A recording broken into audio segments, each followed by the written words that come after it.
Hello everybody and welcome into NECC Valorant. It's Monday night, I'm Cairo, this is Hazza. This is the first game of today, and Hazza, we had a brilliant first map. That we did, right? We managed to get through it in the end. It was a very long overtime that we ended up seeing. Went a couple of rounds basically, but in the end, it's North Park Vikings that are able to do it. If you want to beat this team in the form of Dunwoody Hawks, you're going to have to go the distance, and they gave them a real battle. The first test that they've had so far in this split, I think it's fair to say, when you look at the fact that they're yet to drop a map, or at least they were. Now we go into Haven, of course, being the choice of North Park, and they have a fantastic opportunity to run away with an unprecedented 2-0. It would be absolutely huge. Remember, we were talking about the kind of form of these two teams, and obviously you've already told us that one of the teams haven't lost a map yet. Now that's undone. Look at the map Vale though, Hazza. We've just had a pretty even 50-50 map. Now moving on to Haven, do you think that both teams should be prepared for this one? I think Haven is another one of those maps which has been around since the beta, been around longer than Ascent even, despite the fact that it's a fan favourite. Teams not always wanting to play into it, but looking at how the map pool has changed, you have to be comfortable on at least a couple of these ones, because we've already seen Lotus banned out, as has Split. Both of these the newest introductions, while some may be older than others, and this is a real test of how good you are as a team, especially at this level. What the calls are like, what the placement, the positioning is like, especially on the attacking side. If you want to make the most out of the control that will be given to you and play those defaults correctly. On the defenders, it asks a lot of how you try and make those prioritizations in terms of pressure, because you're not going to be able to have that global presence. So I'm very curious to see how this one pans out, and if we do go the distance to Pearl. Yeah, exactly. And moving in towards Haven, I mean, we're thinking about just general map control, etc. And that's something that I would really like to see. And yeah, it is just one player that we are waiting on, Hazza, and then we can get in towards the game. But I mean, as this is North Park's pick, we obviously see that the Hawks are going to be starting on the defense. I mean, what do you think about that? Yeah, it definitely means that things are going to be difficult for them early on. At least the statistics would suggest that to be the case. It really does depend how they choose to approach this defender's side. I believe we will be able to go into agent selection and get a better idea of what it is that both teams are trying to play through. But like I was saying, Dunwoody Hawks on the attack, brilliant start for them to take that initiative here, get some rounds back on their opponent's pick and set up nicely. But the pressure is also on for a result when you look at how this one tends to pan out. As well, actually, no, it isn't Dunwoody Hawks on the attack. The graphic is the opposite way around. That is true, but the way that things look right now, if you were to look at the way that we are seeing the Vikings set up and Neon being hovered, Hazza, and usually this tends to be a bit of a pocket pick. Obviously, Optic, you love it. Victor being that kind of person to don the Neon the most, and almost architect the way that it was played. And when you look towards the other side, the Jet in comparison, do you think that's a big change or a big kind of stylistic choice? Oh yeah, 100% when you look at how both of these teams are set up. And I think, to be honest, the choice of initiators that both of them have picked suit perfectly the playstyle of each respective duelist. Choose your Rocket agent. will be able to take more aggressive angles due to the fault line that Ditto can use, and as well will be able to send that one from A connector down into lobby, get them posted up on sewers early doors. Chewy will also be able to assist in that regard. When you look towards the executes, the recon will be big through the Cloudburst, as well as the flashpoint and the dash to cover the ground. In terms of Neon, it's a lot more flexible with your initiators there as well. The sky flashes, you can bend them around the corners, lots of clearing to try and work with. A great combination in play with the suppression of your KO player as well. So I'm thoroughly looking forward to how both of these teams use the agent selections that they've picked, because the comps built around the duelists are strong. It simply depends on what we're actually going to see the implementation and structure look like. That is the biggest point. That is the I guess the kind of way these teams set up and what they tend to prioritise. If we start to see key and I guess obvious defaults come through, or I guess not so obvious if you want to be on that defensive side, kind of. Oh, sorry. If you kind of want them just to create these defaults, so yeah, you know what I'm trying to say. Yeah, it is in fact. Dunwoody Hawks on the defense. We have to reiterate that yet again. The graphic is incorrect for the time being. However, yes, this also just feeds into the success of North Park Vikings if they can carry that momentum forward, as we're already seeing these ult orbs get built up and stacked onto Inspire, being one of those win conditions in the late round on the previous map of Ascent, playing through the lineups, playing through the orbital strike. It's nice to see that a game plan has been brought here by North Park.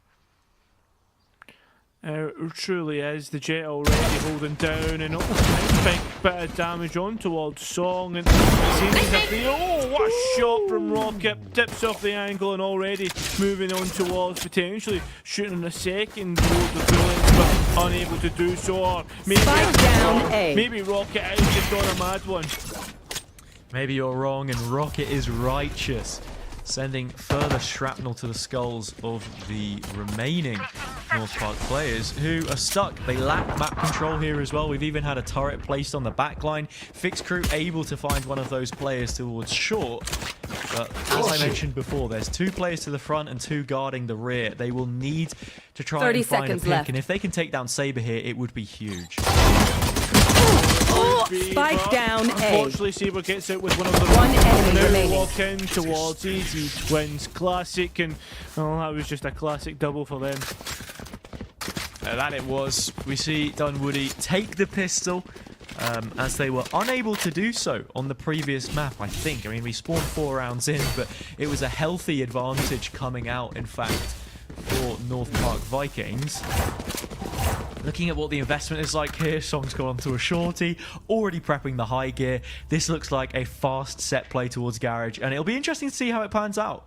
AZ Twins in possession of a Bulldog could slow this down very quickly. And these players go straight and look to finding much. AZ Twins though finding everything, have been pushed off of the angle. Just completely chasing after them. Unfortunately for them, it doesn't work down, out. C. Now Saber elsewhere on towards C, just holding down the garage exits. It's not great, and they are funneled into one position. Fortunately for them, though, there is I guess a little bit of release through the back end of the garage, but I mean, there's not much control here at all. Last player to standing. work with, and Spike they are down, just giving up C. the license free. Oh, Inspire ends up finding one, but that is the sole consolation which North Park Vikings are able to take from the round. Dunwoody Hawks now, as the graphic has just flipped over, this is the side from which both teams are playing, have had a brilliant start to this game. Finding the pistol round for them defender's side has already been a serious asset to how this series ends up panning out. On the previous map of Ascent as well, we have to remember that they were fighting back from a deficit in terms of rounds both times. But now, with a full flush set of rifles coming through and only Fix Crew shy on the light armor, this is a great investment to be taking, and it's a 5 versus 2 in terms of player presence as well. There's a couple of pings going out in towards towards A. Well, no one's picking out exactly where Robert's gone, and the fans came through, and that's a lovely down shot start. The upgrade there for the Jet. Guiding Light gives away their position, and unfortunately for Rocket, they're not able to capitalise. Even change up the crosshair to find that last remaining player. Now it's down to a 3 versus 3 after the Sova being found out. I'm waiting to see if there is any reaction. Cutting noise, and it looks as if it is going to be a re-hit, but Dunwoody have completely read in towards this one. They have gambled a couple of players here. 2 versus 3. Saber needs to be sharp on these shots, but unfortunately, not going to happen. A lot more coming out. Actually, left to maintain its position and even detonate for double damage. Fix Crew has the angle high. Should be finding that kill. A 2 versus 2. Flip 2 versus 1. Jello getting the first. AZ Twins on the board to try and find something, but North Park finds the all-important round. Only saving 2 of the rifles, but with a spike to worry. Yeah, the fact that there was only a couple of rifles.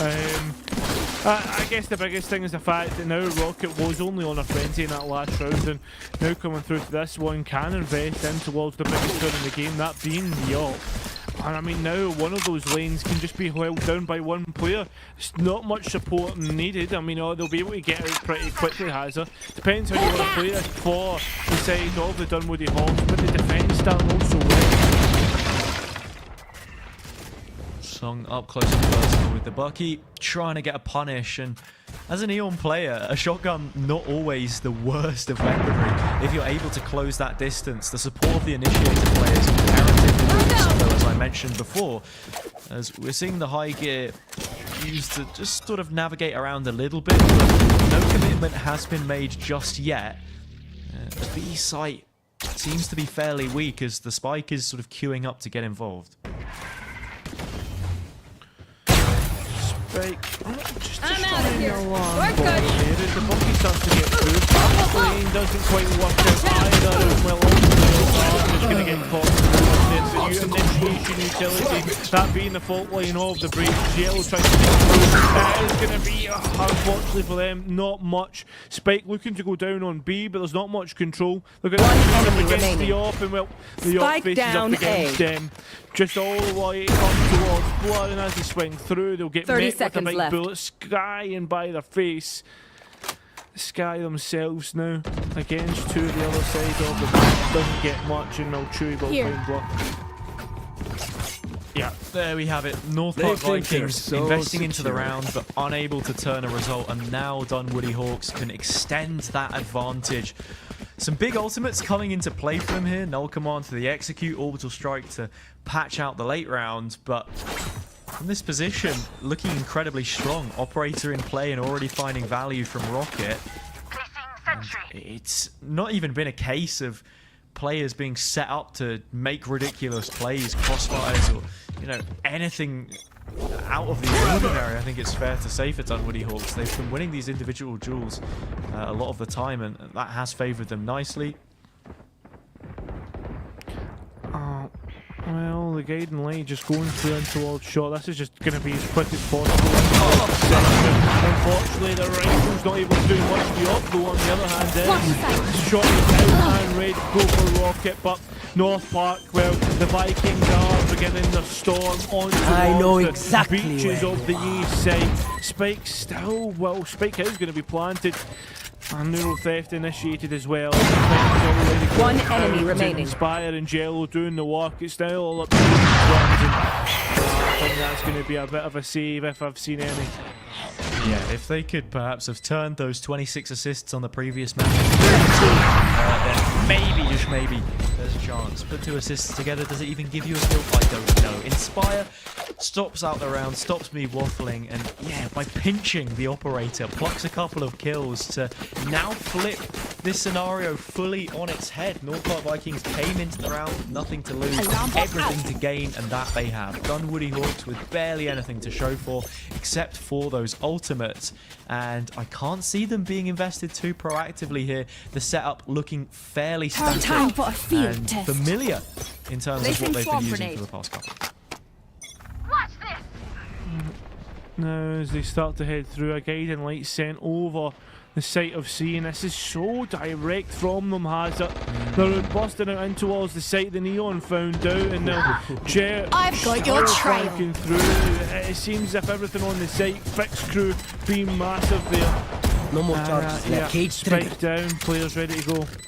Yeah, North Park Vikings there taking 2 big kills through Fix Crew. They've got the flank secured with the trap wire up, and now it makes this retake a lot more one-dimensional from Dunwoody Hawks. They forced their hand a little bit too early, I think, showed it rather, I would say, and now just come plowing into the site one by one. Very, very easy to get taken out. One enemy remaining. Getting the value, instead it's Chewy to take the kill. 3 versus 1 makes it nigh impossible. And in fact, Blur will take 3 of their own to give North Park Vikings their third, tying us up at 3 apiece. As we head in towards even, we begin to, I wonder if Dunwoody Hawks have done already what they need to do, has it? Talk about how much North Park Vikings can actually win on this half. Yeah, that it is. And Inspire, even with the operator, is an interesting one because I'm wondering how North Park Vikings are going to work this into their attacking side of plans because you'd be looking to try and pluck a kill, the long angle on C can obviously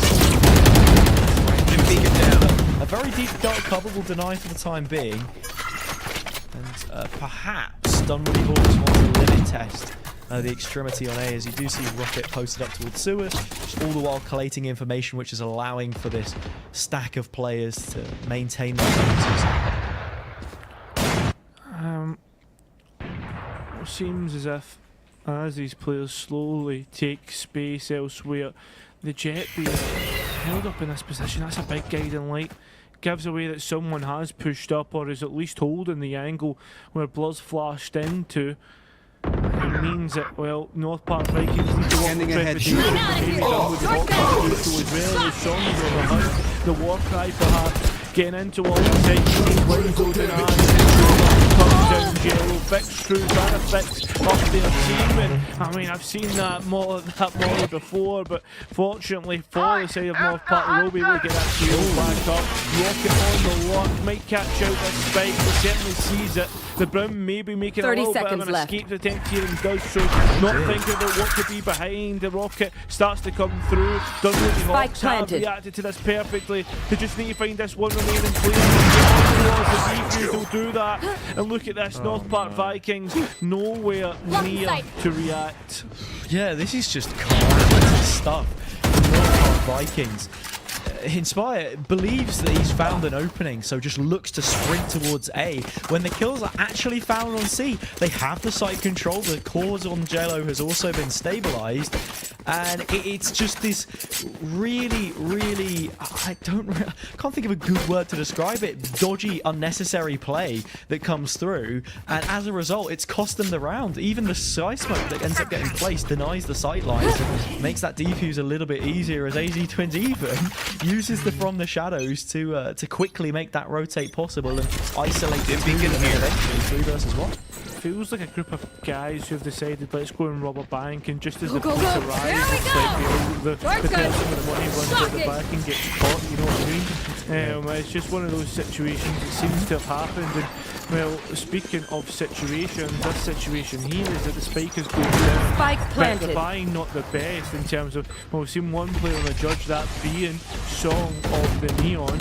I mean, it's a song of death that they're wanting to sing, and they're them out as they swing. No, they can't sing that no longer. The players now looking to enter, supported by the lockdown, and well, it is going to be a complete clean out, holding on towards this Brim ultimate just to try and get them into a position where they can at least retake the denial, the delay. It's not going to work out. No one's even really got on towards that spike to hold through. That's a massive volley, a massive line-up, and well, North Park have won again on Inspire's solo plays. And Fix Crew fixes the crosshair to 3 of the heads in that scenario, gives North Park their 4th and levels up the scoreline yet again. But when we consider the trend of rounds in previous encounters here, just looking at the timeline really to give us that base level of analysis, North Park Vikings have a great opportunity to carve out a serious advantage by the time we make it to the half instead of the 6-6 we saw prior. The eco cycle not favourable for Dunwoody whatsoever, and in fact, yeah, it's the matter that North Park Vikings have these ults to fall back on, these great Brim lineups on these heroes from Inspire, which have assisted them so many times.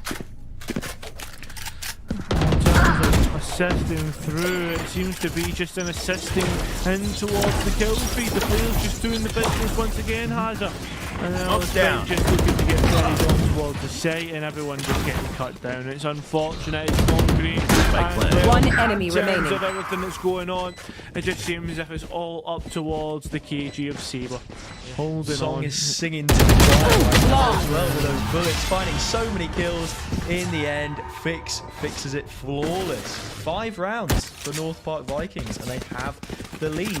It must be said, I'm really liking how they're playing this Neon, despite the fact that I've not had the most kill impacts. That, in fact, was the best performance they've had up against the eco frags there so far that we've seen. But I'm really liking the use of the fast lane to just split the site in half. You can send the guiding light through from Blur. Jello also on that initiation yet again, and it's just cutting these angles up, making it easier for North Park Vikings, using the high gear to dash into these pockets. And yet again, we're seeing that combo of utility in short, forcing Rocket to back away. Now what is the play from North Park Vikings? It certainly seems for the play from Dunwoody Dunwoody Hawks Varsity, sorry, the fact they're going to send in has a rolling thunder, but not capitalised off it. It's just delayed the approach for a minute, and nobody's moving off of this. It seems as if this is a little bit of a premature investment.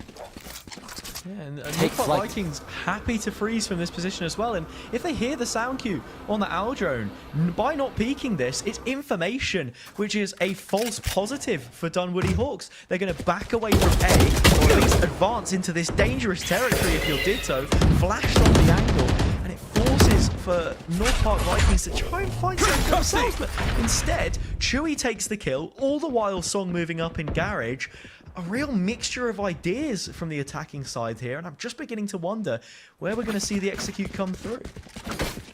Seems if the execute, should be C. 30 the seconds spike left. Is going, but Spikes by itself has it, and if they don't find these picks, then this is going to be another colossal play potentially. The Brim, no, Ditto, it's just all coming on right now. One enemy remaining. And it's now all up to the Brim. Inspire, trying to inspire their team on towards a win. 10 the seconds time left. very, very low, and the panicking, they don't know where this player's going to come from. Well, they do now. It will go even. Yeah, I'm a little bit disappointed from that round again. Like I said, it's all about the control on this map. How you're creating that presence, raising question marks for the defense about how they want to approach it. And to give credit to Dunwoody, they read it perfectly. As soon as Chewy finds that one kill, it's enough of a warning sign for North Park Vikings to completely vacate the A side of the map. They stack in towards B and C and have these really strong crossfires, which the attacking team are unable to break through. I mean, we saw a semi-decent read from them there when they backed away from the drone and then looked to go for that reclear on A, knowing that perhaps they could catch a player off guard, but there just was a lack of coordination through the swings, and yet again, it's that strong launching smoke. Stim beacon down. Now the players now looking to get in towards another C-set. Launching smoke. Could it be a completely direct play? Will that just narrow swamp just deny the plan? It's a nice one to pop out there. Inspired down low. Song even lower is a load into the grave. The players now bust in towards site so quick. Well, North Park seems to have responded for the time being. Dunwoody Hawks, on the other hand, have just responded that bit better. On towards the spike, here comes the orbital strike. One enemy remaining. And this situation of a 3 versus 1. Inspire once again, now on towards a flank, but the players haven't actually jumped onto the spike. They might have played into Inspire's hands, but while the alarm bot goes off, the rest of the players are low.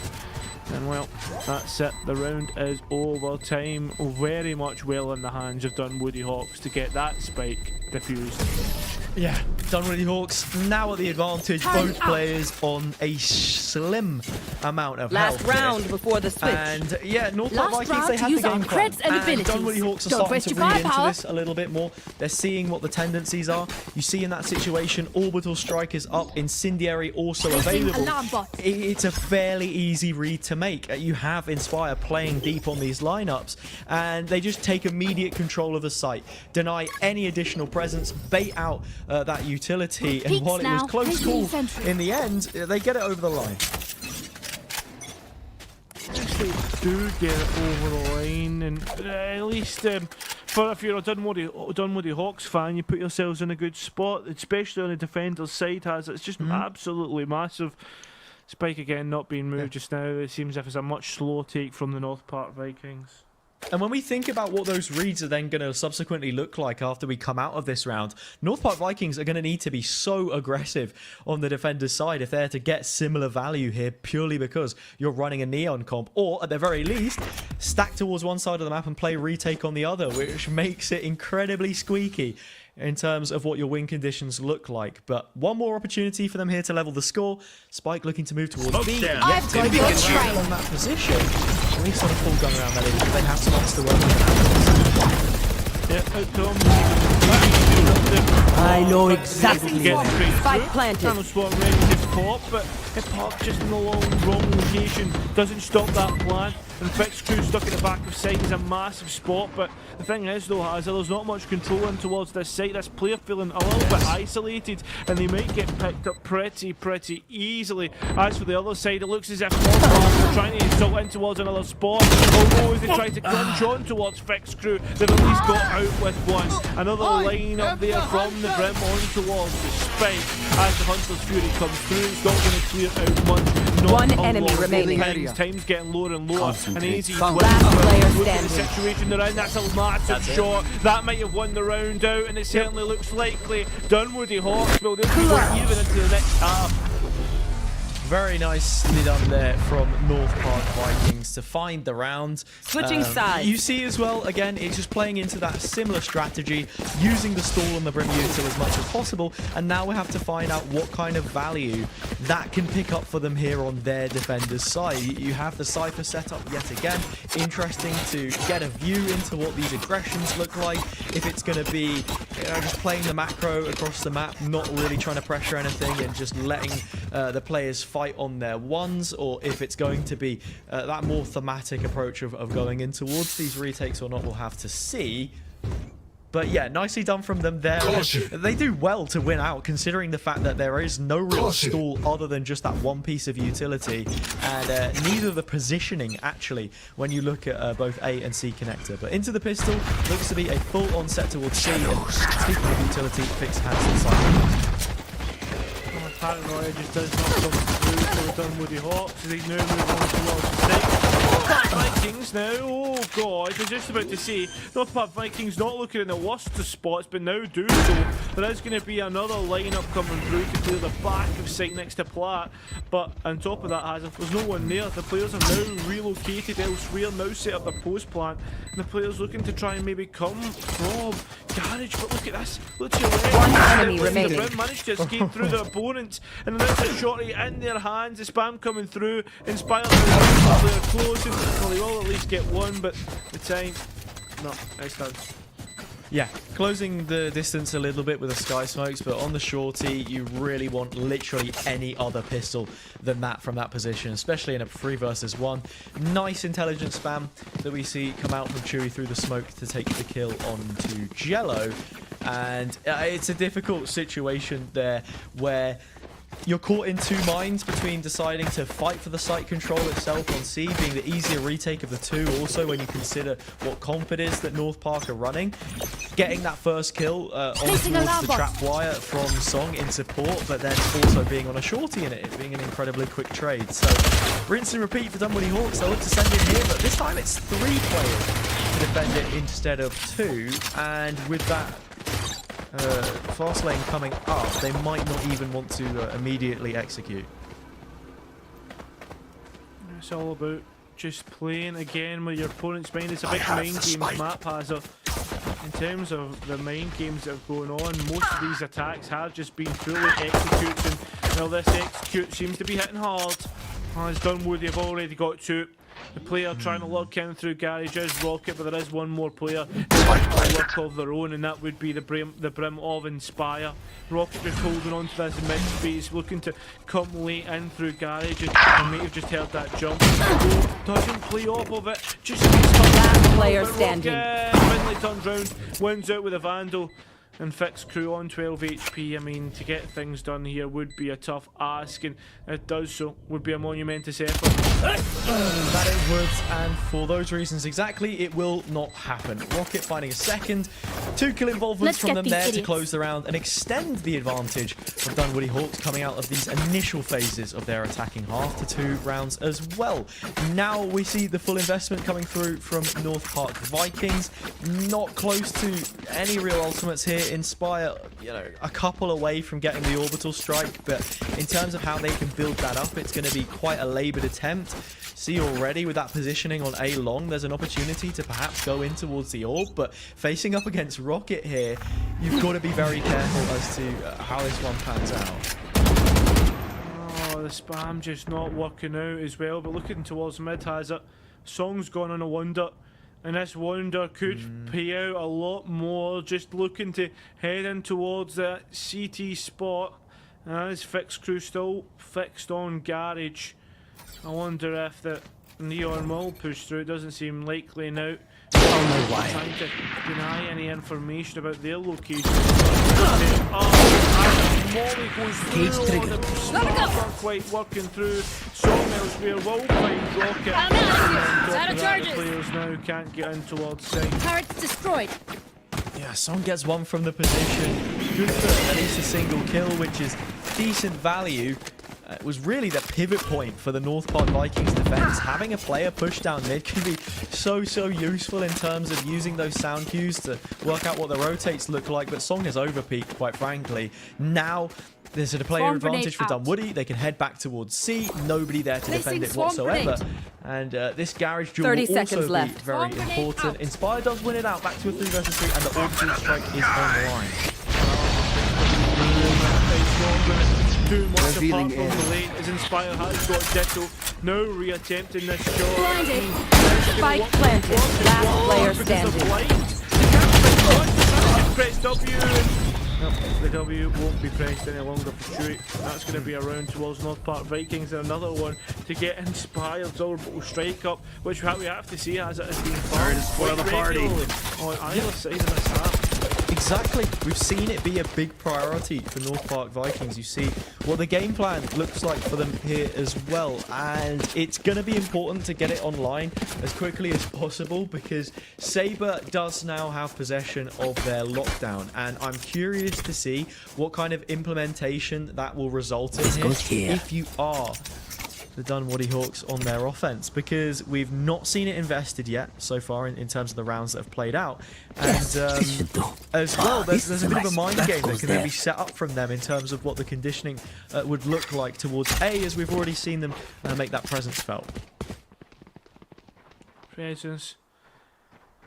I mean, look towards that A site already. The North Park Vikings looking to react pretty quickly off that and play more for a retake, but I mean, there's nothing in terms of ultimates that really demands that. It's more to do with the utility they have in the pocket. You should I run. mean, there was an aftershock to clear out the closed corner. Eldro now clearing out the site for Dunwoody Hawks. Spike again, just slowly making its way through. Rocket closes the distance on the side, the lockdown coming in, but it's a 5 versus 5 retake. And we have to say, as well, that North Park Vikings setup is going to be good to try and make this happen. It's just how they're going to be setting up the Neon to try and get it done here. Both of the reloads come through. Out comes the Bucky. There's the first headshot inside of this Skyscraper. Check both corners. Finally does so. But Sabre will trade. And in fact, Chewie has gone the distance and taken it. One enemy remaining. Hunter on their position. Claims both pings and claims both kills for him. And a double up on rounds for Dunwoody Hawks as they extend their advantage. And you can see just exactly how hard it is to retake for the North Park Vikings, especially when Dunwoody Hawks are setting up the way that they are. I mean, it shows you just how good has it been on the attacker side is on Haven. And I mean, it's absolutely massive at this time, has it? Yeah, North Park Vikings, this is their map choice as well. We have to remember, they chose to play into this with the agent selection that they have, and we start to see that game plan build up in the previous round. How they want to try and approach it with the A retake. But Standing even ahead. then, you've only got Found Song them. on a Bucky from that position. What to pick, what to inspire. Nearly capitalised on I have the Chewie, spike. but not happening. The defenders taking a bit of control here in the form of Song, actually. towards sewers just posted up, and this has allowed them to get up close and personal on the opposite end of the map. It's just about not getting your neck caught on the line. Yeah. Shots missed. They know about the KG, or at least that shot would signify that they do. The thing is, though, they need to know about Inspire. Bucky in hand. Now the swing, no. As they try to swing through, nobody goes by. They'll punish for that later swing. Saber now moving up on towards B. The 0-point knife from the defending side, though, might have just suppressed them, and it has. Spot. Spaber with a spam. Placing Does swamp better. grenade. It's a great positioning there onto Blur, just takes them through the hoarding of the wall. Something which Park are concerned about and will try 30 to deal seconds with. left. Deals a lot of damage onto Fix through that crack inside the double door. And while they only have a singular player advantage, Saber is just running around and completely dictating what this defense looks like in their retake, because they've not dealt with the issue whatsoever. And Saber will continue to run rampant. Seems as if they continuously do so. The two players in towards Garage. I mean, this defending side struggling so much. I know it's on an eco. I know it's not the best of buys, but in the grand scheme of things, well, even when they're on their rifle rounds, they still struggle. And I mean, it is looking like we are going to be pushed on towards peril. I guess you could say that, but at the same time, One enemy remaining. Park Vikings.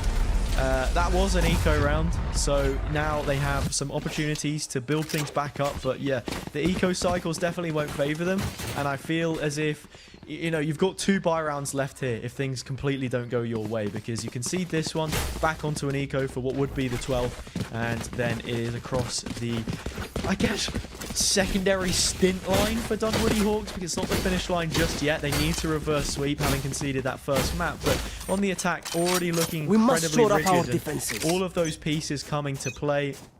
Saber being a serious problem on the lurk.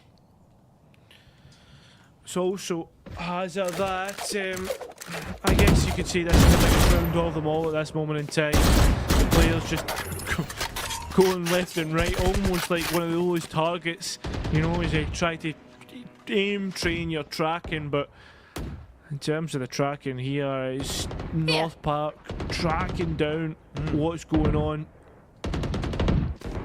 And the track record for Dunwoody Hawks is that of win after win after win.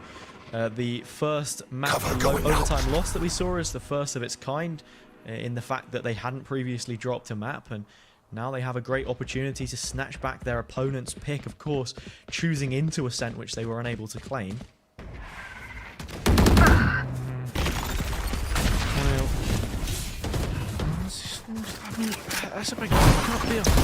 That's one of the biggest players gone off the board. The Neon Song, you know how they can beat. I mean, Dunwoody Hawks, they could probably find a good way to start moving through this. And they've already 30 pulled most seconds of the left. players through on towards C. Look at the space going on A. The KG done massive here. Saber just lucking ever so much. And even stuck the turret in the corner for more of a little bit of information. Guns trained towards that CT spot, and will Inspire gone. Spike down. Time we're starting to tick away. Yeah, there's so much utility, crossfires, and even a flank to sweeten things for them in what now is a 2 versus 5 situation, which I don't see North Park Vikings being able to overturn. It's just a brilliant mid-round call you see coming through. Saber has taken so much space away from the A site. You know that Last there's player Sky standing. Smoke going down, that the rotate player in form of the Brim has made his way at least to the close vicinity of C, and for that reason exactly, they look to capitalise off the back of the space that they had available. Team Ace. 1v4, low HP on a few players, but the one that they face up against is AD Twins. Team Ace, 11-7, and it will be yet another eco for North Park Vikings, and timeout is called. Tim McClellan, and well, that's going to be the players looking to somehow rally their way back.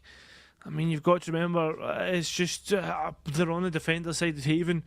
In terms of rallying and what they can rally back on an eco, or I mean, a forced investment. If they really want to go for it, it's going to be tough. Yeah, that it is. It is going to be an incredibly tough task, and I'm Curious to see what they want to try and do here. You look at what the lineup is. You have 5 ultimates available. You somewhat anticipate to see Song immediately invest this overdrive, go for an aggressive play, maybe even use the orbital strike as well. And even the pings towards mid would suggest that. But in my mind, what the best decision could be is just stacking towards one side of the map, maybe even using a trapwire or a camera on B to just have that proxy presence, and then look towards making a retake happen. Towards C, I think, would probably be the best place to do it. Invest the ultimate onto Song when it's necessary, and go for that play as a team. Whatever you do, do it as 5. That has to be my advice coming into this round. We're seeing a full frenzy buy even. And yeah, mid pressure is the play that they go for. The only issue with this being, I can see Dunwoody very easily taking C if those players end up coming to the back line, and the plant being much easier for them. It's just straight out. The players now trying to see what they can find. They will have found this one rifle with the Neon ultimate scope here. That's a massive flag. And now the ultimate got through. This seems to be not caught. Just completely finding a way back in. It's been a complete gamble, and while the gamble's paid off, everything seems to be on green at this moment in time. Green for the defense, coming back on red. So is Last Rocket. player Hold standing. 4. Inspire Icel's try, back. kid. Can they have enough time? It certainly seems so. Rocket does not find that the ball lands on green. That it does. 1 in a million, right? You would think in this situation. But I have to worry slightly in the long run what the ultimate game now looks like for North Park Vikings. The aggression was good. One of the biggest downsides for Dunwoody there is to not recognize that pressure and then immediately react off the back of it. Take some space of their own and trade out by moving towards defender spawn and having a better plant position, one which they're able to defend more easily, I think it's fair to say.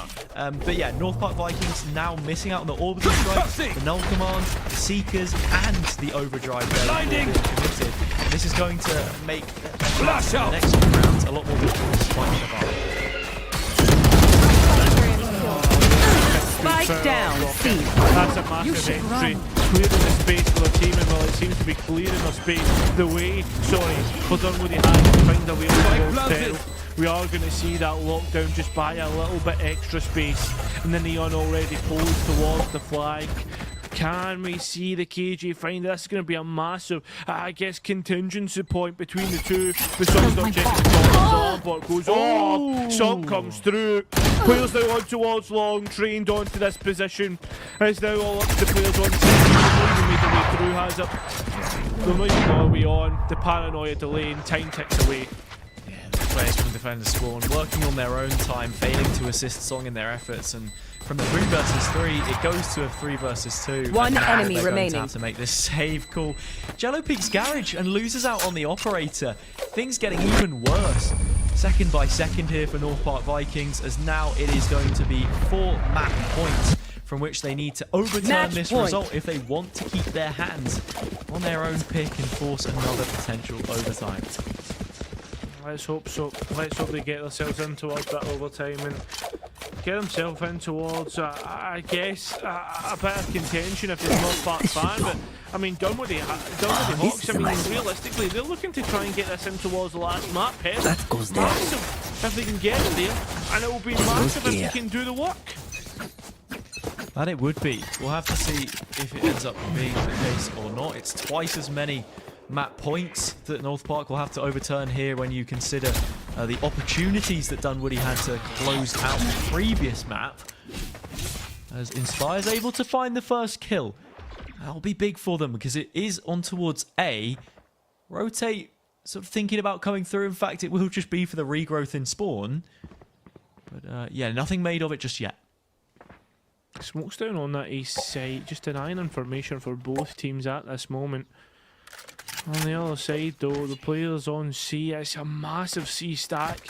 I mean, look at the way Dunwoody have been able to make North Park think about how, I mean, Dunwoody are pushing this If they start to push through though without thinking, this is going to be an extremely tough setup. I mean, there's kill strips Revealing left, area. right and centre. The info dart goes through. There is the Cypher cam in towards Garage, giving information at least on that side. Everything ready to be sent in towards here. Song just holding with a bucky, just waiting for someone to walk into the way, but no, they're thinking about it. They're 30 thinking seconds second left. about going elsewhere. They don't like what's happening on the C site, the fact that no one's peeked them. You've got the setup there, and it seems as if Dunwoody Hawks, when given 2 options, will take the third. Towards B and finding Fixture immediately. The setup you spoke of, it is gone. seconds left. Down the lab.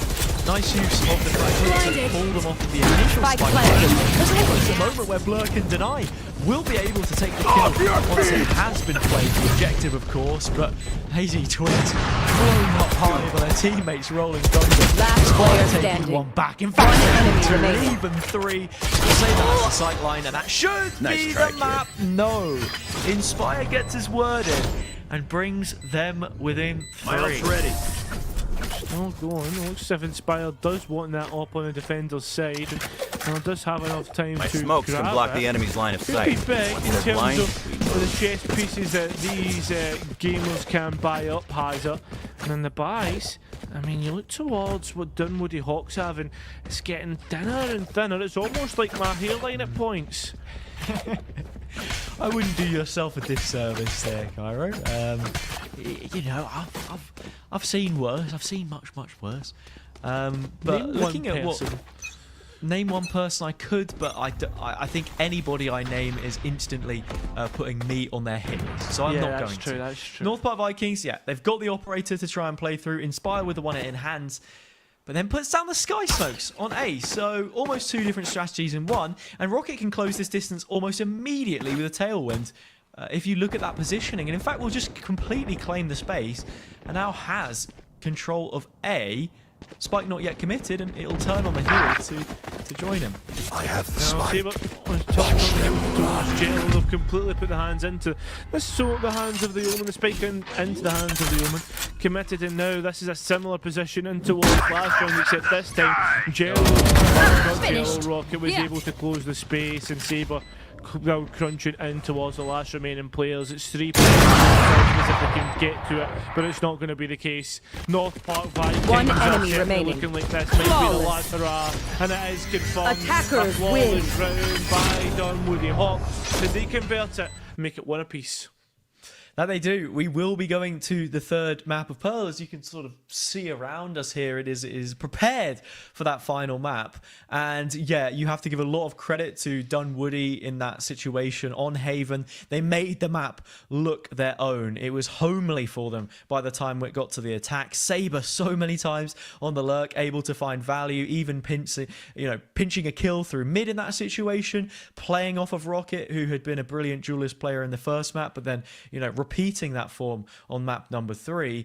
And when you flip it towards the other side, North Park just didn't have the reads, didn't really play optimally into the setup that they had for those retakes. I mean, there are a couple times where they would concede the site, but a lot of the time retaking towards C would be easier of the two when you look at how it was. And most of the time, even as well, they didn't have the player numbers to go into it because they'd already lost that initial pick from an unnecessary over-aggression. So I would like to see things solidified somewhat when we come into this final one. Pearl also very important to set up correctly in towards mid. And yeah, we'll have to see how that goes. But first, we'll be throwing to a break.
Hi everybody, finally we got there. I am Cairo, joined by the wonderful Hazza. This is NECC Monday Night Valorant. Hazza, we are now moving on to our third map.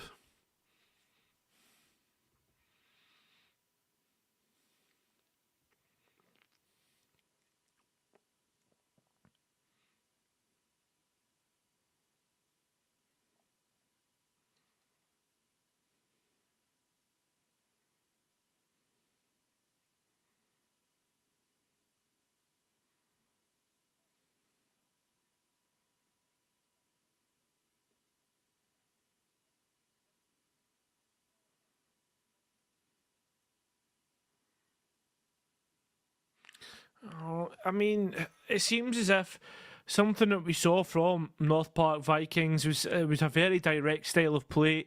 I guess on the other side, the Hawks, they like to try and play with what there is around the map. I mean, how many times do we see a Luck all the way up A somehow take all the space? I mean, it was Sabre a few times, Rocket on others, and then they were able to rotate the spike towards the other side of that map. Again, North Park just very quick to rotate, very quick to just send it in, and sometimes, well, a blunt force approach can be, does have a lot of force. If it doesn't hit the right spot, I mean, it can bounce back.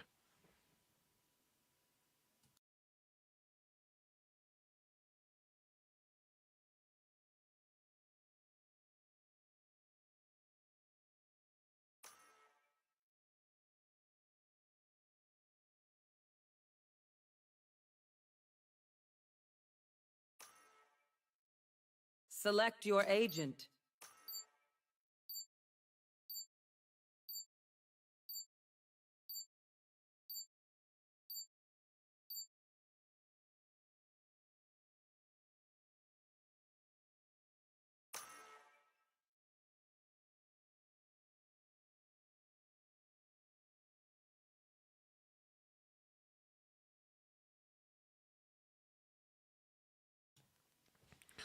As we get ready to head in towards the map, I mean, for those that are not too, or maybe a little bit uncommon when it comes to peril, it's another one that is very even on the statistics, Hazza. And I mean, realistically, both teams coming in with a very good chance of taking this one out.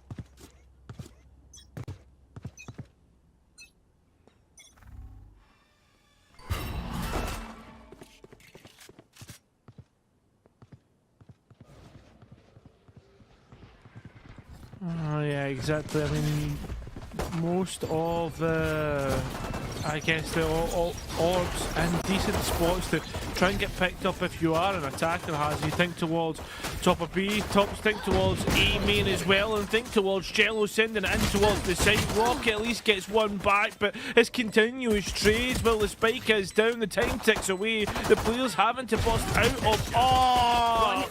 Inspire finds Chewy, blood elsewhere, and it's all up to AZ Twins. A ghost in hand, and well, are they going to be the ghost that haunts North Park Vikings' dreams? That's what we need to see. A star goes down, and well, putting up that nebula just to deny any lines of sight, but the players can now sit in it, and as they get ready, bust through. What a lovely trade! AZ Twins comes up massive. So unnecessary at the same time from North Park Vikings. I really don't want to be sat here sort of constantly bashing on them, but from that position you can load both players up inside the nebula and just wait for the tap. They try and play it a little early on the timing, but the shots don't connect. AZ Twins able to punish, and Dunwoody Hawks from their backs against the wall, everything to do in the 1 versus 2, through the good work of AZ Twins, are able to find themselves 1 to the good. And I mean, it's arguable that Dunwoody Hawks could be your favourites for this matchup, Hazza, especially the way that they've been playing. And now, I mean, we have what could be, or what considered is, I mean, as efficiently an op, just with how much that Marshall can shoot on that B long. But it seems as if the bias for North Park right now is towards that A site. And you've got this great presence across A to R and then double doors as well, with the use of the toxic screen, just splitting all of this up, and it can be invested off contact. Both of these players with an SMG to work with. Jello, the SMG pistol in the form of the Frenzy, as we've seen quite a few times. North Park Vikings like to buy heavily into this weapon, and the stats from upper levels of competitive play would suggest that buying into the Frenzy is usually a good idea, especially when you don't have much money. But from this position, perhaps not. Look at the Jet, Hazza. Look how far Rocket's walked. Gone an absolute wonder. I mean, you would think it's almost a walk in the park the way that they're going. Again, North Park still not committed. And look, here comes the information. Completely cleared mid. There's no more in terms of pressure there. It has to be an A hit, considering that you just had the KJ hovering over that situation. Repurposed the turret for the mid control. The players try to bust through, but I mean, they get cut down. It seems as if they don't know where to go. And well, when they do know where to go, it just seems as if it's just calamity. Yeah, similar issues plaguing North Park Vikings on their anti-eco. Quite a few rifles brought in here for Dunwoody Hawks. But yeah, just mainly sticking it out with the Spectres, to be fair, and it doesn't even look like Saber is going to buy into a rifle. On the other hand, North Park Vikings will be able to get themselves a full set, of course. But yeah, Jello on the round where you should be bringing the ult online, only halfway at this point.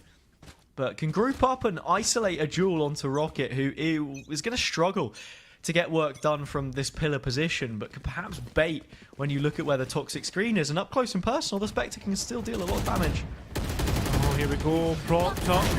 Just unfortunate, not able to capitalise. North Park just miss out on a key chance there. Dunwoody, though, set up that B site.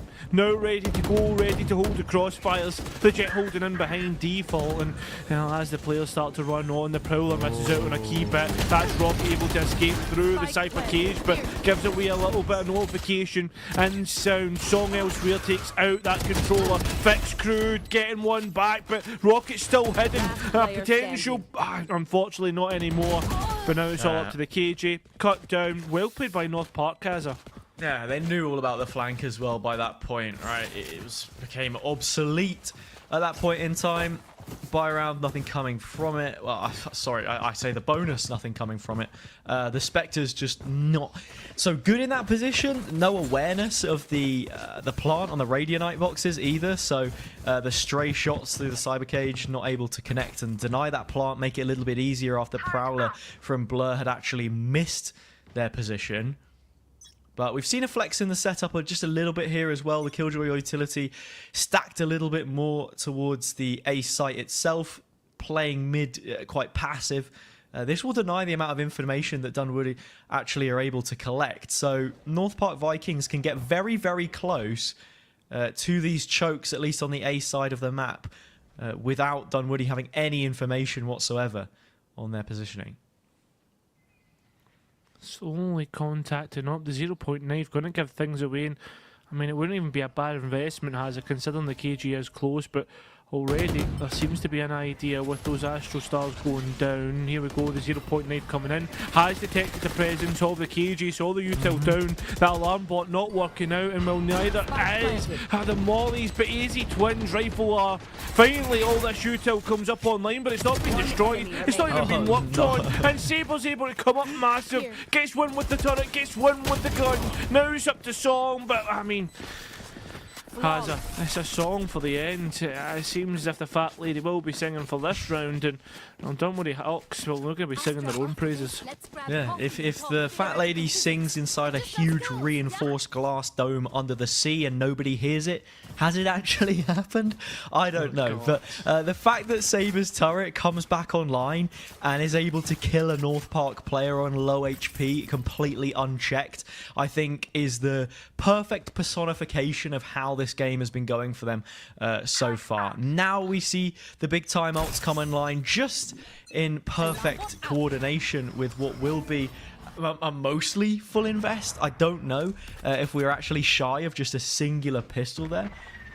If maybe the Observer could just, you know, because we're in the call with them, just whip it up quickly and we get confirmation of whether we are on a pistol here or if it is the full set. Yeah, there's a classic in the hands of Blur. Far from ideal, but we'll have to see how they work around it. Speaking of walking around, they've not found Ditto, and that 0.9 is hitting them as well. A swing at any point in time, and well, there it is. Rocket just quicker than the not the Astra, it was the Viper, the Phoenix, just giving himself away, and it's just continuous 1 versus 1 engagements. It's still up to Inspire, and again, it's all on their own. Having to swing through, they'll find Easy Twins, and well, that'll be the Molly start to go up, but no, Inspire shoots them out. The rest of the team look to respond. It would be a big effort to clutch this one out, if they can even get out towards main, if they try to, as the players start to move through into the smoke. It is going to be one of those smokes that like have a little bit of bits in them. Hero has a cut your face a wee bit. Yeah, I suppose so, right? Something just grazing the cheek a little bit more if you're Inspire. You can see exactly what they wanted to try and do there, and there is a world where the clutch is possible, but so much utility to deal with on the way out, right? Saber's turret actually just lifting its head up from being taken out on just distance, range, I suppose you could say, on Saber's positioning there is the most menacing thing I think I've seen so far. And then Inspire also needs to break the Nano Swarm, chooses to put up the smoke. It's just layer by layer that's stopping them from having the stall that they actually want off the back of the spike plant with the Molly and the Orbital Strike. Now into another eco, and Rocket, good as ever on this op to just take those kills. Song has flashes as well, which is the unfortunate thing. Has the Song could flash the off the angle, but doesn't do so. I mean, again, they're just giving Dunwoody these chances, these opportunities to, I mean, really do the bit. Okay. Yeah, okay. I don't think there's... It's really difficult from our perspective, right, to even be breaking down what's happening in these rounds, because North Park Vikings are just sort of sending presence into mid most times instead of actually just leaving it alone. And then Dunwood Hawks are just fighting in twos. They're playing the buddy system. You even saw it there as well. Chewy and AZ Twins playing together, doing that on the previous round. Before this anti-eco that we just saw as well, it was sort of a half committing towards Ali, as it had been an art there as well.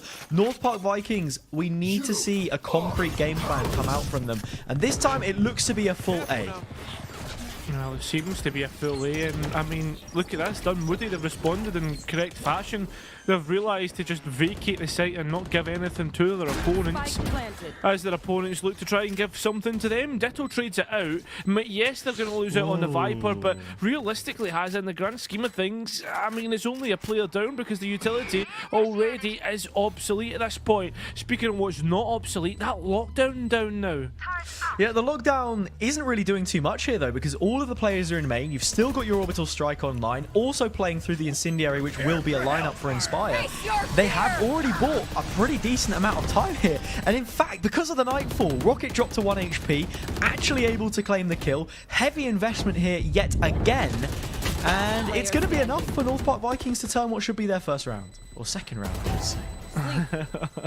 Oh, Chewie able to get out with at least one. Tackers are, unfortunately, are going to lose more of those rifles. And remember, it's, I guess, more for North Park to get through with more of the rifles than it is for Dunwoody, because they can just buy up once again. The coffers in their pockets, probably weighing them down ever so slightly. Thank God they're in a little bit of they're in a place where they can, you know what I mean, be safe under the wall. Yeah, I suppose so, right? It's a very self-contained environment, as we are in a tech pause, so, you know, we can talk about the map as much as we like. Yeah, I said that we wanted a bit more of a concrete game plan coming through here from North Park Vikings, and they tap into a little bit of what they've shown us on the previous couple of maps, with Inspire being this staple Brimstone player who has his util, and it's buying you at least sort of 15, maybe even 20 seconds, depending on what the spacing looks like into post-plant, which means you have very limited time to actually have a decent impact on the round if you're Dunwoody Hawks, which is why this wasn't really a problem before, because they weren't even taking control of the site, meaning that we have to have a priority come out from the defenders here to give themselves some control, any kind of an early advantage, whether it is map or players, and sort of force that hand somewhat, I think, because North Park were playing into them previous, now they've adjusted and gone for the full execute. It is a different story. It's just, I guess, while we walk through what's just going on, Hazza, I'm wondering, like, the fact that both teams now come in towards this next round with a even buy. I still don't. I'm not saying the last round was a fluke, but it definitely didn't seem like it's going to be a consistent working factor. You know what I mean? So. No, I fully agree with you there, and I think it's really important that you highlighted that too. Having an orbital strike is not a luxury, which we will get on every single round. Neither is a null command, and neither is a nightfall. We saw all three of those invested in the previous. You needed the KO ult to, you know, give yourself that much space. They were even fighting towards defender's spawn area, right?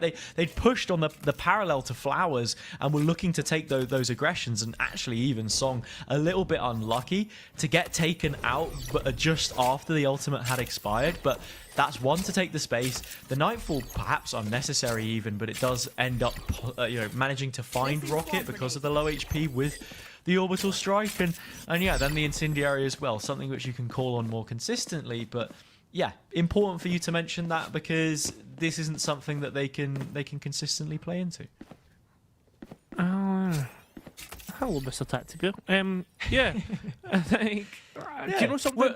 Would you drink a coffee from him? What is your go-to sort of coffee? Coffee? Do you know something? I'm quite like. Or hot beverage. We can. Yeah. No, but like I'm quite like bland. I don't know. Can I go between like three things? It depends how I'm feeling. Like, so if it's like a nice like kind of, I'm looking to relax. I'm not looking for like too much caffeine. I'll probably get like a cappuccino.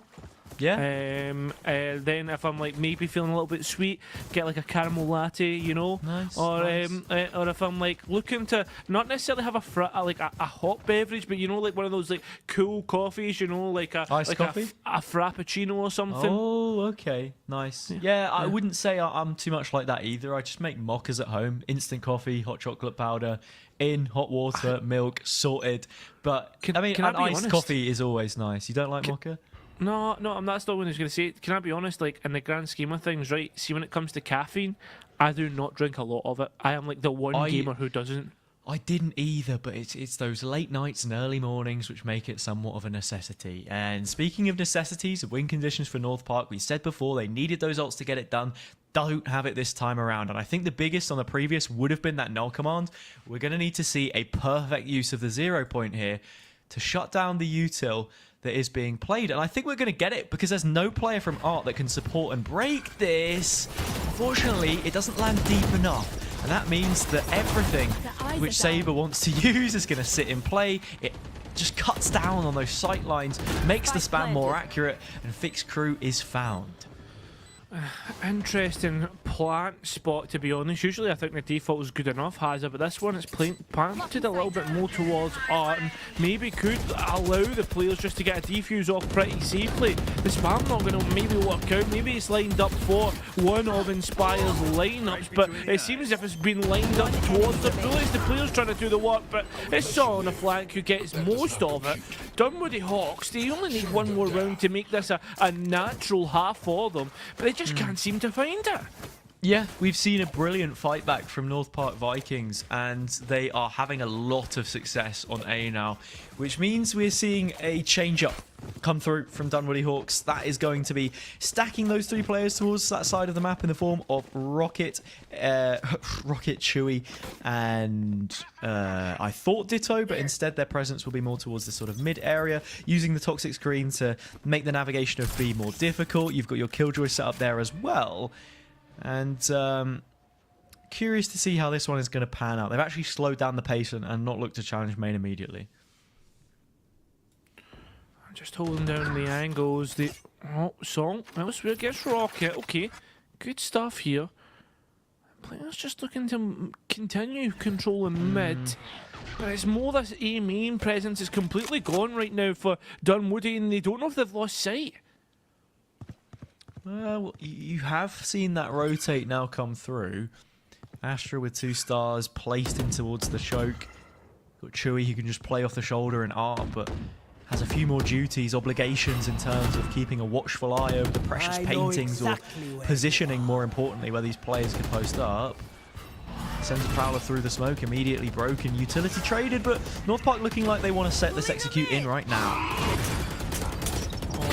Right, okay, the spam, massive for AZ Twins. Denies the spam, I mean, it's only going to be a couple of seconds, but it's the fact that they're able to even the man count ever more so. The plant being denied even longer just by that snakebite placement. Concussion not hitting, but again, it's more the fact that, oh no, Storm! Fixed Crew's already stole the kill away from them.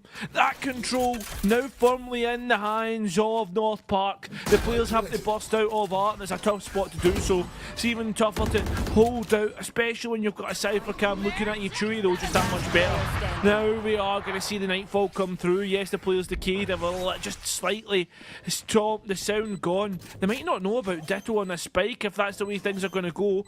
Waiting for the swing to come through. Jealous. Coordinated double peek there from North Park Vikings, and Jello being able to punish so many of these overextensions that we see coming through, just holding the sight line on A main. It's a really brilliant read from North Park as well to just slow down the pace into a round where, having got that success on back-to-back rounds, you expect Dunwoody to make a change, which is exactly what they do. Rocket looks to go for that early play, but all the while is left unsupported, takes an individual duel that they cannot win. And in fact, they've actually just lent into this setup again. Instead, though, the toxic screen a lot more aggressive in mid, and actually this will be the first foot forward for Dunwoody. Oh god, just as the players start to look at this space on A main, Hazard. Just right now, the Viper moving up here. And it seems if they're engaging on towards the players that are trying to push up. That's massive info here for Dunwoody. That it is. I was worried just a moment that Ditto could end up falling, because then that's your A site compromised. The change up in the round here from Dunwoody is trying to take some extra space in towards mid, because it's going to ease off the pressure that they have in terms of flanks, because North Park were able to take 2 kills from Fix on the previous round. The one before that, you saw Song even sweeping in towards spawn. And it's not something which they want to be contending with. Fighting on only one front will help, and even at that point, run it back coming through. Orbital strike for this post point yet again, but Chewy hits the nail on the head. Jello sent packing with the spike, and now as they're rotating through, the mid presence that Dunwoody took early on is really going to assist their efforts in terms of making this rotate good.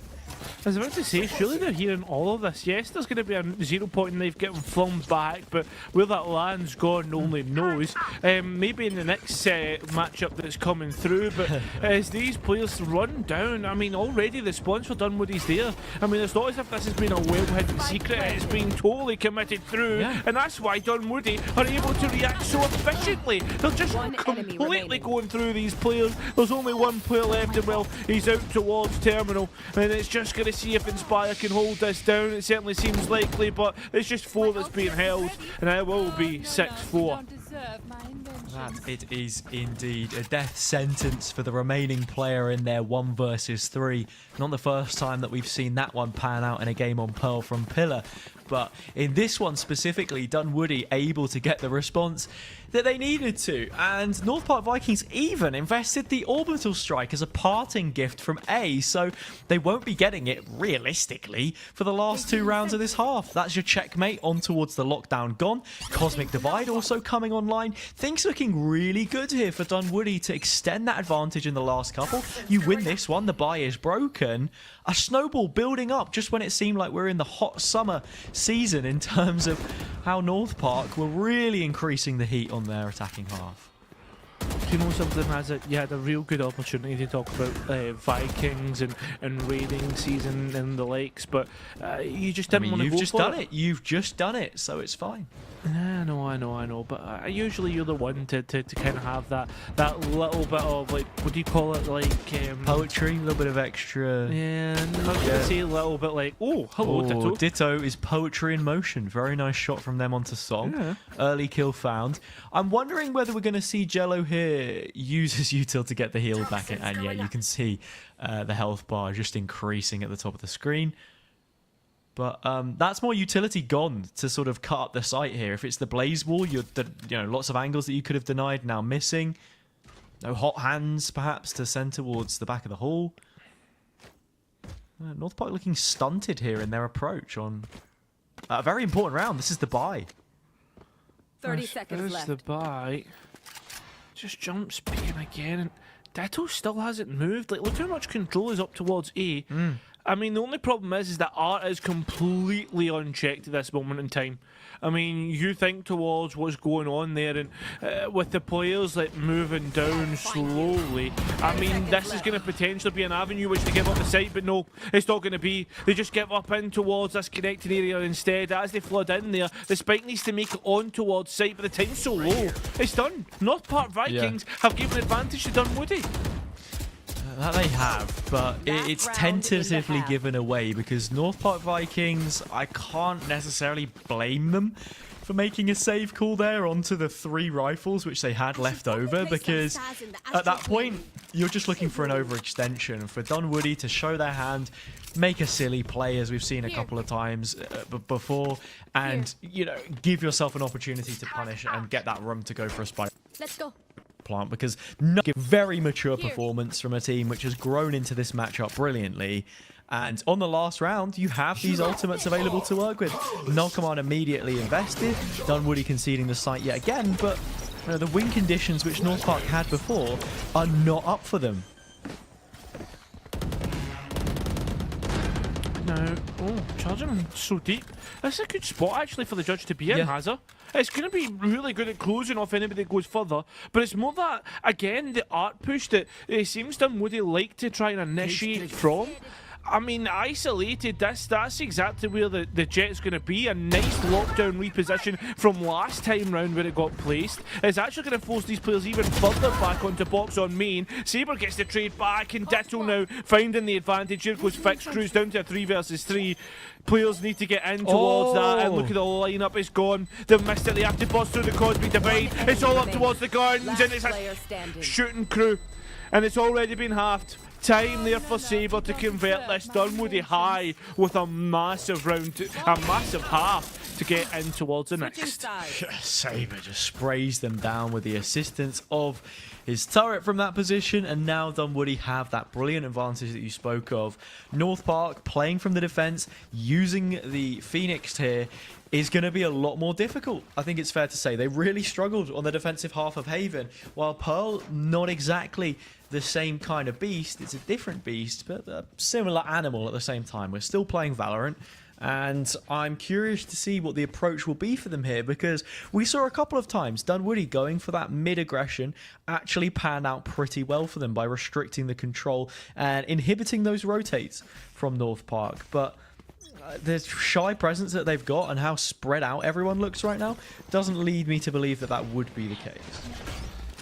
Oh, nice little pings, the presence detected, and look at this, all out on towards B main. These players now running down, they're known about North Park, looking to engage, although Song's only on towards a Sheriff. There's nothing really to support them here, and the Prowler's caught them out. There's a ping coming through for the support there, and Rocket knows, yep, tuck tail and run.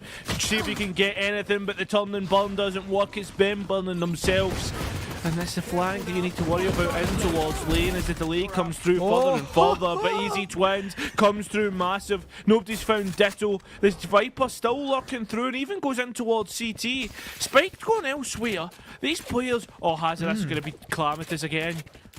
Yeah, and Ditto's hearing all of the footsteps as well. I mean, at this point, just send the spike back towards B, because you already know the positioning of this final player.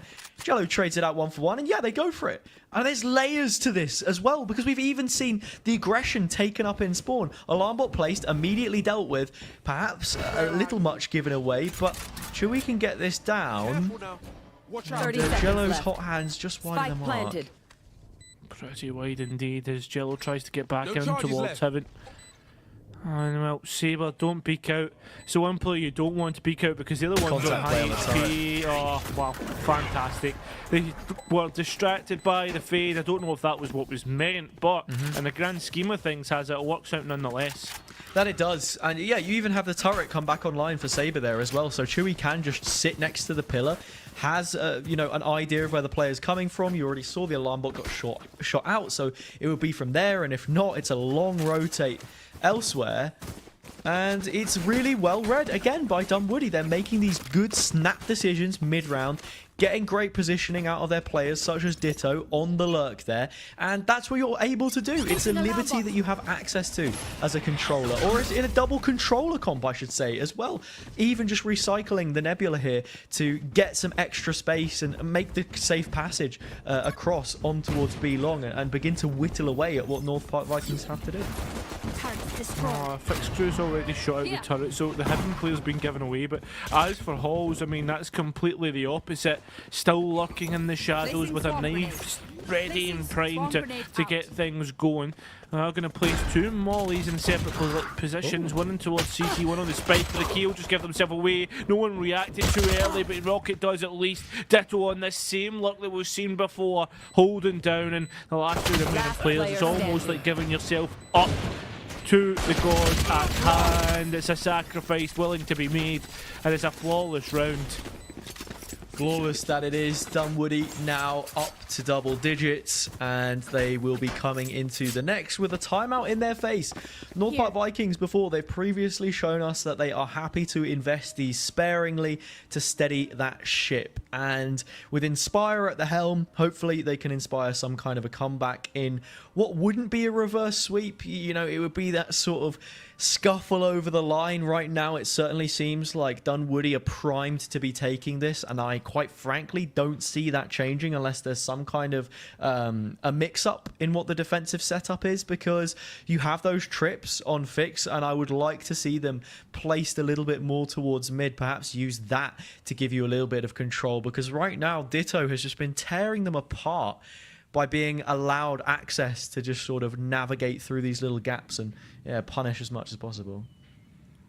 With this timeout coming through from Inspire, I mean, Hazel, what does North Park, or what do you think North Park's looking to change? Because you think towards what's going on, you've only had a pistol and an anti-eco, and yes, I mean, the pistol was the even part, but I think that was just really well played from Dunwoody. Anti-eco, you're just up against such better weaponry that it can be tough sometimes. What do you think's actually been thought up there in that kind of timeout? I'm not too sure about the timeout itself necessarily, but the focus here has to be some form of mid presence to deal with these late lurks, and we've seen that come through in the form of 2 tripwires now placed by Fix, which I think is a brilliant adjustment. And it seems as if we've got the knife outside of B and then testing the extremity of A main. My only issue with this is it is completely unsupported. Thankfully, it will only be Inspire in this position. No one else is actually nearby, but with that trip now set off, we need to see some kind of a reaction from North Park to, you know, claim this space back or at least deal with the threat of players moving into connector.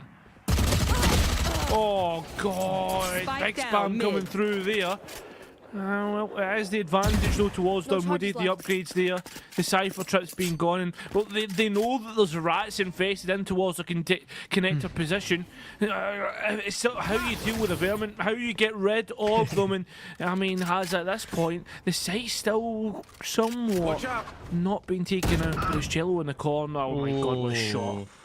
You'd think that A was a cheese parlor, and both of these teams One were enemy because they both remaining. love to go heading towards it. Ditto didn't even know about the second player, but still finds them, and it is the same problem yet again.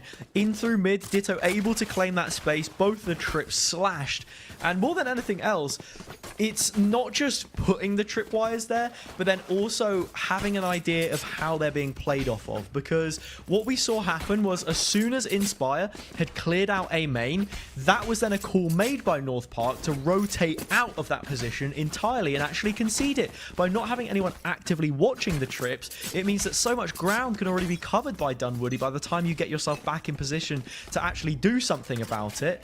And now you're going into an eco with them on the verge of taking series point. Smoke's down. Looking at the verge, the barrel of the gun off the series point. Doesn't seem as anyone's committed just yet to everything. There's a big flash to come through as the players. I guess Dunwoody are just waiting to see what the response is from North Nice. Park. Nothing really coming out just yet. Haven't invested ultimates just to make sure get things over the line. You might think it's a little bit too much, but sometimes there is no such thing as too much if it means winning a round. Spike ready to go down. A player maybe busting out of the Cosmic Divide, but no. Prowler clears the closed corner in towards Halls. You know it's clear now because of Rocket and the way that they've been able to take things out. The site just firmly in the hands of Dunwoody. And Fix through as the Cosmic Divide comes down. Fires off a couple of Sheriff shots. Takes a more defensive position so that they can maybe win out. But look at all the players hunting them down. A pack of wolves hungry for an ultimate orb, and they'll find it. That was a flawless round in every single point. respect. I mean, I can just sit here and say it's flawless, right? Because that's the word that pops up on the screen, but there is literally no better description to fit it. Saber has fantastic control of mid, alarm bot down towards Scuba, keeping a close eye on whether anyone wants to push out, and main as well, of course, something which we know Inspire to have tested on the previous. And, you know, just from that point onwards, everyone else moving in towards the site, happy to invest the Cosmic Divide with the round lead that they now have and the weapons to, of course, back it up. And then with crossfires established, it's just as simple as shooting the players where they stand. And nearly with the knives, Rocket can find that golden opener in what could be the end of this game. Oh, okay, Song. Finding on towards Ditto. Making things a little bit interesting, but Dunwoody just chilling out, vibing. And it seems as if Rocket is on the hunt elsewhere on the map. Well, they are. How many times have we seen Rocket be incredibly aggressive from this position? Did the same thing on the defender side, but this is more of a re-clear, and Inspire's taken out Saber with the orbital strike. You know what? Fair enough. At this point, anything you can get North Park, go for it, because it doesn't seem to be too much. Rocket has found that one, trades back and forth, but ultimately favouring Dunwoody from this position. A 2 versus 3, player disadvantage, but the Spike has ideas about where it could go. I mean, you go towards B, nobody's holding it. You go towards A, it is just the Cypher. B, the better of the two decisions, perhaps, and it's the one that they'll opt for. Okay, 30 well, as seconds the left. players now start to make their way on towards B. Again, this is still not the worst case scenario. And the only reason I'm saying that is because Dunwoody have been winning out most of the engagements. Prowler to find the position of Oh, it Brilliant. does. Still Blah. waiting. 2v2. Spike still 10 to go down. seconds There is left. that Overwatch player. There is the Astra Last close by. player They dip out standing. for the time being. Spike Both planted. players dropped low. It's up to the Cypher of Fix crew. And with the Nebula, AZ Twins able to cross. And now a crossfire established between the two players. Has the Astral starter place as well for Gravity Well? Prowler coming out, position known. Face your fear. Position low, Nightfall now through, and you know what that means. One enemy Fix crew's remaining. low, so is the other players. Just having to use that ultimate, this is massive. Gives away the position of the player on long. But with the time ticking away, they now know that's where Az Twin is. They can play for the Gravity Well, they can play for the utility, almost winning that out just with the one bullet. But time's getting low. The Gravity Well fantastic. could win this out, but no AZ Twins does. Attackers What a win. massive clutch in a 2v3. This is Dunwoody progress, my Hawks preserve their undefeated policy. Wow. The jump peak on 10 HP as well. I mean, you have to have a serious pair to go for that one. And fair enough to them because they got away with it. Then just playing the timing somewhat on the half stick with the Gravity Well. Everything coming into place, and Dunwoody just looked so good by the time it got to this third map. It was too far out of reach for anything that North Park wanted to do. To be fair to them, they brought some decent ideas. They had a game plan, how they wanted to approach every single map, but a lot of the time it didn't really come to the forefront. It was a mixed bag of ideas which weren't fully implemented, and that is the reason why they fall short here, why we favoured Dunwoody coming in, and why they are now the team with that flawless streak maintained 6-0. I think, Hazza, there is going to be a very quick turnover here. So I'll leave you to say any goodbyes or anything you'd like to say as we get ready for that next matchup. Nothing in particular other than the fact that obviously congratulations to Dunwoody. They show exactly what it means to be that top team. They turn things around even when their own map pick wasn't able to go their way in a long overtime. Takes a lot to do that. Dig in deep and find the subsequent results, but they do so. Commiserations to North Park. Like I said before, some nice ideas, but perhaps just need to, go back and review them, work out what some of the mistakes were, because they also do have a lot of potential. But that is all from me, all from you, I imagine, as well. So we will be heading to a break, but when we return, there'll be a second set of casters, second set of teams, and a second matchup for you all.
Good evening, everyone, and welcome back to the NECC. We've got more Valorant for you. My name is Marks. This is Orbital over there. And let's just hop right into the match, because actually these teams have already all gone up against each other. But Orbital, just fill us in.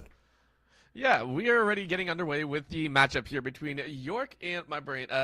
My brain does not want to work ever. It's York Spartans versus UMW Esports, and of course, because the previous series actually went three games all the way through, we did have to have the teams actually start a little bit early, or did not have to make them. They decided to go ahead because, again, time crunches. We understand that, but with that match actually underway, we were able to grab a little bit of a screenshot, and of course, with both these teams actually having winning records, they've actually been fighting very, very hard to kind of get to the very top of that echelon right now. If you go ahead and have been keeping up with them at all, you do know that UMW Esports is currently sitting at a 5-1 record. They do have an extra win at the end of week 8 that was already recorded due to a little bit of scheduling stuff, fun shenanigans there.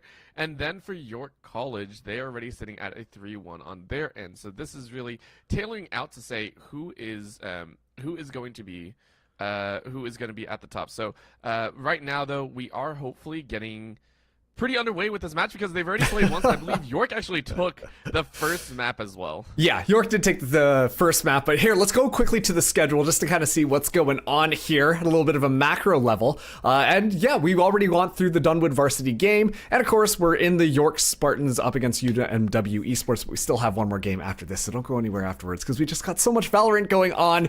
But let's go into our map picks and bans so we can take a look at the current matchup in front of us. If we do head over there, then Split was map number 1, upon which, as we had kind of said at this point, York has won that first one, but of course Split was York's choice.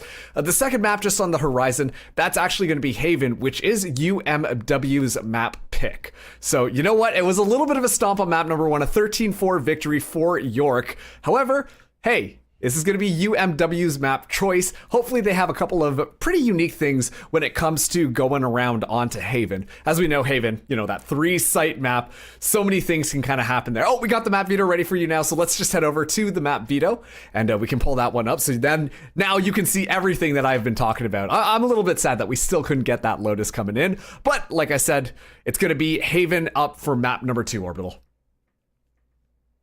I'm excited. Haven is one of those stalwart basic maps. I don't like calling it basic because someone's gonna yell at me in the future, right? Someone's gonna be like, "Ah, that's the wrong words." But it is kind of just one of those standard collegiate matchups. The Split, Haven, those are two that are always being played. So I really do hope that we get to see some exploration here because again, I am glad that it is Haven because, again, I personally really like three-site maps. It's very, very enjoyable to me, and it basically brings about a lot more variety. So for on Haven, I do expect York to also come out with a lot of fire under their belt, and I expect them to still look to try and take a very standard, clinical, and just absolute dominating win. Yeah, I mean, hey, if York can just play it forwards, that means that that's going to just really help solidify things in the NECC rankings because, as we've both said, both of these teams are looking pretty darn good when it comes down to their win record here going on. So, of course, if York could do this, you know, it's a little bit of a statement being made to all of those other upper echelon teams in the Challengers region. But, of course, we aren't going to know until we do get into the map. But, hey, you're talking about 3 maps here, or sorry, 3 bomb sites. You know what? Lotus, unfortunately, not going to be into that rotation there. A little sad that teams aren't warming up to Lotus yet. But of course, maybe in the horizon, things are going to be turning around, especially too with the lock-in tournament kind of wrapping up there. We're seeing a lot more teams start to pull in new strategies, try and work on a lot of these different compositions. And so I'm honestly very curious to see how teams are going to be approaching Haven as well, given the current changes regarding Killjoy, as well as some of these other agents being introduced into the meta. You know, there's a lot more variety that can kind of come into there. As we know, the Killjoy ultimate has been, buffed so that it just withstands a little bit more. But I don't believe that Gecko is into play yet, but I imagine that things are going to be shaking up quite a bit when that comes into there. Regardless, though, when it comes to making sure that we have that Sentinel pick, I would be very surprised to not see a Killjoy on Haven. I think it's kind of one of those tried and true type of agent selects, don't you think? Oh yeah, this is I'm not gonna lie, I'm very excited for Gecko. I am extremely excited for that. But as you said, the Killjoy is also one that has gotten some minor changes along the way. But I'm still, really do want to see the Harbor coming out. I will always be a fan of Harbor, and ever since he was first released, I was very, very excited.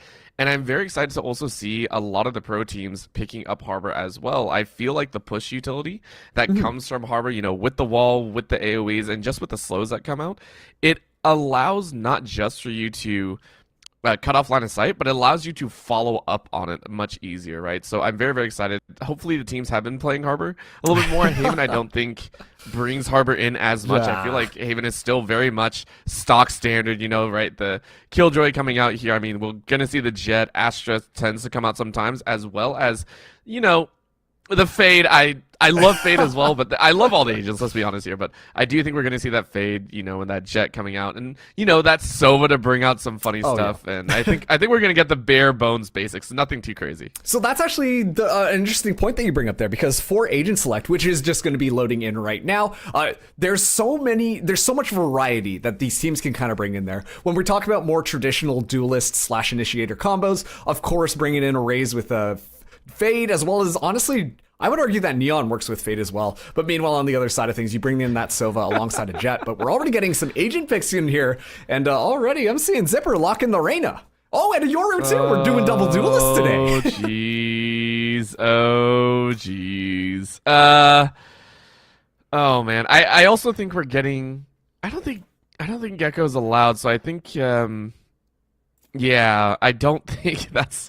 Yeah, we did have a DC. I think one of the coaches DC'd, unfortunately, and I don't think Gecko's allowed. So we are not playing that. The Yoru, though, if Yoru is actually locked in, this is something that I really hope is true, because I am always a fundamental believer in there are reasons that low tiers are low tiers. However, if you don't know why that low tier is a low tier, you're not going to be able to play against it, right? So if the Yoru comes out here and you haven't played against a Yoru before, you don't know the ways to kind of abuse those small weaknesses, right, inside of that agent. So if it comes out that it's actually a Yoru pickup, I'm gonna be so excited. Okay, I'm Orbital. Just play ball with me for a second here. Okay. Yoru. I think Yoru can actually be somewhat of a replacement for how Chamber used to get played. So, obviously, we know the Chamber nerf, Rendezvous not as effective anymore. You can't really teleport yourself around, but you know who still can teleport and still teleport pretty darn efficiently? Yoru. Think about it. If you have Yoru playing on the defense, you give Yoru that operator, you send in that gate crash just behind, and then you use all your decoys, all your flashes and everything. You can take a first shot and still have that get away from jail free card, upon which you can immediately teleport back to someone else who is on the site, and suddenly you got your stacked defense. It's a classic Chamber play, just in the form of the blue-haired Japanese man now. That sounds like a lot for the same as like a little, right? You're talking about the Rendezvous, like a single ability, like, oh yeah, we can teleport out. You're like, throw the whole kit of Yoru out there. You're like, launch the entire agent out the window and hopefully they make it.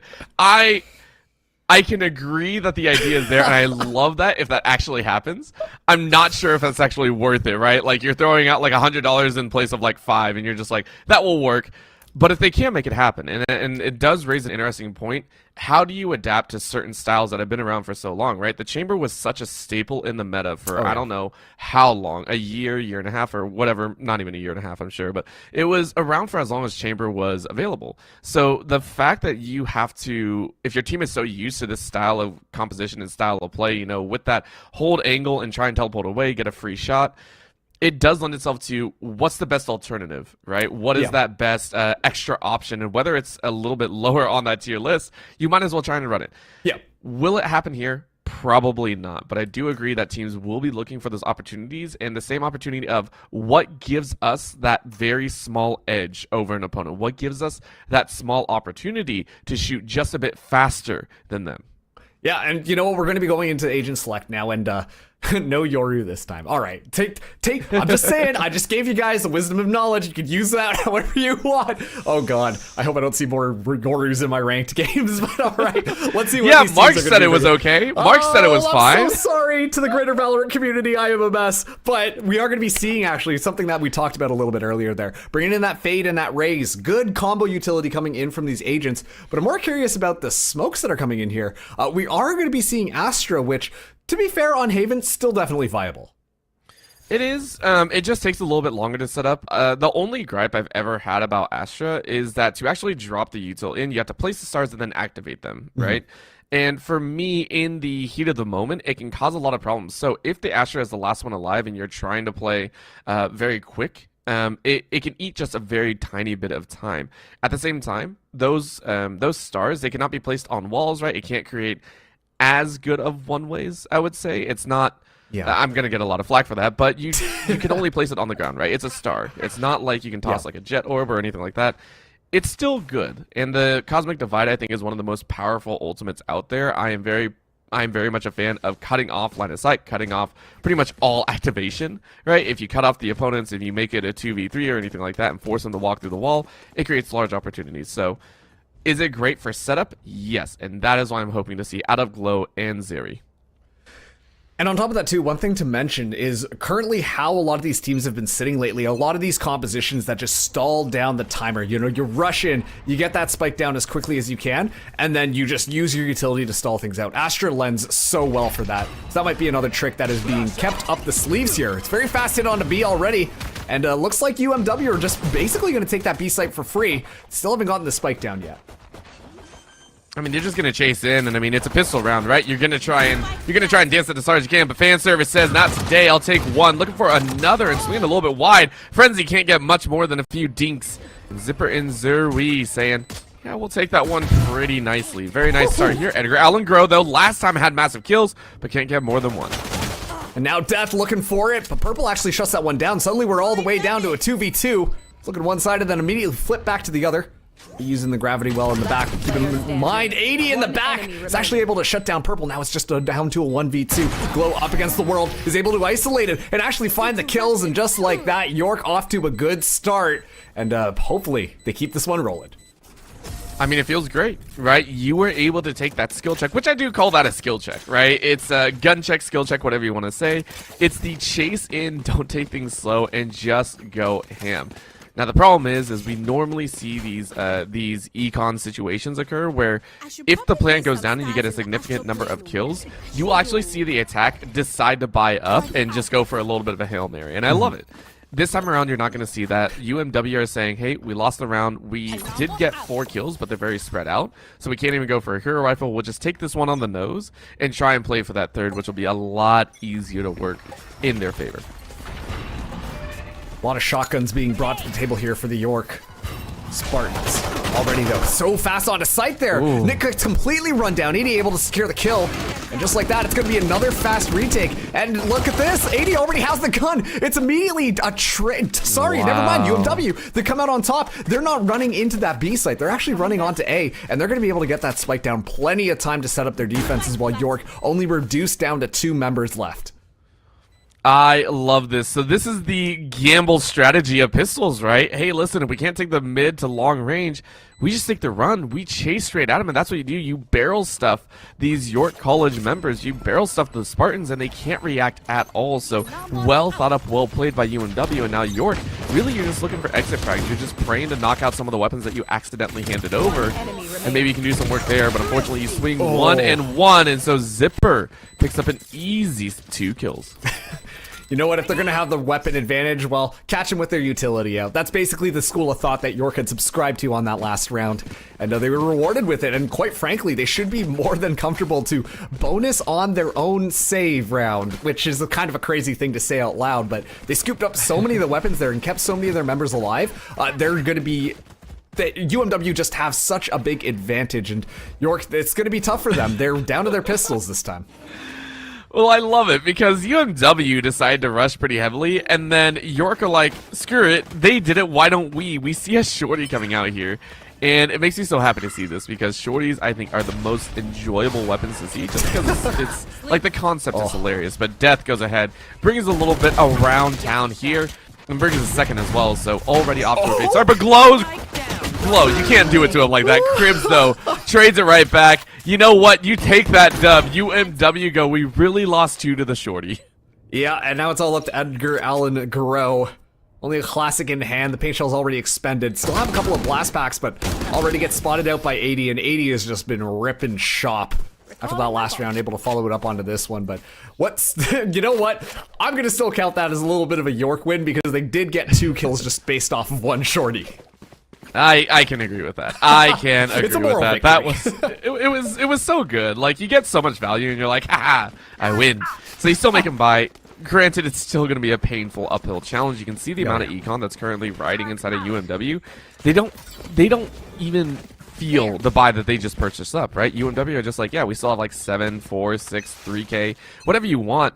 And York College, if they don't win this one, they're staring down at least 3 gun rounds in a row. That's the painful reality that they're now facing.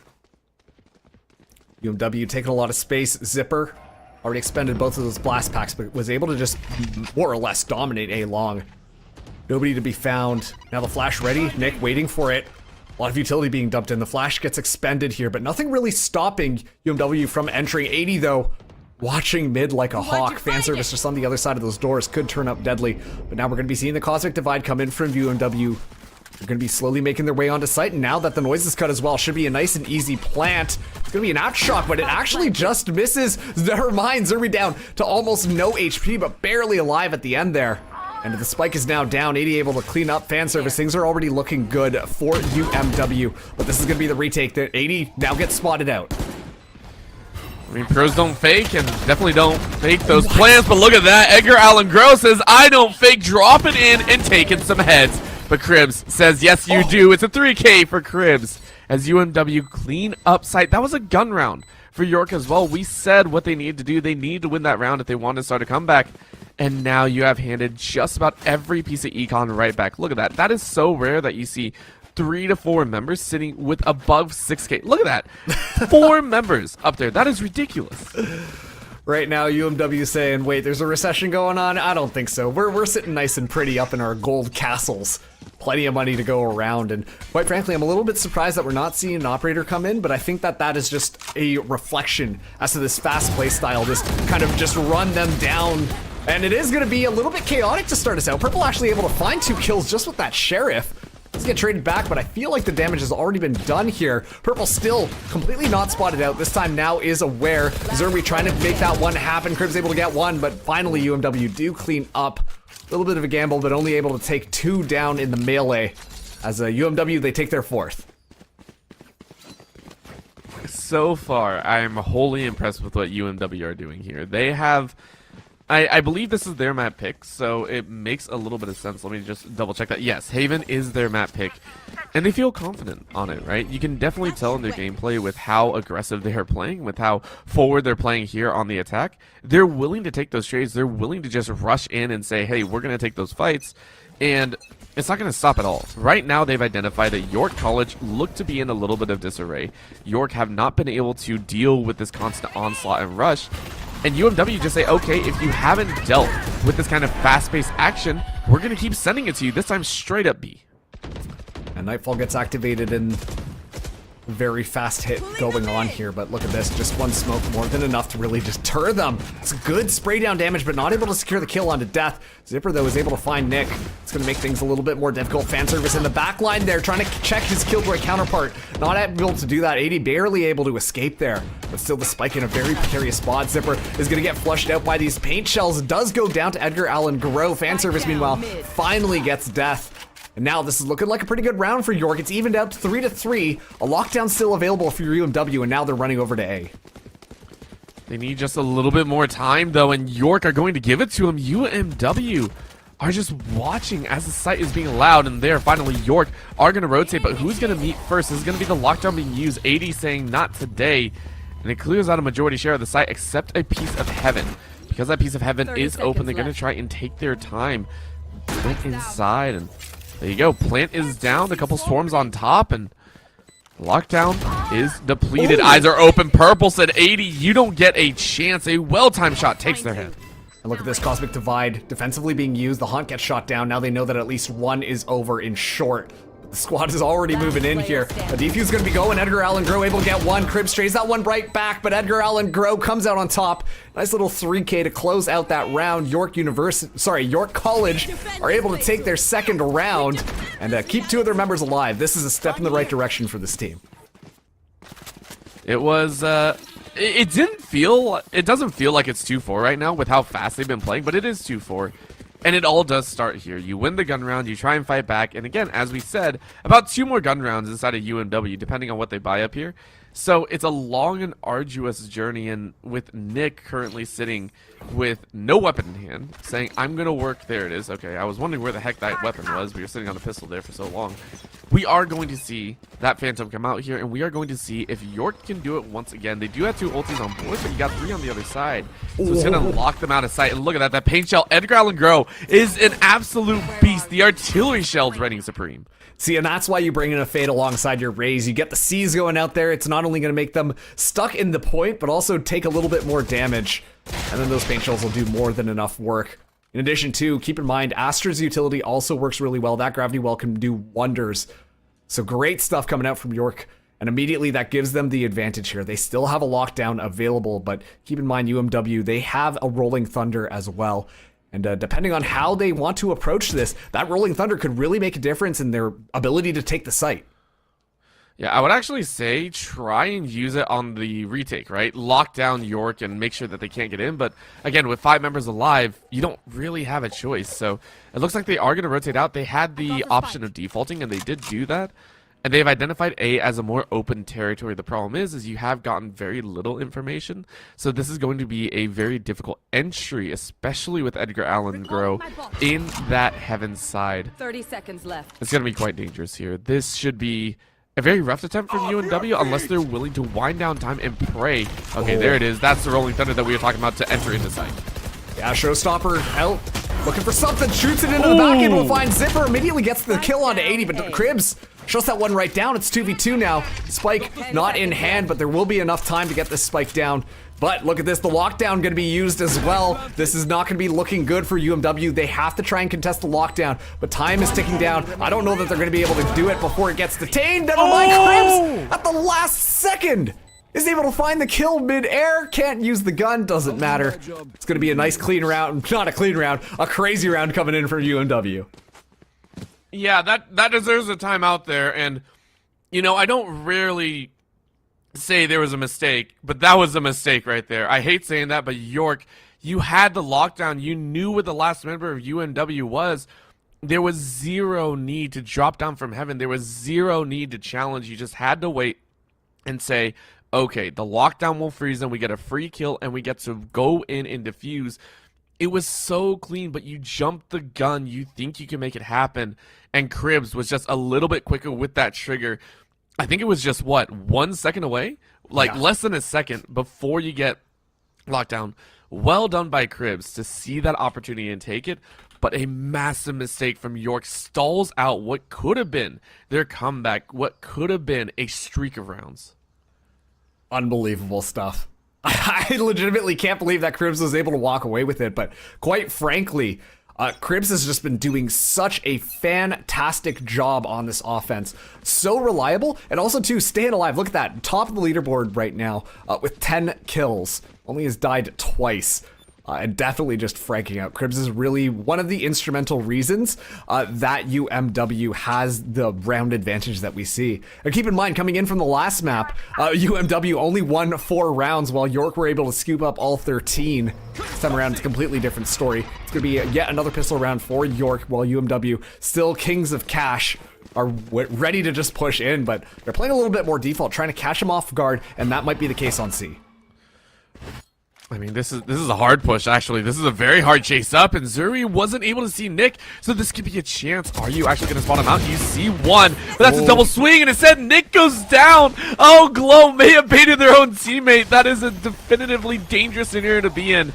And because you lost that side, it's free open range. That'll be UMW saying, we know where one of the members are. We are going to chase and take over C-Site. Yeah, and that's so hard now for the defenders, because York, they're going to have to try and push without that breach utility. No more flashes, no more fault lines to clear things out. They're just going to have to go off of a couple of smokes. But even then, it's just going to be an assault from UMW. They start to push out a little bit, but unfortunately, Zipper did overextend just a little bit. That's going to allow for a little bit of a rifle pickup for Purple. Haunt doesn't find any information. Edgar Allan Groh so low, eventually going to be going down. Fan service goes down as well. Purple just in the back, able to scoop up 80, but now a 1v3 scenario. The Spike is down. York just going to be looking for a couple of exits at this point, try and hurt the economy of UMW, but it's still not going to be enough to make sure that they can't buy rifles next round. Painful route. York, Purple just praying 30 HP though. Oh, no, no, you're gonna get rolled out. You are now locked down. You got nothing. Zerwe takes a 3K. And UMW saying, listen, if we're not on our own maps, there might be trouble. But if we are on our maps, we're taking it by storm. This attacking side looks so good for them.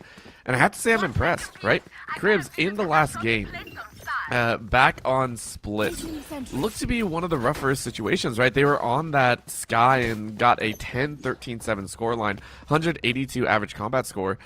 So had a little bit of a rough time, and this time leading the charge, saying, hey team, we got to step it up if we want to try and further our records. So huge props there, and no matter what, you already hit the halfway point. You already got 6 rounds. Everything else after this is just a bonus.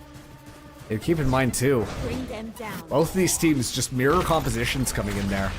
Fault line going to be used, does a good job, but Death is going to toss out the Nightfall. Doesn't actually catch anybody, unfortunately. So you can see that UMW are still a little bit hesitant to move in here. Now, the engagement's going to happen. Fanservice trying to check the corner here, but Zipper is able to get away for free. Goes up top, does get spotted out there and able to find the kill onto Fanservice. Is just going to back off of here as the lockdown gets expended as well. UMW should be able to get this plant down, but still right now, it's York just doing everything that they possibly can to try and delay it, but Glow goes down in the crossfire. Man, UMW are playing this like they have memorized every single angle here. Purple is able to find one, but it's a consolation prize unless a massive play comes out here. Unless these two can put on one heck of a crossfire. I don't think we're going to see too much yet. Zerwe takes one, and then Death through the wall takes the other. It's so well done. Like, UMW, what the heck? What changed from game 1 to 2? They look like a brand new team, honestly. Like, yes, I understand 13-4 is a rough score. It's very difficult to come back mentally, even on your own map pick, and be able to say, we are going to give you an absolute shellacking. Like, this is so impressive from UMW. Oh, it absolutely is, and now York are going to be sent back, just trying to scrape together something of a buy to slow this down. But, you know, you mentioned it earlier, Orbital, and I just want to reemphasize it. It's just they're having such a hard time dealing with the speed that UMW are taking the sites. And I'm not even talking about just right off the bat. It's just when they choose to engage, they do an excellent job of doing so. Edgar Allan Grow somehow able to escape there. 12 HP and even found the frag onto Zipper. That's going to be more than enough. We see the Cosmic Divide invested as well, but there's nothing going to be found. UMW really thought that they were going to be able to move in and cap that site. I mean, they should have been able to. If they traded 1 for 1, I think it would have been just fine. But, I mean, Edgar Allan Grow said, listen, I carried last game. Let me do it again real quick. Let me stop their push. But Cribs able to find 1, so that is Edgar down. Purple needs to set up a little bit heavier if that's going to happen. If you're able to hold down the C long, you can create a massive opportunity, because at this point UMW are running down the time a little bit, and now we finally get to see them play a little bit slower, whether it be forced or unforced. They are going to wait the timer down. Oh, the timing. Purple backs off of it, and this is the time that we actually get to see UMW start to make their move. They're regressing a little bit faster onto that C site, but at the 30-second counter they have to make a move now. Looks like B is going to be the call here. Don't think that they realize that someone is on site. Joe's just in the back here. Fanservice, though, gets checked out by Death. Such good timing coming in here. The engagement is coming through. Nick going to be popping the head around there, but the Killjoy turret actually gives information. Almost able to find a kill there. Purple with the blind fire shot out of that Marshall, but Spike now goes down. It's a 2v4 scenario. Rolling Thunder online, but I don't think this is the round to use it. Nope. I mean, again, you have 3 members that are quite low on UMW's side, but York, of course, don't really know that, so you are praying that they get an opportunity, but Nick is able to find 1. Death, though, around the corner said, not today, and, you know, I felt like York could hold out, but they got a little bit antsy. They sent a lurker all the way back, and it was spotted up by UMW. And again, UMW just taking advantage of every single mistake. I give them huge props for continuing this. And it's not like only one player stepping up. You take a look at all of their kill totals, it's only 5 kills difference between every single member. They have played this very, very well. They split up, and I wouldn't say split up, but they've been able to have everyone shine at different moments. We've seen everyone kind of step up to bat at that plate. And it's worked very, very well for them. Now with the showstopper, I expect it to be used here just to try and create space and maybe take someone out if you want to enter that C or A site. That, it might just be UMW saying, hey, we know what we want to do. Let's go ahead and chase it. It's going to be 3 tagged up at the Nightfall, but look at this. UMW got their feet firmly planted in the ground, not moving anywhere. The spike is still back. And this is actually something that I think is very effective coming in from this attacking team. They're playing these defaults, but when they attack, they're very fast. And the reason why these defaults are great is that it's punishing York whenever they try to push out to get a little bit more information. You know, if a team is just rushing you constantly, you want to spread out from the other sides so that you can set up these flanks as soon as possible. But UMW aren't even giving them an opportunity because they're playing so slowly. And look at this, 80 again on the lurk is able to find fan service. And now York have to do damage control on that. Never mind to make sure that the site is secure. Oh my gosh, that, oh! And 80 takes 2, you know what? You're happy about that. That's more than you could have asked for. And UMW, they say, okay, we know where one more is, so we have the player advantage over here on A side, so we're gonna bounce in, we're gonna take care of the bottom side, we're gonna ensure that we take up heaven, because you hear the footsteps. It's beautiful. Again, you pointed it out perfectly. UMW wastes no time. As soon as they know they have the main advantage, they rush. If they, well, that was kind of fun. Double rolling thunder there makes for a very pretty sight.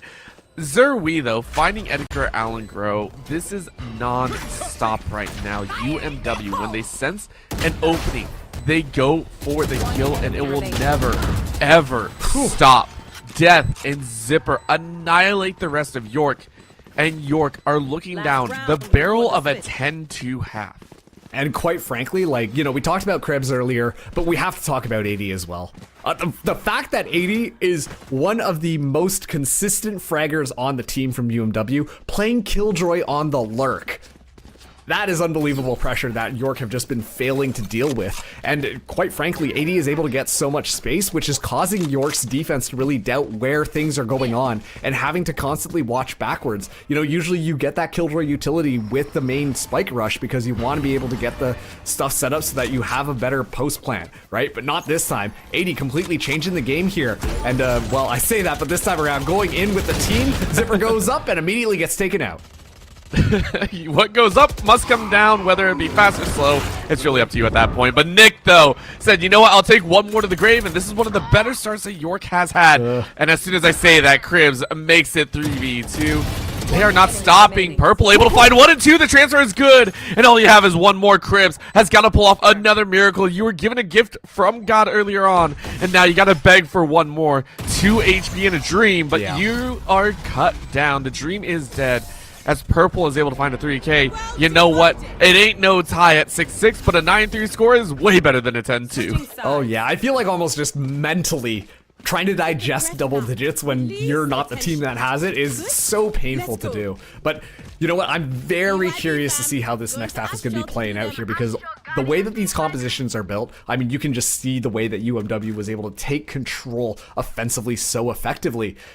Now it's going to be York's turn to try and prove that they can do the exact same thing. These compositions are identical. And that means that, you know what, York College could play a very similar strategy book that UMW is doing as well. I just wonder if it's going to work out as well for them, depending on how these players do perform. But still, it's fresh, brand new round. You got to shake off the last half. If you're York, you want to make sure that you at least get this pistol round to try and stabilize yourselves a bit more. I mean, they're going to try, but look at this. Already a slowdown in this. You know, if you're going to try and match what UMW did, you can't be scared of the utility, right? You can't be scared of what's going to go down here. Of course, waiting at the util is fine, but I want to see them move fast. As soon as they know all the utils down, chase. That is quite a bit out of the breach that you already know has been used, and now you see a couple of the stars being dropped as well. And now you decide to double back. You know what? I don't hate it. They go ahead and call the fact that, hey, it was completely smoked out over there on A site, but C is open. So let's go ahead and move towards there. I mean, York trying to do their best, but Death met fan service with a little bit of a fan service. Oh, you only had one more shot, but it's enough. Get the damage down. And York stuffed at 4v3, but they're doing work. Nick able to flush out Cribs. And the 3v3 is abound. UMW now have to retake, and they're going the long way around. And it's going to be tough. They've only got those Astra Stars to play off of, but a little bit of miscommunication. It's absolutely fatal here. and suddenly UMW have the numbers advantage. It's still just one bullet a person, but that also goes for Glow as well. Is able to at least get the first one, looking for the next. 80 just around the corner here. It's going to be a little bit of timing between who's going to get the faster flick. 80 spots sends him into the grave. York, they hold on. They get the pistol round in the second half. Glow barely alive, able to clutch that one up. Oh, that was so close, but it was so necessary. We said again, for York, you had to win that first round. And granted, I'm pretty sure that first round went exactly the same way, right? Except it was York that did it once again. They went down to the final player once again. There were 9 kills in that round, and UMW this time around, though, don't have the extra econ. So this one, you won't even get a chance to have an extra fight. It's full classics, not even frenzies, to come on and play here. And York should be ready for this one. Yes, you can see it. It's a hard chase in from UMW, but York are expecting this. So how do you play out from this? How do you get away from this? It is fan service getting chased down. You are lost in the sauce. You get 1. Can you get another? Yes, you do. You get 3. You know what? I totally thought fan service would have died at 1. But you take 3 with you. You open up an opportunity to chase out UMW even further. And a beautiful job at that. You know what? That's honestly just a really good read from York. This happened exactly on that last half. York able to pick up the pistols, and then UMW with the pistols in their hand on that second round just ran things down. And that's exactly how things played this time around, but they kept fan service in the back there. It was more than enough to be able to just make sure they secure the second round, which really just started the spiral in the first half. So big, honestly, ups to York for being able to adapt on the fly to make sure that that does not happen. Now, we are going to be seeing they are going to be trying to bonus here, while fan service is going to go for the Phantom after that last chain of kills. Nice little triple kill. It's going to give you more than enough money to make that one happen. But UMW, this is going to be their rifle round, so this is going to be the true test. UMW could make it to double digits on this round. I mean, I think there's a good chance that they do. As much as we were talking up the fact that York have won, 2 in a row, these are mirrored comps. But again, UMW just seemed to have that aggression on lock. York, they took a little bit more time. They were waiting, for those opportunities. And unless this slow play works, it'll be a big question. But right now, Nick barely can get through, and 80 just annihilates 2. The collateral headshots just dinks them for death. It's a beautiful spray to make it a 5v3. Now, this is just really hard for York. They were kind of banking on that one to work out. They still have their Fade and Astra alive, so it's not impossible to be able to take the site, but it's still going to be very difficult. Fan service maybe rethinking that Phantom purchase at the start of this round, because now the economy is going to be all over the place. Death is going to get caught out there, but the ultimate orb is going to be scooped. Fan service now just 1 away from getting the lockdown online, but I don't know that it's worth it to try and run for the other orb, because at this point, UMW have control of A long. That's going to make things really difficult. Looks like the call is being made to rotate down A. Zipper just around the corner here. Not able to find the headshot, so Glow is going to walk away for free with that one. And that's going to allow easier entry onto A. And the entry is good. The question is the retake, right? You're still working with a little bit lower efficiency weapons, but you definitely make things happen. It's 4v3. How deep do you want to spread it? Are you going to contain yourselves inside of the site? 3v4. It looks like they are going to contain one underneath Heaven here. Fan service going to try and use that turret as a Phantom 4th player.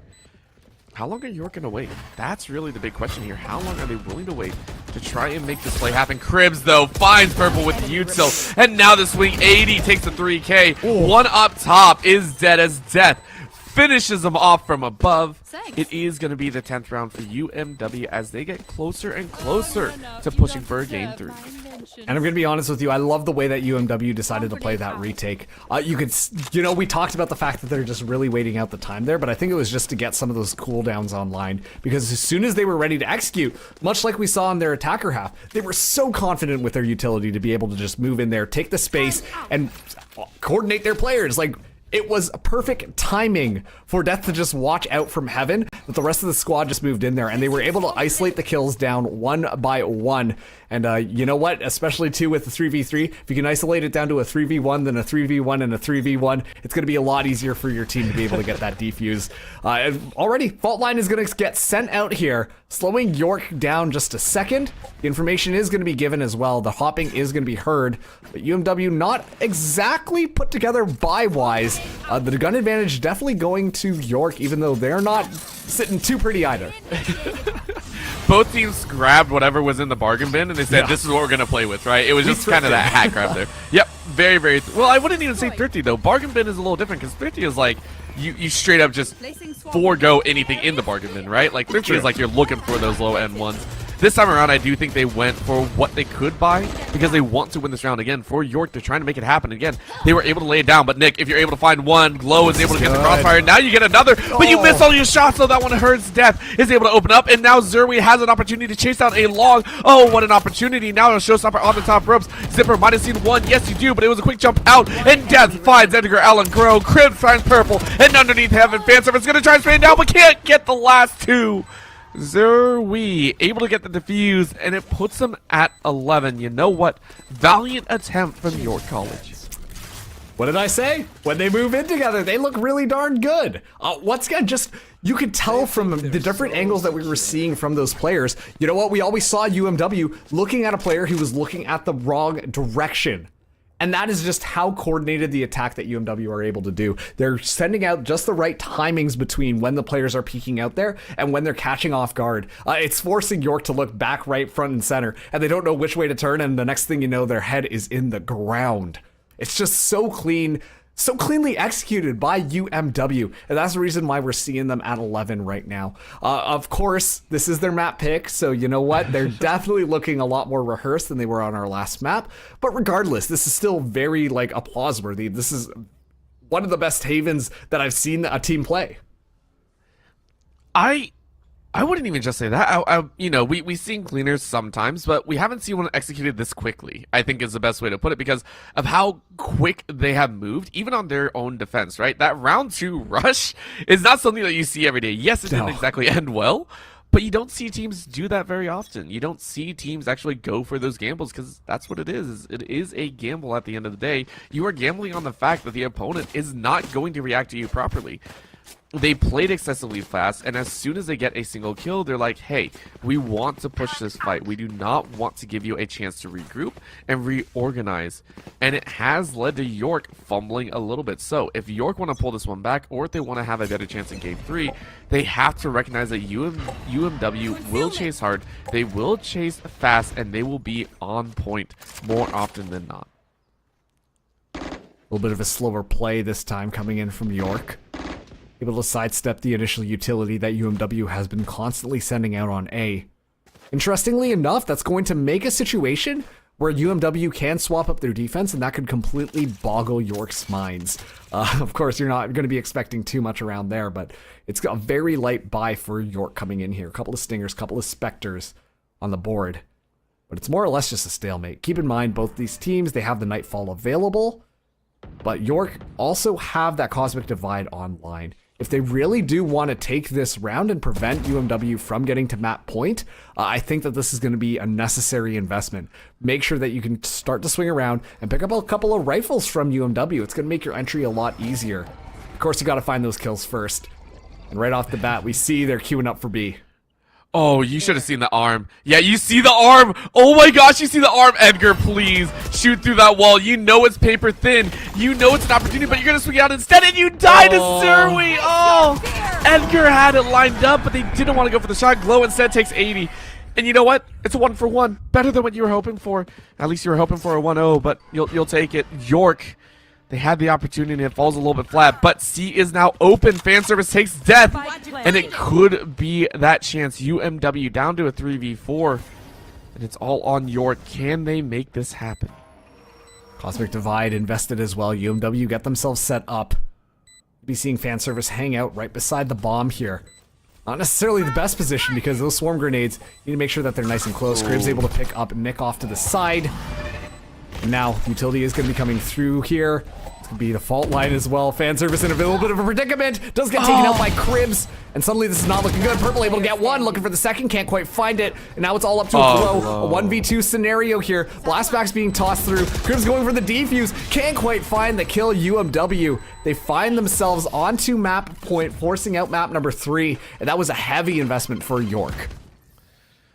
I mean, Match point. York tried, but UMW are just faster on the draw. They have consistently found early gunfights, and we saw it, right? Fan service tucked into the corner. That is a spot that normally you'd be able to get away with a little bit. You'd have a little bit more time to react. Yes, it's frequently checked, but it's not impossible to pick up kills in that location.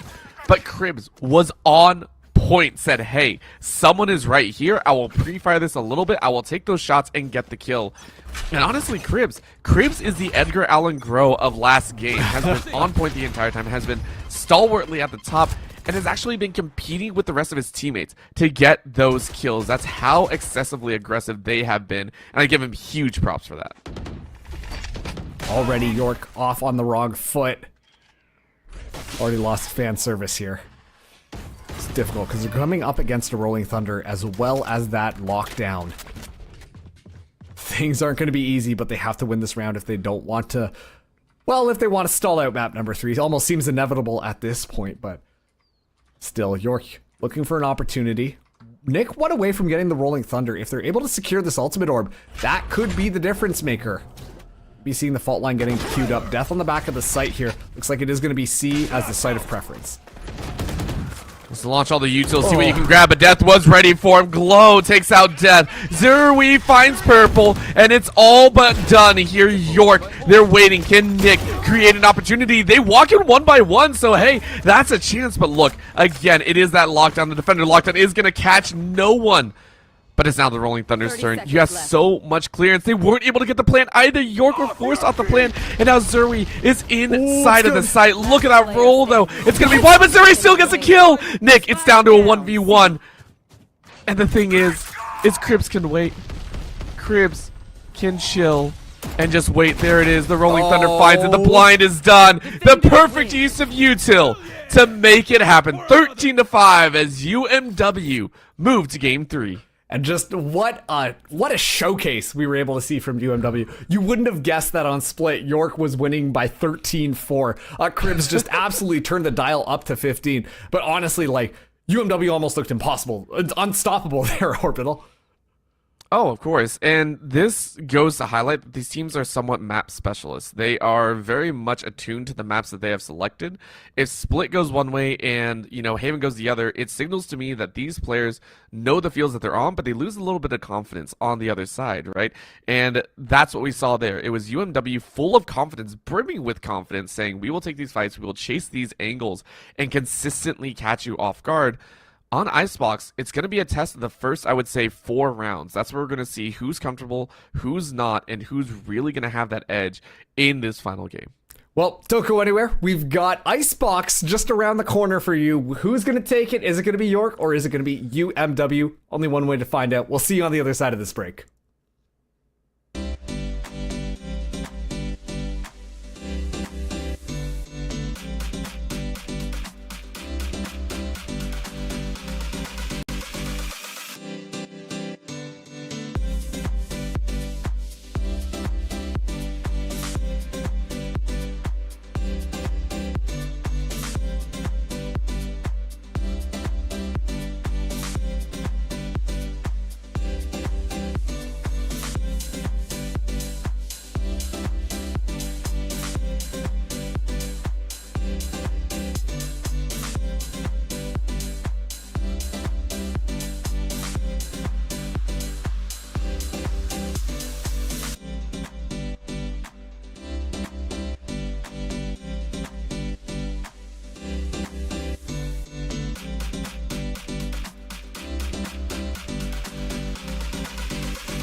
Welcome back, everybody, to the NECC Champions Division. My name is Marks. This is still Orbital over here. And right now, we've got quite a game in front of us. It's the York Spartans up against UMW Esports. And Orbital, we're going the distance. Oh yes, we are. It seems like the mainstream is all just, you know, let's send it all games. Just go ahead, play all the games out.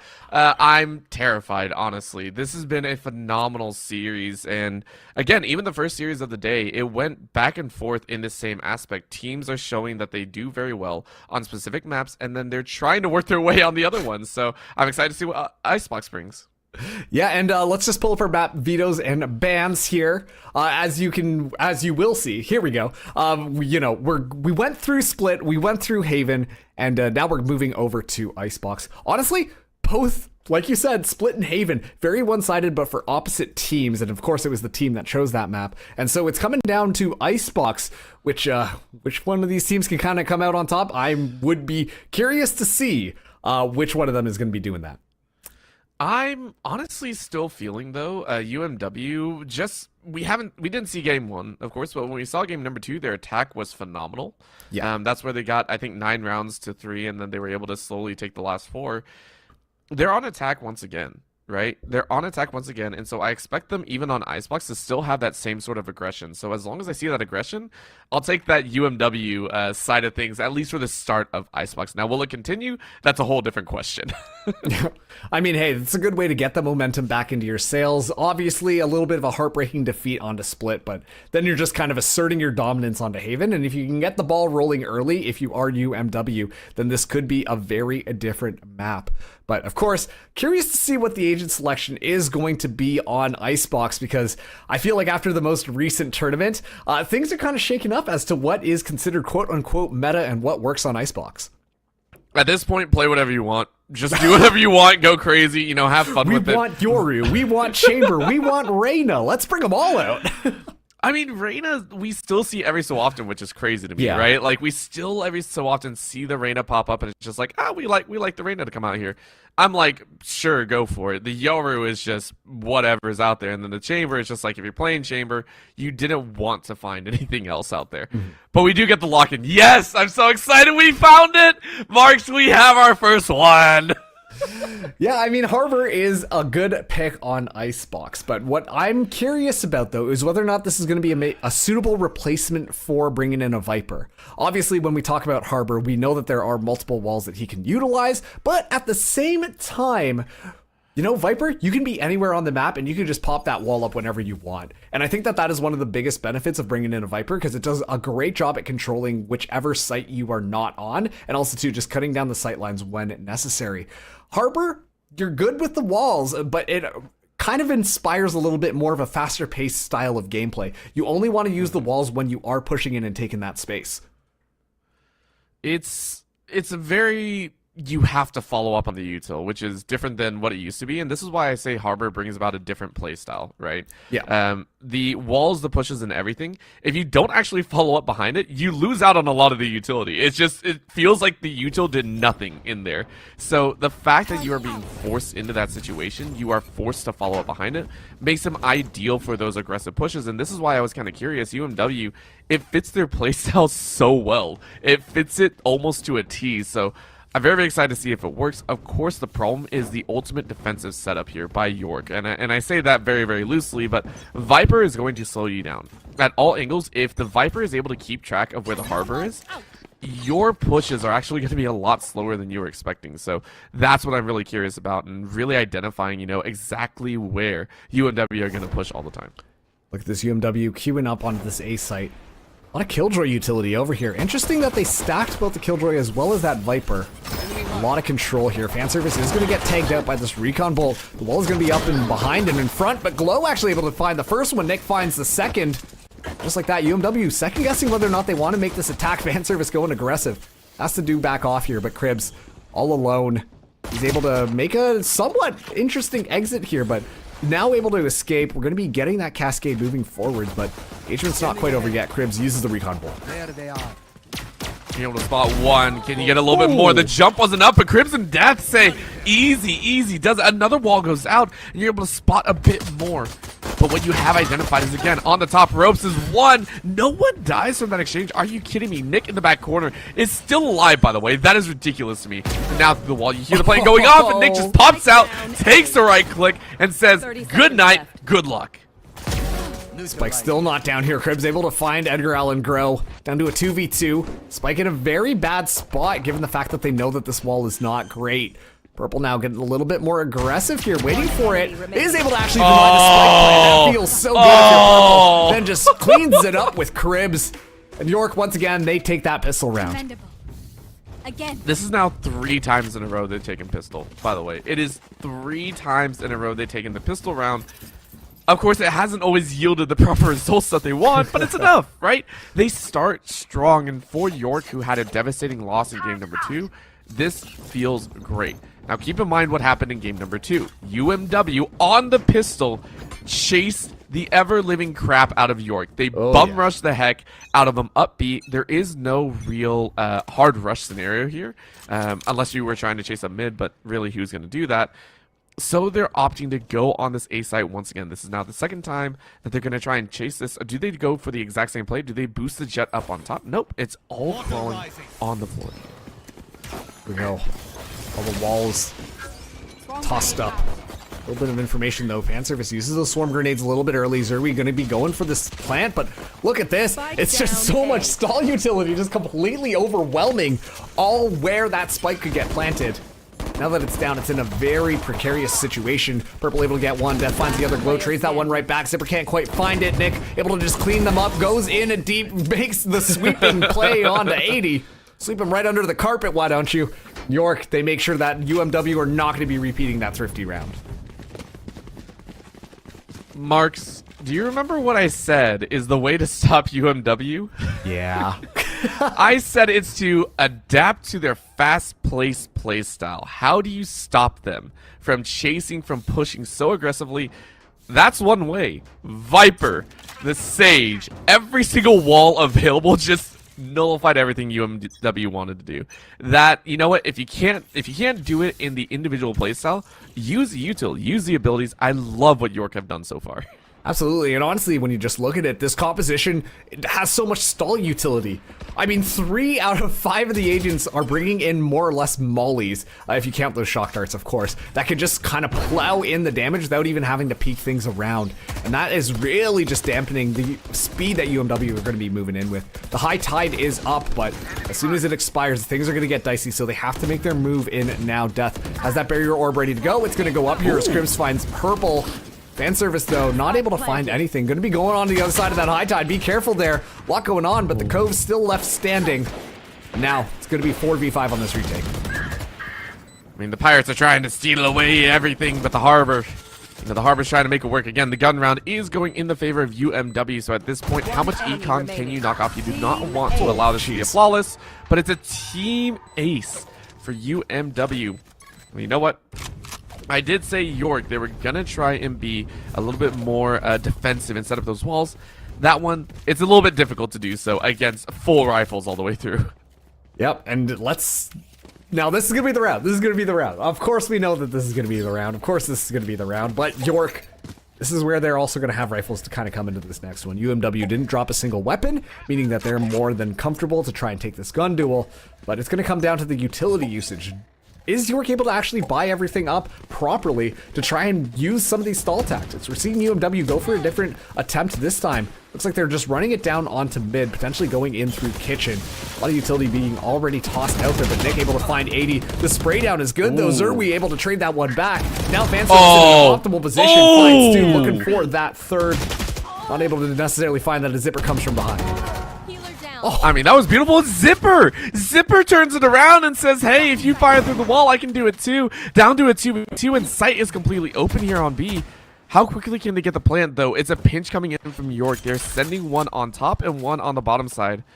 And they're going to try and collapse in very, very heavily. The question is, can they swing at the same time? It's a big trouble here. Cribs, though, is going to go down as Glow comes out with the flank as well. It's a 2 pair of frags as it's York College taking round number 4. Yeah, talk about a little bit of a glow up at the end of that round. Ooh, Easily shutting that one okay. down. I mean, hey, you know what? You're looking for that pinch, and UMW very smart with the read. Say we're not going to give you that opportunity. Try to go for the double swing, but Chloe just completely shuts it down single-handedly. Didn't even need Edgar Allan Gros for the support. And just like that, York still in the lead. Determined to win this series after what happened on that last round. And we are going to be seeing fan service coming in with the judge. We've seen fan service by the judge quite often in these last couple of maps here. But, of course, UMW, they still have their weapons moving into this next one. A lot of ultimates, though, for York. Very close to going online. They just need to get one of these ultimate orbs, or at least get a kill. And suddenly, this thing could completely flip on its head.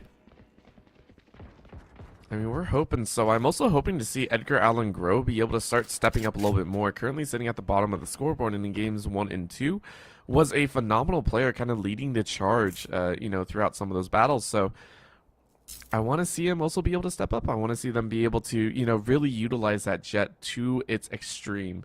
At the moment, though, it's been difficult, and I mean, York are currently fading over towards this mid-A site. UMW, if they realize that this is an open territory, they might just try and chase, get the plant, and then force a quick retake action from York. Right now, though, they have one lurking out there in mid, and UMW say we have the site.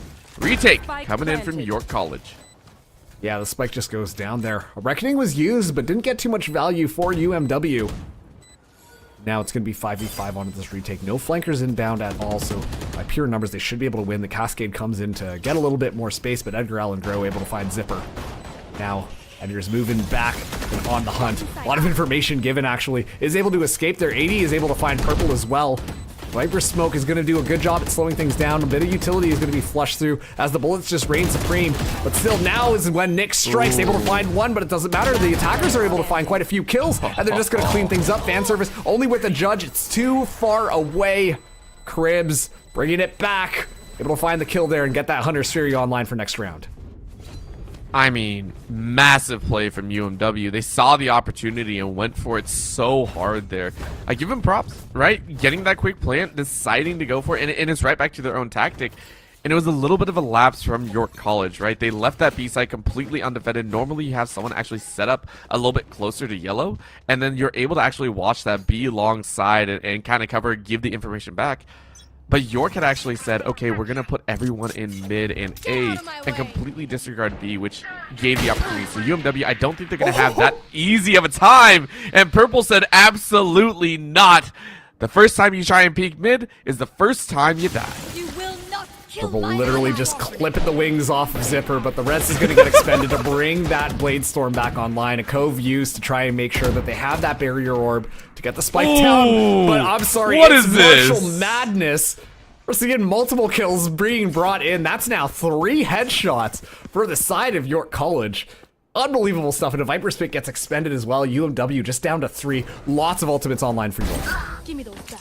I mean, what is this? What is this? Zipper sends it right back and says, all right, we're only playing headshots. Bet. Run it. This is now Knives against Marshals here. As it's a 3v4. One in mid right now. Ooh. And you can see that the peek in the kitchen there, fan service running for their life, and they're going to chase up. So this is actually something UMW have done quite often. As soon as they get a tag, they will chase. They will immediately push. They're saying, "Hey, we can force them to play our aggressive moves." York are slowly starting to identify that. You can see it. A quick rotate on the B. They have one player there. Fan service is going to wait. The knives go just a little bit wide, and fan service, I think, actually ate one to the chest, so that was a painful blow. But now, Death is going to find fan service, but it gives enough time. York is now ready and waiting to have an opportunity. Look at that. Actually, the barrier orb did get messed up, but it works out perfectly because now Nick doesn't know where the spike is being planted. And now Death completely lurking into the backline, able to find Nick. Nice little cheeky headshot. Rest still available, but only Marshall's in hand. Purple can't make that one stick. Zipper gets his revenge. Zipper finds yet another one. UMW, they tie things up despite the heroics that were coming through from York College. I mean, they tried. They tried their hardest, and again, it was a low-end purchase round for York. They were working with, what, 2 Marshals, and then I think just a few pieces of pistols. they did what they could, and they did make it a little bit more expensive. At this time in game number 2, UMW actually had an extensive econ lead. We were seeing at this point, I think it was 6 to 7K on 3 to 4 members of the team. So the fact that they're only sitting with about 2K in the pocket for 4 of them, I think you can consider that a win if York can, you know, kind of feel out the econ situation. For right now, eyes are open for UMW. If they continue this run, if they do, I feel York might have a difficult time bringing it back. Lockdown going to be invested early. UMW want to press the attack here. Look at that. Just going to be met with another lockdown. Getting a nice little Venn diagram coming through here, but look at this. Actually, they're going to be trying to destroy the defender one, and it is going to be successful. Zipper, though, able to find Edgar Allan Grow. The attack is going to be off the rails now. UMW taking all the space, going to get the spike down as we see York College get themselves assembled outside, ready to go, and this is a very familiar spot. This is an easily spammable position all the way in the back, but Edgar Allan Grow going to be brought back into the fight. It's going to be 5v5. On a side note, I find it very ironic that Death is the one resurrecting people, but, you know, we won't talk about that just yet. 80 is going to find fan service. Purple is going to find 80. It's a trade of blows as Nick finds one and loses one. Zipper, though, with the quick climb up, says headshot for me. 3v2 now as the Harbor Wall goes out, slows them all down. Zipper gets a 3K. Glow finds Zerui, and you're looking for one more. Glow fires away and breaks a couple glow sticks over their head. One more up top, though. You see someone jump, and now they're just baiting for time. Well done by Cribs to ensure a 4th round for UMW Esports. Wow, just going back and forth between these teams. It's just like, oh, as soon as you see one person go down, someone on the other person's team is already dead. Unbelievable stuff. These teams are going blow for blow, but such a popular spot to plant the spike after what we've seen teams like DRX run at lock-in. It's just so easily spammable from the back line and allows your utility to be able to just move in there. Plus, it is a little bit more unconventional than the default spot that you expect to see the plant go in through on Icebox, just because it is in such this precarious position. But that's why you see that barrier orb be brought in here. One thing you should notice, UMW, they are very consistent at setting up that barrier orb in such optimal positions to make sure that the spike can get planted without any interference whatsoever. And quite frankly, it looks so good for this team coming in here. That's not to take anything away from York, though. They're looking pretty darn good, too. They are looking like they're trying to adapt, and they're getting closer and closer to adapting. That's what I feel like right now. It's not perfect. We're seeing them, though, get closer and closer. It's like, I don't know. It's like, I don't want to. This sounds terrible, but it's like a cockroach that keeps coming back after UMW stomps on them, and just York won't go down without a fight. And I love it, right? I love a team that is willing to scrap and willing to change their identity, and also willing to take timeouts. You know, very, very quickly. This is only 7 rounds in. They're down by 1, and they still say, "Hey, we think we found something out." Now, you do take that when you don't have guns in your hands. So I slightly dislike that. But it's still good to use the timeouts. It's there for a reason. Go ahead and keep trying. But this is where it is. York taking a page out of UMW's book, pushing up through mid, trying to find a cheeky kill. Oh, looks like they, in fact, were on the receiving end of 2 cheeky kills. 80, once again, flank watch. Just doing an absolutely wonderful job. Spike going to be now going down here. Death actually not able to get the spike off. It's just going to be instead gun battles going through. Nice little snake bite toss onto the ground, denying things for a second, but it's no sweat, no problem. UMW still able to get the spike down. Only 2 members of York alive to try and retake this. I mean, you said it before, these walls, these setups are so gorgeous and so perfect for UMW. Look at that chase, though. Fan service said, "I got that one." Last player Picks up a gun, standing. says, "I got some time to play with." But of course, you're 1v4, so your spot in location is given away. You're just praying that someone decides to chase out this way, and I don't think it's going to happen at all. Wall goes up just to show off a bit. You don't really have a way around it. Fan service going to look for someone lurking around the edge, but time is running out. Are you actually going to give the gun over? If you peek this, you might die. Yeah, you're just looking. You're just looking around. There we go. Chase out. You do get a swing on one. And you just sit there and say bye-bye. Again, that was a round that you didn't really buy into. You're okay with that. Yeah. I mean, honestly, you just want to make sure that you die so that you get the extra ultimate orb, get you closer to having that lockdown available. That gun was just picked up off of the enemy team's body, so not too big of a deal if you lose that one moving into this next one. But right now, UMW, it feels like this wheel is starting to gain momentum. And it's hard to stop a train when it's going downhill, so let's see how York want to be able to try and adapt themselves. I do like the setups that they've been doing, but they just feel like they're having a little bit of a misread as to what UMW are doing. Every single round, pretty consistently, UMW are sending that 4-man attack in and then just relying on the Killjoy 80 to go on that flank and just completely shut things down. We see the breadth of utility that York have. I want to see them utilizing a little bit more in order to make sure that they can really delay these pushes or completely shut them down. Yeah, and they're actually going in almost the opposite direction of what you were saying. York are actually forfeiting this B site once again. They're not giving any sort of defensive position for it. And they're going to have to force a rotate on their own. But the thing is again, this gives time for the walls to be set up. It happens again, right? This is perfect execution. Edgar, though, able to find 80. So this is a big change up. Edgar has not gotten their hands on an op the entire game. And now bringing it out in the 9th round. Big opportunity for them to get a few more kills and open up the game even more. Zipper in the back there, but time is ticking down. The Hail Mary shock dart there. Not quite the Peyton Manning throw you expected. Globe gonna tap the defuse. Zipper just around the corner. And it's gonna be the crouch squad that's gonna be able to find the headshot there. Glow now defusing it. Pros don't fake. Gonna be sticking it. Zerwi able to find one. Glow doesn't care. Just sticks it. Gets taken down at the last second. Now Edgar Allan Groh in an unwinnable scenario here. Only has that operator in hand. And UMW, they win yet another one. No. They survive. Okay, I was worried. You know, they pick up a bunch of guns. You're like, okay, I think we're good. Are we? Yeah, we're good. Okay, perfect. All going according to plan. I love how you were like holding your breath, and they're just like, we know how long we got. We're fine. Oh my gosh, that was great. But again, it's eating into me a little bit that York have opted to give up a lot on that B site, and it feels like UMW have kind of read that to a T, right? They were attacking A at the start. They were consistently fighting on that angle. And yet they feel so free range. This time around, though, again, York are pushing up a little bit further. I do appreciate this. A lot more util placed further up the alley. And this means UMW cannot push for free without giving away information. They're not going to be allowed to push all the way into sight before anyone chances it. So play it slow, play it smart, look for those early frags, and maybe open up the game even further. Open up the round, and Glow. This is the second time that Glow has ruled over the mid. I can't believe the consistency that York has had with these marshals. Out of all the weapons, it's actually going to force the rest to come through. So Death going to be expending that one. But look at that Glow. He done just quite yet. Death going to be hitting the ground. No more barrier orb available. On top of that, too, that's spiked down. You should be able to rescue it thanks to that cove. But Edgar Allan Groh is actually going to get spotted out here. It does have to back up as Crib's not able to secure that kill.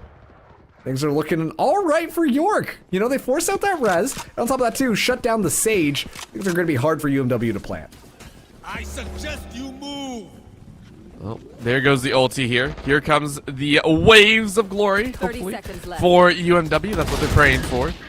York, though, playing the long game. Edgar Allan Groh able to find 80, but Zipper had the op ready. Zerwi finds Nick. And it's free range choosing open season right now for the side of UMW. Look at this chase, though. Fan service waiting around the corner and says hello. Thank you for the kill. Zipper finds purple, and it's all down to one. You're chasing. Knives are out now. Fan service needs to hit the shot of a lifetime. Gonna go ahead and do a very quick flick on the defuse. Oh, you're actually gonna go all the way for it. And Zipper's gonna chase up. Knives are out, though. It is so done. And that's 7 for UMW Esports. It's shaping up to be like game number 2 all over again. It really is. At first, we did see York put up, honestly, a really good fight against them, but now things are just kind of rolling forwards for UMW. They seem almost uncontested completely. Obviously, that last round was down to the wire. I actually thought that fan service was going to be able to win that one out, but the Bladestorm available for Zipper just made all of the difference. Just flew up, took the rest of the squad down. So excellent stuff coming in from this Jet player, and honestly, I'm kind of happy that we're seeing more operators into the battle. We haven't seen that on the last map at all, actually. So it's a little bit different. Unfortunately, the slow orb goes a little bit array. It's not going to be able to get anything there, but it is going to be the Viper's Pit now deployed. York in a decent position to maybe win this round out, especially too as they shut down the A site. They have to know that the next point of entry is going to be on to B. I mean, we say that, but we know what UMW like to do, which is play whatever they feel like, right? Zipper goes ahead and locks out one kill. That's going to open it up, but Edgar fires right back with their own op shot, so that's going to be a one-on-one op battle between the two Jets. That'll actually be really fun to see. Oh, Glow. I don't think Glow's in. Oh my gosh, Glow barely made it, but able to return. So the Viper's Pit will stay alive, which is more than enough than you can say. But look at that, so quietly around the corner. Oh, you didn't see just Glow outside. has no idea that some of UMW are currently lurking right inside of the site. No information given means a very slow rotate from York right now. Still just playing it so slowly. Nobody aware. The gun barrel, Nick saw the gun barrel, but unfortunately didn't register it. And now this is such a weird position for fan service to be into, as we do hear the teams move out there. But yeah, once again, keep an eye out for that Killjoy. Also, too, the other Killjoy, that could deter the site completely, as we do see UMW move in there. We're going to be seeing the High Tide now come in. The information is going to be given. The swarm grenades are going to be activated, but the plant should still be able to come through unless they deny it. The Cove is going to be good to shut that one down. Fanservice is able to get Zipper, but Cribs takes him right back down. It's now 3v3 as the Killjoy walks away undeterred on A site. I mean, I can't believe that happened, right? UMW, we haven't really seen them under pressure that often. So the fact that they're able to pull this off on a B-side rotate after 30 seconds and not get shut down for it is impressive. They're still fighting at the very edge of glory. And that's going to be another kill. Cribs finds a kill on Glow. And now Nick Potsy waiting and finding an opportunity in a 1v2, but you're chasing so far. The swarm slow you down and you're on top of it. You don't really have a choice. You are dead. 80 takes that kill.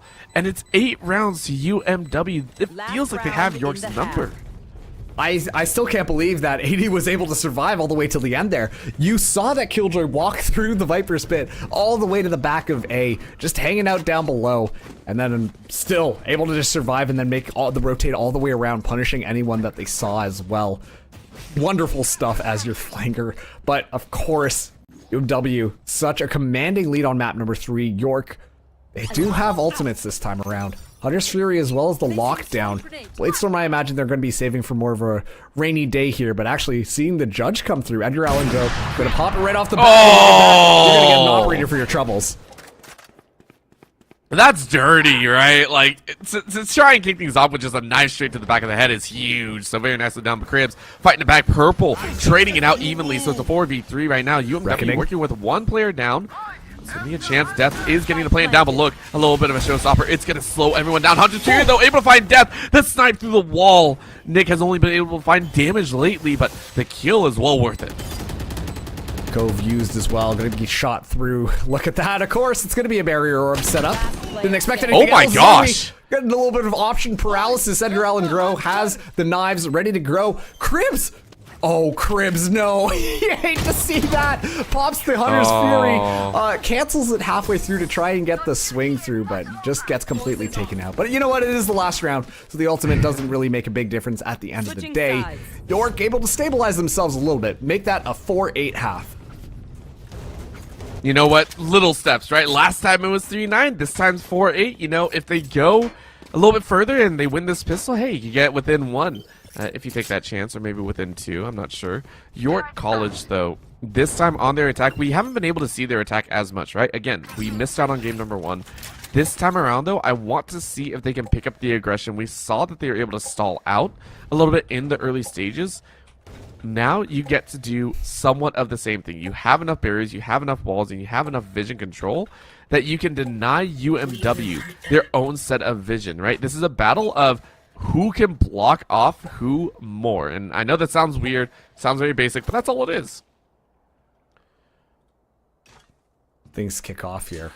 York be trying to block things off into mid. At least they're taking the space to do so. It's going to be a fast rotation. 80 in an excellent position. Zerby ready for it as well. It's going to be a little pincer there, but York able to just get through. Breaking the mold, going to get that barrier orb set up, and now the spike should be able to go down here. Still a numbers advantage for UMW to retake this. On top of that too, they've got more than enough utility to try and play around to retake the site successfully.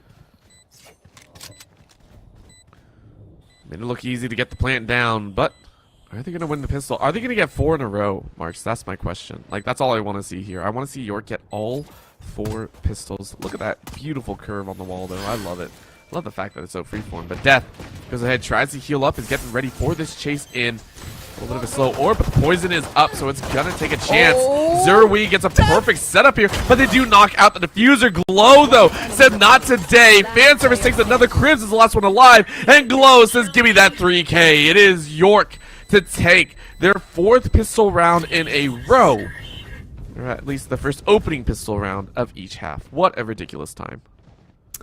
Glow kind of just subscribed to the theory that, you know what, I am Batman. Rode the barrier orb, hopped over two of the players, and then in the backline with the frenzy was just able to spray people down. The fact that no one actually saw Glow kind of go for that heroic play up top, and once again, hopping over 2 agents, that's kind of unbelievable to me. But that was honestly the play of the game there, or sorry, the play of the round, to make sure that the diffusers were not able to stick that. And it was in that chaos that we did see York be able to come out on top. Still very dicey though.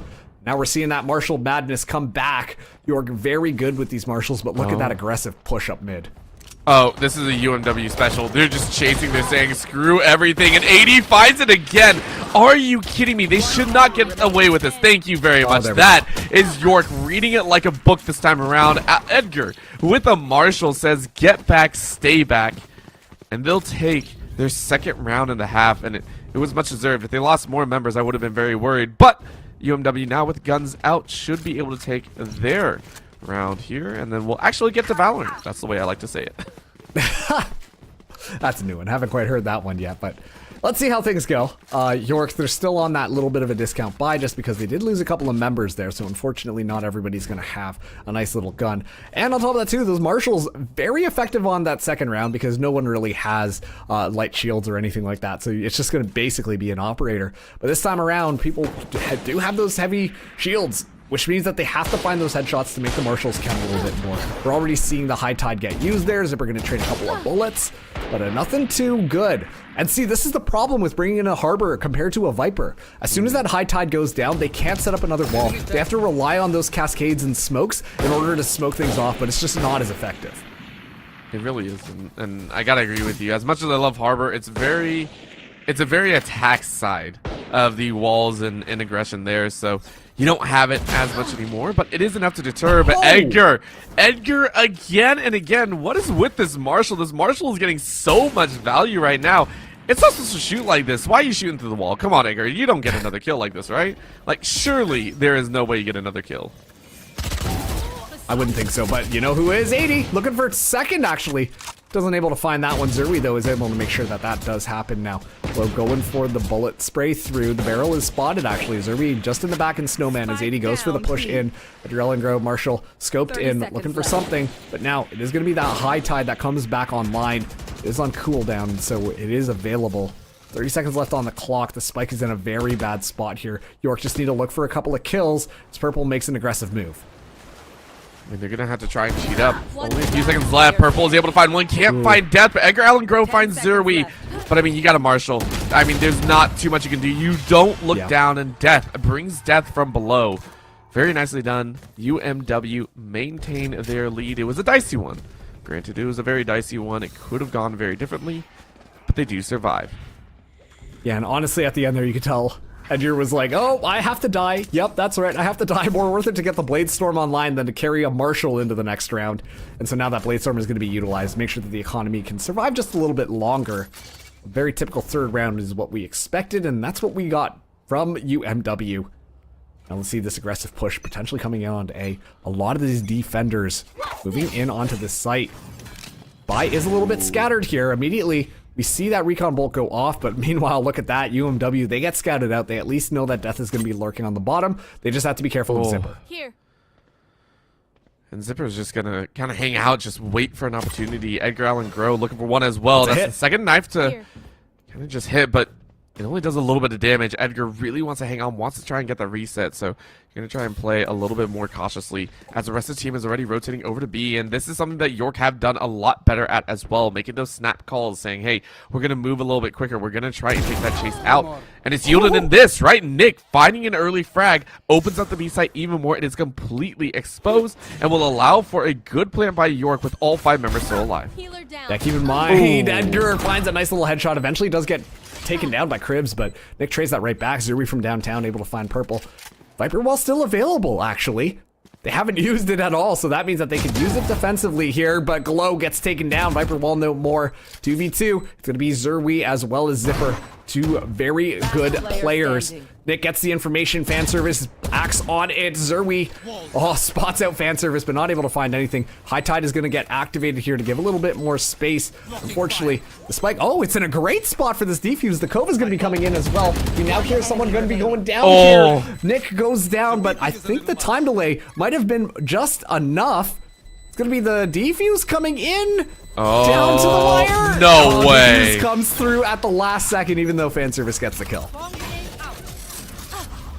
I can't believe that worked. I cannot believe that worked. That Zerwi was able to pull it off. Like, that's ridiculous, right? You're up against two. You're chasing him for your dear life, and you just say, screw it. I'm going to go for it. Well done by Zerwi, and honestly, that was fan service just hoping for a chance, hoping that Zerwi's going to be a little bit more cautious, but you don't have to if you're a Harbor. So well done, well thought.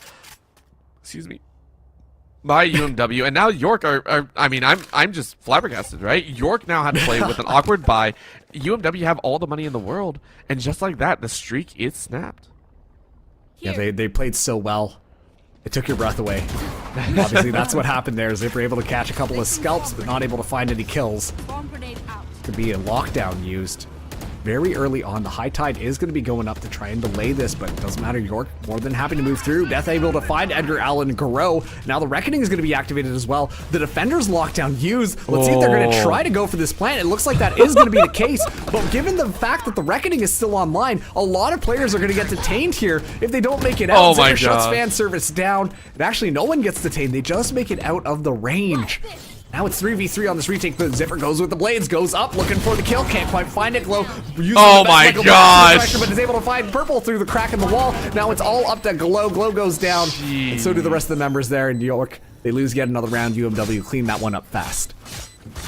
You know, Marks, I didn't think I was playing Dota here. Just watching all that go down, it looked like it was a Dota drop of ultimates. Everything was used in that singular round. As you said, the Reckoning, the walls, every bit of utility that could be launched on York and UMW's side was used at that time. Now that the ultis are up, we'll have even more util, but I mean, UMW, they went ham, and granted, it was just chaotic, which lended itself to UMW getting a little bit of an advantage.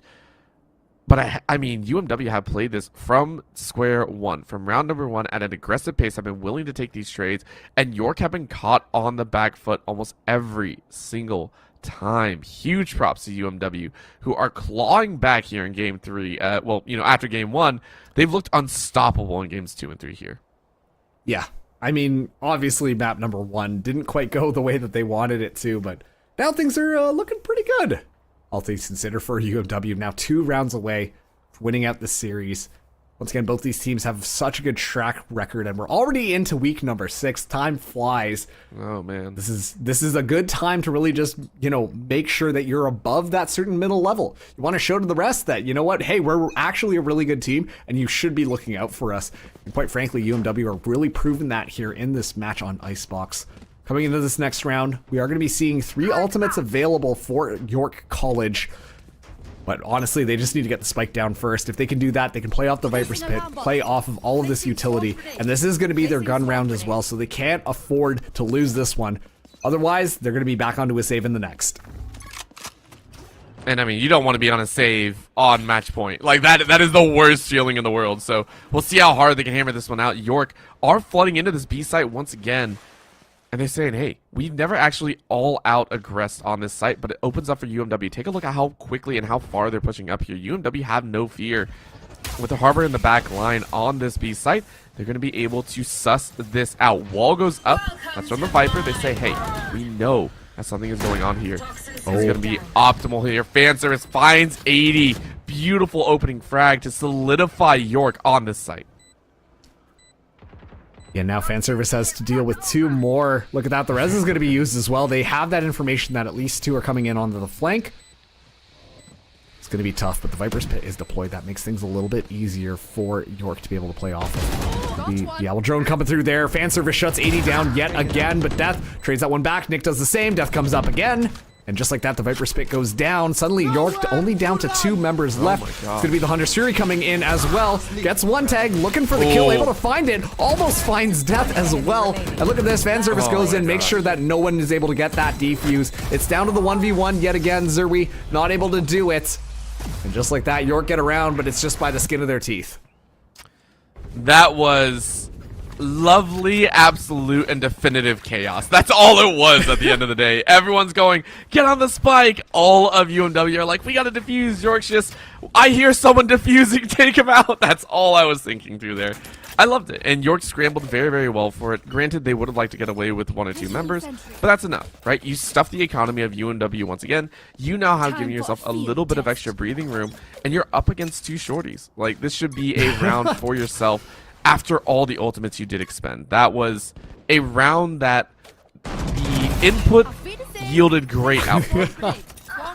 Did I hear you down in the shorties? A little bit disappointed in you, but honestly, you were probably right, is what I'm learning so far. The round's just kicked off in the first 10 seconds. Already 4 of the members of UMW are going to be going down.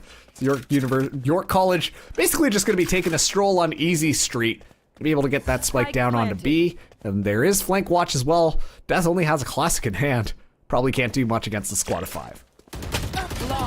I mean, yeah. Nick was ready for it. Said, not today. We ain't letting anything happen. It's a flawless round for York College. Kind of matching UMW's team ace, I think, earlier in this game. So, but given a little bit of dividends, and now only 3 away. But here's what counts.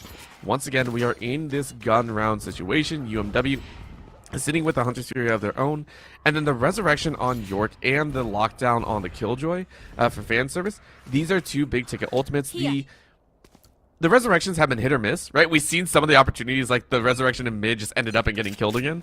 Yeah. So it can be used quite efficiently, and I want to see it used by York to give someone an extra chance at chasing into the site. I think that'll be great. Already, the Cascade gets used, but fortunately, it doesn't get that much value. The thing is with that Cascade, sure, it slows down the enemies walking through it, and it does make a little bit of a splash, but beyond that, if you're not there to follow it up, then it just kind of falls flat. High Tide going to be used as well. Get these walls all set up nice and easy. Edgar Allan Grow going to go on top of yellow. A lot of information given. The barrier orb actually used here, but 80 finally comes out on top. Wins the duel against Glow. No Viper wall available. Purple doesn't care. They're able to get the spike down. Going to be backing up. Still has that Resurrection online, but the body's too far away to make it happen. This time around, though, a Lockdown going to get invested. Make this a lot more difficult. The Cove is going to be online. Look at this. Cribs going for the Hunter's Fury in the back line. Zerwi steps off the defuse, gets completely destroyed, and the spray down is going to be absolutely wonderful coming in from York College. Death still on site, able to at least drop 1, looking for another rifle, so the reload goes a little bit faster. They're going to be doing this. They're going to be potentially sticking it. More than enough time for the defuse. All 3 members hanging out onto the spike, and just like that, UMW find themselves on match point. And they even give the orb to the KJ. Oh boy, UMW. This game, of course, a little bit closer than the others. I think the last one, of course, was only 4 rounds won on the side of York. UMW saying, hey, we're going to take it. Of course, they're the ones sitting with the lower end purchases.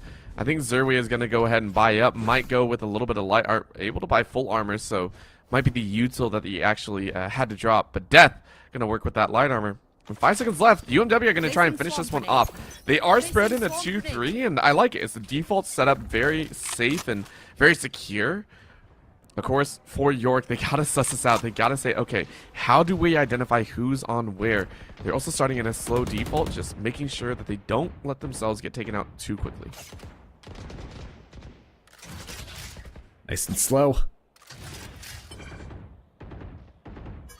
Hopefully no one does get taken out too quickly, just like you said, but it's going to be UMW trying to add on a little bit of pressure. I think they misread this a little bit. They're sending so many agents onto A site, but fortunately the High Tide goes up there too. Wall things off for a second, but look at this. York, they're actually doubling back here. They've got the Viper's wall down onto B, and on top of that too, they force out the lockdown. This is a wonderful situation, except for the fact that Nick is stuck behind yellow. But if we overlook that one, Purple is able to find Death as well. And honestly, this is just up to York. They can go wherever they want. It's still going to be a little bit difficult, but not impossible. And now Nick is firmly set up onto this flank as 80's able to actually take down Edgar Allan Grow. I mean, down Nick, A. I take it Nick back. might actually need to get with the rest of the team. UMW have actually routed the lurkers of York, and now the 30 lurkers are seconds being left. lurked on. And it's left 2 members in a bit of a tizzy. Glow is able to find Zipper, so it opens up the flank a bit. But Cribs can't get the spray. There it is, the spray, and the spike is down as well. Oh, Disaster strikes as Crib makes it a 2v1, and Cribs knows where the last player is. This is all on Nick. Nick has to make an immaculate play here, but you only have 12 seconds. This should be time, as Nick has to go for the kills, and you can't get it. It is UMW taking the dub. Wow, you wouldn't have expected that one based on how map number 1 went, but honestly, player resilience. We've talked about it before here on NECC, but big shout out to these players to be able to keep their heads in the game, and UMW looked absolutely stacked on the offense, and quite frankly, they were bringing that specialty into their defense as well. I loved it. The aggression, the constant feeling of, hey, we have an opportunity and we're not going to let York, be able to regroup. And that's something that I think I said over and over again. And I apologize. It sounds like a broken record, but that's just what it was. When you see it 7, 8, 9, 10 times happening over and over again, the little mistakes, UMW could spot those on a dime and crack it open to be ridiculously problematic. So well done by them. Absolutely, and big congratulations once again to UMW. They're able to win it over York in the Challengers Middle East Division. So big congrats to them as we do close out week number 6 for the Mid-East Division. But don't go anywhere, though. We're going to be moving over now to the Pacific Division. We're still sticking with Challengers. Going to be thrown to a quick break, and when we get back, we'll queue you up with our next match. See you on the other side.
Welcome back, everybody, to the NECC Challengers Division. My name is Marks. This is Orbital. And like I said earlier, we're going to be now moving over to the Pacific region. We've got GFU going up against SFU in our final match for tonight.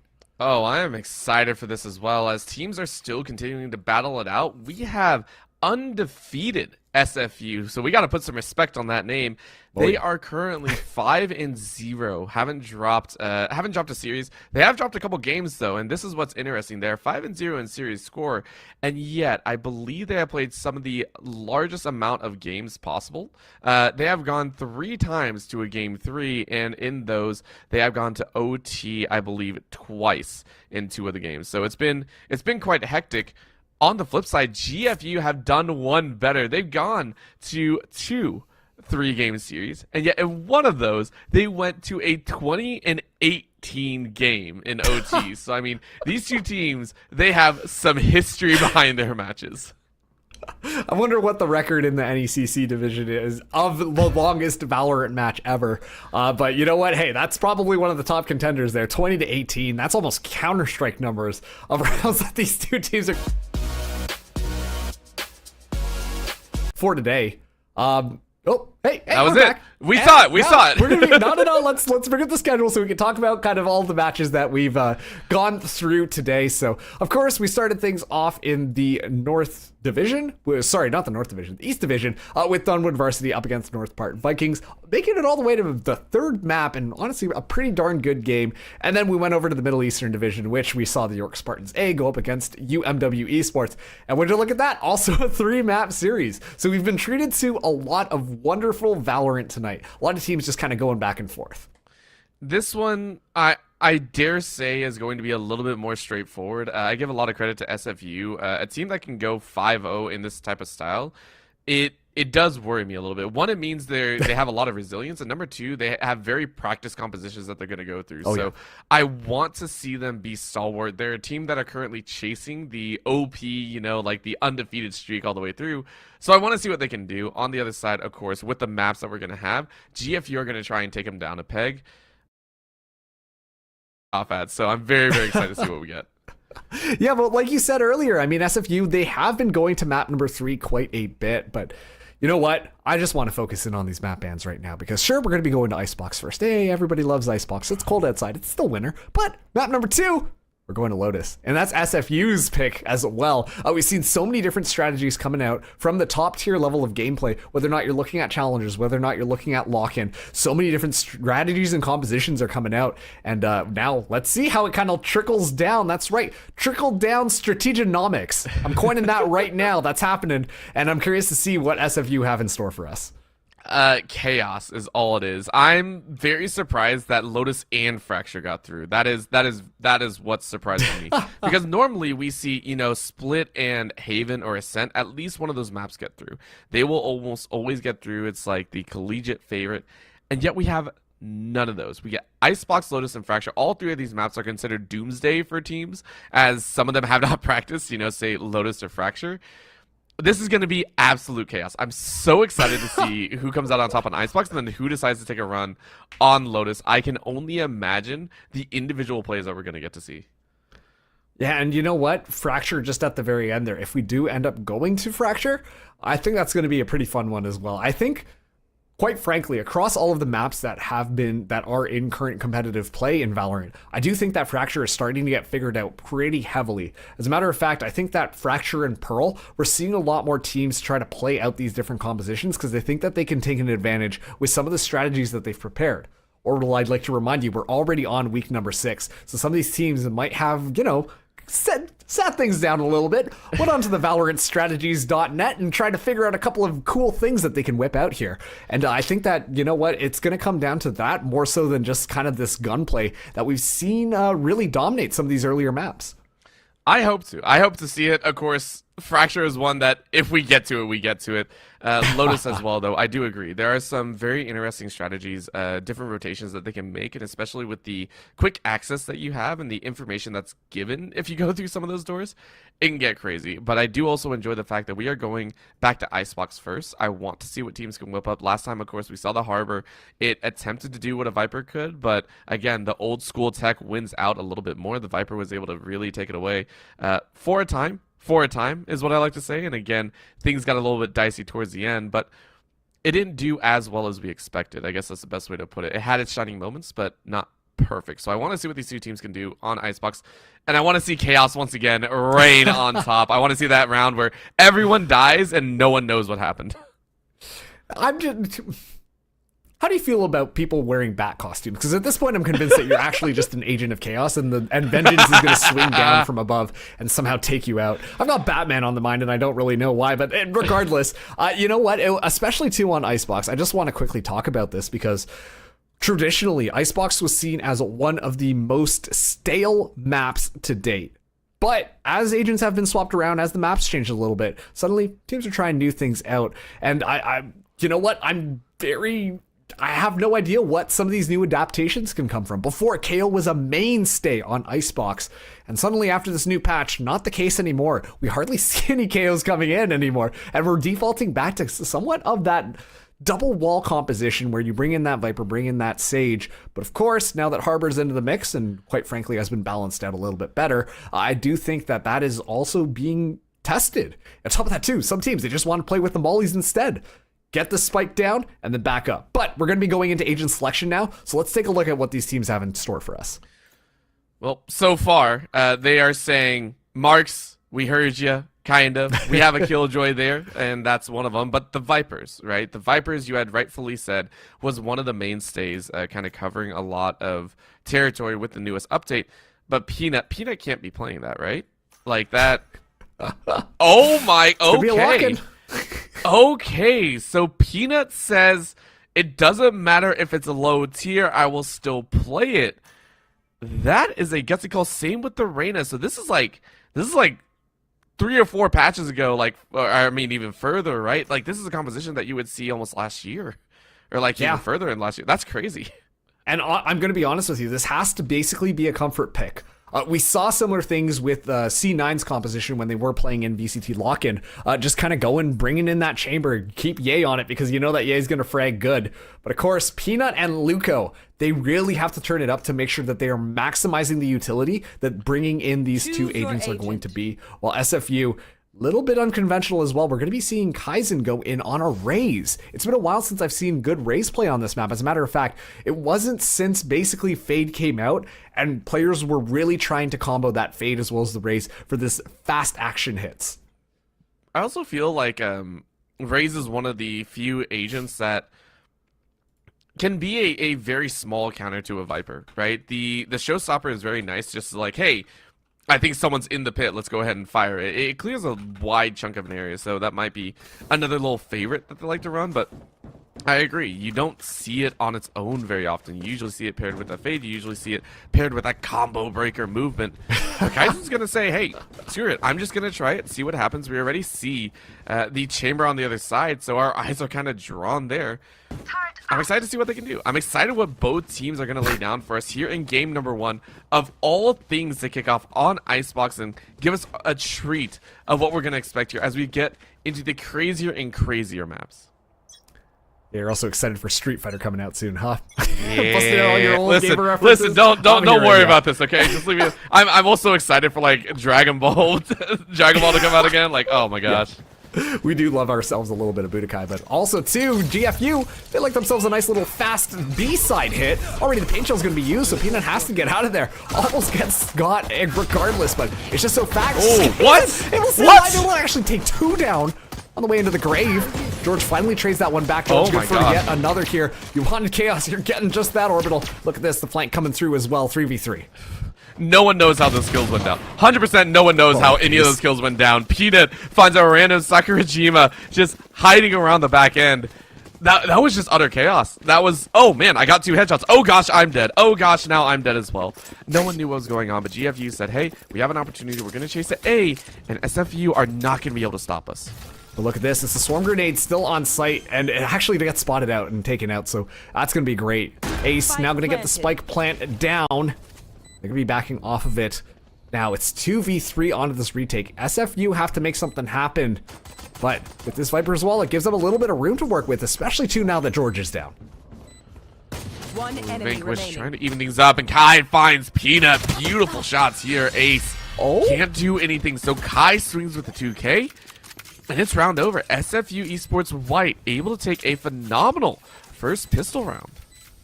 Yeah, phenomenal indeed. I mean, obviously, too, look at this. They're even making sure that Kai can get that lockdown online earlier than later, because it's just going to be that much more helpful. Excuse me. Wow. Listen, the gameplay surprised me that much, but honestly, it was a very fast attack coming in from GFU, but quite frankly, Kaizen did an excellent job of just slowing down the pace. Sure, the duelist always dies first. It's kind of the rule of thumb. As long as you can take a couple people down, then it's worth it. Yeah, as long as you take one, honestly, I feel like you've done a decent amount there. It's more than I can say about, you know, most of the Jets in my games. Ugh, we don't talk about that. But you Okay, do your I'll stop job. playing Jet. Jeez, come on, man. You don't have to call me out like that. I'm sorry. But it's you are supposed to enter. You're supposed to be able to create space and opportunity for the rest of the team to stack in. And that's exactly what happened. This time around, though, it's a full stack towards mid. GFU are going to try their best to create a little bit of a train wreck scenario. And, I mean, the train wreck seems to be working. That's going to be a quick play, but Kaizen on the back end and tries to switch down. Can't get anything. Wow. Oh, unloaded the full clip and got a whole lot of just extra damage. You know what? If this is possible, though, Vanquish and Mai going to try and follow up. Little DJ able to find one, and it's down to a 3v2. Oh, Ace barely staying alive there. 17 HP left, was getting chewed up by all those nanites on the ground. I was able to find little DJ. Now it's just down to a 2v2. They have to push in together here and thankfully have this Sova utility to be able to scout things out. Immediately the Sage gets spotted. And look at that, Luco as well. Not looking the right way. Kai is going to go down. The dismiss is going to be good. Mai's able to find one now down to a 1v1 scenario here. Luco just runs it down. The Stinger, hey, you can still be moving. Going to be just as accurate. GFU, they tie it up 1-1. Huge play again. That was a thrifty round for GFU, and they're able to snag it away. This means FSU don't get a single chance to buy up here. GFU should have a grand old opportunity to go up 2-1 in this game, and I mean that was a clean rush. Like, they took some of those early trades and said, okay, we're good, we can fight it back. And now they get to go to the more open site. They're like, hey, look, we got the guns. We know they can't stand up against us. Let's take our chances. SFU, though, gonna send 2 in mid and look to push up and find a cheeky kill once again. And the good thing about this push as well is that it actually gets you quite a bit of information. Because if you can send people through onto A as well and not see anybody, and you get all that mid space, then you're pretty confident that it's not going to be an A site hit, and it sets you up for a nice little flank, which is exactly what's going on. Barrier Orb immediately expended. Now Ace can be able to get the spike down. Shockbolt can be coming through there. Not able to get enough damage in. Riddy, though, gets rid of Peanut. Excellent little sheriff kill there. And it's going to be 5v4 on this retake. The fact that Riddy also missed the first shot, just, you know, very happy to take that one. Luco, though, says, not today. I will avenge my single chamber. Thank you very much. Ace is able to find Mai and Vanquish, and then more. Ace takes a 3K. Around the corner, Luco goes. Where they stop, nobody knows. Attackers do win another one, as GFU take the round they were slated to win in the first place. Yeah, and just like that, now we're going to be seeing SFU be able to buy themselves up. Not quite the traditional scenario that we're used to. Usually those 2 rounds go to whoever wins the pistol round, but GFU just running it down, they make that one work. So, this time around, let's see how things play out here. Peanut only opting to go with just a Spectre. Gonna be relying on the Headhunter a little bit more to try and find those pistol shot kills. On top of that too, finds 3, able to get the Tour de Force online. See if that is going to be happening as GFU, they look once again to go on to B. Thus far, they've been incredibly successful at the attack on the B side. They tried once, twice, thrice, and it's worked a decent amount of times, but right now it's another as Kaizen with the weapon out said, not today. This is a chance that we've been waiting for with the poison down. Kaizen gets a paint. What? Come on, Util City for Kaizen. Kaizen is just holding down the fort. The rest of the team finally able to rotate over, and GFU go, what the heck? I thought we were able to storm this site. And you will do no such thing. Ace holding on to yellow here. And with the flank going around the other side, you have to be ready to move. Ace hit from Fine Kaizen. That's a beautiful shot. Through the wall, you can't get it. Little DJ taken down to 17 HP. Look at this. The res going to be used as well. Didn't even need the barrier orb to make that one happen, but it is going to be a good shock bolt that comes through. The recon bolt, unfortunately, not as successful. It's kind of stuck up, but really going to be watching for the flank. I do think that GFU, they still take this aggression and at least pick up the orb before disengaging and then re-aggressing onto this B site. But let's see how they want to play this. Already they're going so low. They're calling for the rotate. I love it. I love teams that are able to do that, but Riddy was waiting, and now it's a fake rotate. Riddy able to find one, but can only find that enough, but it's the information. The information has been gathered, and now SFU are currently routed. They have 19 seconds. Well, at least GFU are currently routed. SFU are the ones waiting for GFU to patiently push into them, and Vanquish is all but set. Look at the wall going up, and Vanquish gets a 2K. The collat is good, and Mai is able to follow up. Welcome to the Thunderdome as FSU run GFU ragged. And I think that GFU were just kind of like, okay, we gotta go, we gotta go, we gotta go. Where do we go? I don't know. And then in that state of panic just kind of ran things through. But honestly, a little bit of a micro play there. The fact that we saw that Aiden just kind of hanging out so close by, that basically nullifies the Leer. Sure, the Leer has infinite range now. As long as you can see it, it's going to keep you blind, but you still have a little bit of vision very close by. So you play that nice and close, and you're still going to be able to see the people run in through. So just an excellent little micro play to make sure that that spike cannot get down, secure you the kills, secure you the round. It's all tied up. SFU 2-2. Of course, weaponry is not exactly equal here. I know we see, I think one person with a pistol on the side of GFU, so they're not exactly happy about that one. Ace, though, running with a Vandal, saying, hey, we're good, we're good. A little bit of a teleport back and forth. You can see the chamber floating on the side of B, just like, I need to find an angle. I need to find something. Little DJ, the same. And, of course, Riddy saying, not today, you don't get my kill. Kaizen on the back end, though, says, I will lose my life. I apologize. Hard to apologize when you're already dead, but GFU, that's going to guarantee the spike down. Luco able to find Riddy as well.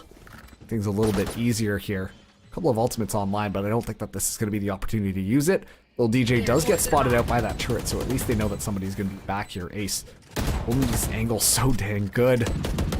Able to sidestep, but does take a little bit of damage from that action. Never mind.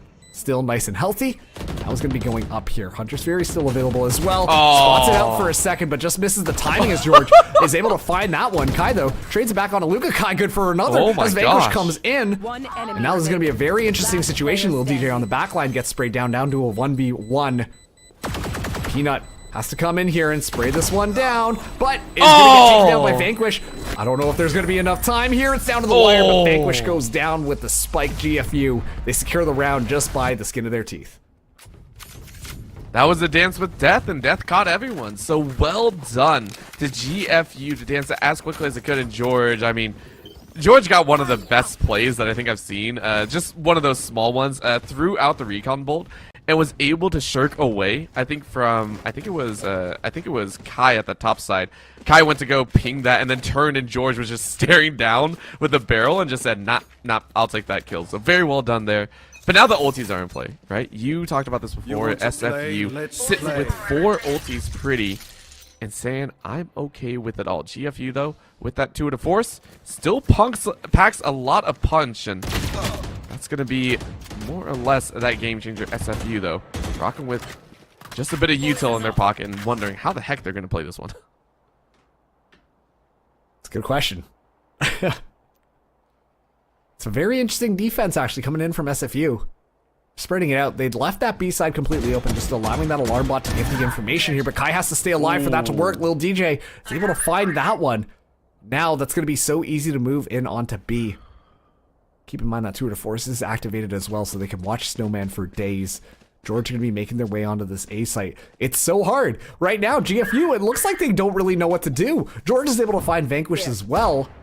The spike is moving all the way around. It's a successful fake here as George finds yet another. George can simply not be stopped.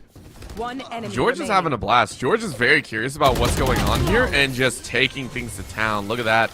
Another set of frags. This is a flawless round for GFU. they're happy to take it. Again, they stuffed that round down. Yes, it was without ultimates, and yes, it was without any sort of weaponry in hand for SFU. That's enough. You pull away to 2 rounds in the lead, and now, if you lose out on this one, it's not that big of a painful moment. Oh, GFU calling for a timeout here, and I like this. So, a spicy timeout by GFU saying, okay, we won that round with a flawless. What do we do about the ultis? I like this. I like this.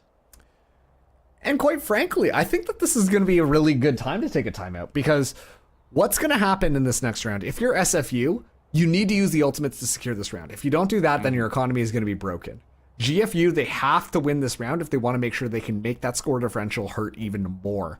They do have a couple of tools at their disposal, and I think that they can capitalize off of it, specifically looking at the Viper's Pit as well as the Hunter's Fury. The Empress is just kind of like, you know, when you're feeling yourself on Reyna, you just got to go for the Empress and try and frag out. But it's going to be very difficult to coordinate these things. That Showstopper and Lockdown can really put a pin in that strategy coming in from GFU. So SFU, they're poised to win here.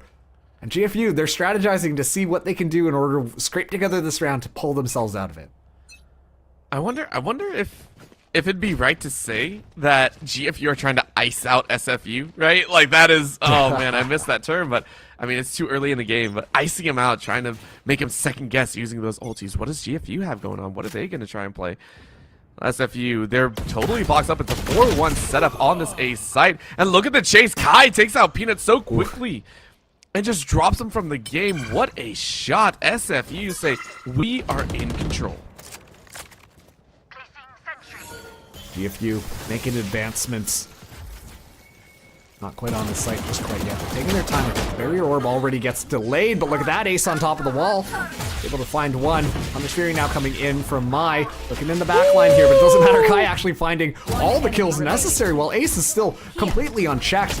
Look at that. SFU, they're able to come out on top. They didn't even need to use that many ultimates, just rely on that frag potential. And honestly, the fear that GFU was bringing into that round really helped them be able to turn things around. That was phenomenal, right? Kai came out of nowhere with some nasty shots as well, and so these teams are just constantly trying to one-up each other. And that scares me a little bit, right? These teams just like, okay, hey, look, I'm going to play well. No, I'm going to play well. No, I'm going to play well. Everyone battling for that spotlight, and it leads to really good gameplay. I don't know how else to put it, but it just feels good to kind of watch here. Vanquish setting up a little bit of those poison traps and saying, hey, I want to make sure that you don't get to go up on high. With GFU, spread with the default saying, hey, SFU, I dare you to try and be cheeky on the front side. But no one's taking the bait, so both teams playing relatively safe. Nice and safe. Fortunately, one of them is going to have to give at a certain point. Very similar layout on the attack from GFU. Ace is able to find Vanquish. Call is going to be transmitted down the video signals to let everybody else know that this is going to be a potential site hit. Now they pick up the spikes, so they're going to be moving things in here. Thankfully, SFU are adapting themselves as well. Keep in mind, a lot of ultimates online for both these teams. The Showstopper comes in for just for a second, able to deter it, but look at that. Luko is able to actually take Kaizen down. Brady trades it right back on the little DJ. Kai looking for yet another, but now Peanut's going to be able to get the spike down here. So it is going to be 3v4 onto this retake. Lockdown's still available. Keep in mind that there is a Hunter's Fury online for GFU. Choose they use it. Well, they do use it, and they call it out here, and Luko says, not today. A quick snap means it's a quick kill on Mai. Riddy is able to take out Ace, and a quick revive means it's player advantage for SFU Esports, and they wash out. George is the last one, and they are dead. SFU clean up quickly and tie things up 4-4.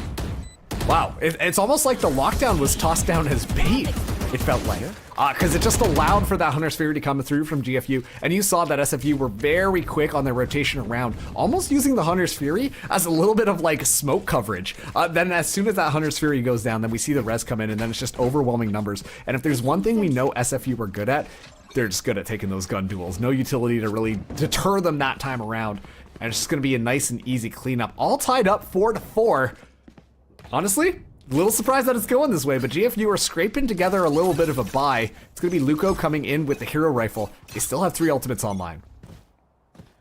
You know, I expected this game to be good. I expected this series to be good, and it's delivering, right? I expected these teams to always fight for every inch, always be scrapping as teams that are currently with winning records. So I'm so excited to see even more of this. I want to see more close combat. I also want to see this with Vanquish locking down 2, looking for a 3rd. Peanut is going to fall again. That hand cannon is nasty. The Headhunter just saying, nope, not today. Maya able to find George, but around the corner to go, and Kaizen cleans it up. 4 left alive for SFU as they now take the lead. Hey, sometimes tactical crouching also helps to make sure that all the bullets miss your head. Vanquish really just kind of going up and down, and getting a kill every single time. So great stuff from Vanquish to be able to just shut that one down. And that's a little bit of a bummer for GFU. They wanted to at least get something given the fact that Luco had invested there, but instead they get absolutely nothing. A good round for SFU because that means that they get to refresh some of their ultimate orbs that they had expended. Meanwhile, GFU are still sitting pretty on 3. But I'm looking at Vanquish's Viper Spit. I think that could be a good deterral material in order to just really stop GFU. Words are hard sometimes. Words are always hard, and in a field where we are supposed to be talking very quickly, it becomes dangerous for us, right? We're sitting here like, do we say that right? Nope, we didn't say that one, right? We'll keep looking. For right now, though, Riddy saying, I don't have to talk. I let my actions do the speaking for me. I'm going to bounce back, get with the rest of the team, and immediately die to Peanut and Ace. Both of them take one apiece. Maya's going to try and get some revenge, but Luca was ready for it. Peanut able to follow up. Ace gets a revive, and now it's down to a 2v5. Vanquish able to find Luco, looking for the revived member. And Kai in the backside is able to find Lil DJ. DJ spinning their last record, at least this round. And SFU Esports White waiting for a few more outside frags. But look at the hunt. Vanquish going on a mission here and able to spot 1. Does get the kill through the wall, looking for 1 more. And you get it. That's another headshot. Are you going to make it happen? You're on borrowed time. You're on very borrowed time. You found the kill and you win it. I think that's it. Are you kidding me? SFU Esports with 2 members alive. Wash 4. I am shooketh, to say the least. Everyone I'm genuinely surprised that you do that. Usually when you're playing down a man, you want to make sure that you're keeping your agents together. We saw that Kai was still running through mid when Vanquish is like, okay, we don't have time. We just got to take the advantage there. Very good corner clearing as well to be able to take down 2 agents single-handedly. And then at that point, Kai had just made it in, catching Peanut looking the wrong way because they were expecting Vanquish to push into them. Vanquish is popping off, still has that Viper's Pit online, but GFU cannot put a foot in the door. They're getting shut down completely. Oh, man. Already, no. And after that last round, you just open up with a body shot to Chamber. Lil DJ able to find Kai.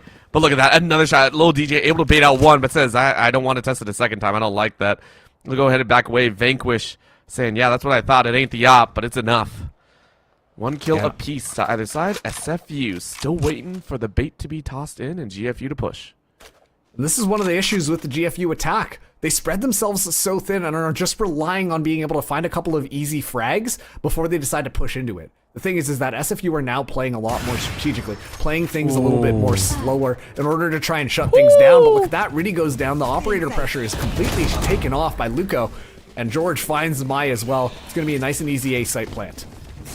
What is with these teams just bouncing off of each other every single time? I don't think we've yet to see either one of these teams get a significant 2 or 3 round streak. It's always been, I think, 1 or 2. That's the highest they go, and then the other team just kind of rips it right back. If GFU goes up 1 or 2, SFU fights right back. It's never ending. It feels like Vanquish able to cheat out, but sees 1 too many enemies, and because of that, it leads Kaizen to death. We are now at a 1 round difference as GFU is currently chasing SFU's tail. Now it's the last round and a half. We're talking about Vanquish with that Viper Spit. If there's ever a time to use it, this is going to be it. So, let's see how things go. Kai also holding on to that lockdown as well. A couple of other members, 2 ultimate orbs away from getting their things online. The one that would be most beneficial is if Mai is able to get the Hunter's Fury online. That is going to be an excellent deterral tool. Meanwhile, George also very close to getting that Hunter's Fury, but the thing is that could just allow Kai to make that lockdown go for free. You use the Hunter's Fury to be able to take that thing down, but if Hunter's Fury is not available yet, then the lockdown just can activate as is, and it's already pretty difficult to take out. Vanquish does get scoped out here. GFU, they're not ready to engage just yet as Mai takes point on mid. I would also like to pay my respects and apologize to anyone that actually believed me when I said no one has had larger than a 3 round streak. There was literally a 4 round streak 2 rounds ago. I'm an idiot. Anyways, getting back into this, we are set, and as you said, all the util being thrown down, and GFU slowly making their way around, trying to find an opportunity to enter into the site. But of course, they're taking things very, very slow. So FSU still trying to hold their breath and wait, and Riddy finds Luco. Beautiful shot there on A, and now they're just going to chase forward. They're going to try and pressure in, and they have free sight. In goes the Viper's Pit. No one else is allowed in. And SFU Esports White are going to have to try and do this retake. But keep in mind, this lockdown is going to be really good to just flush people out of the Viper's Pit.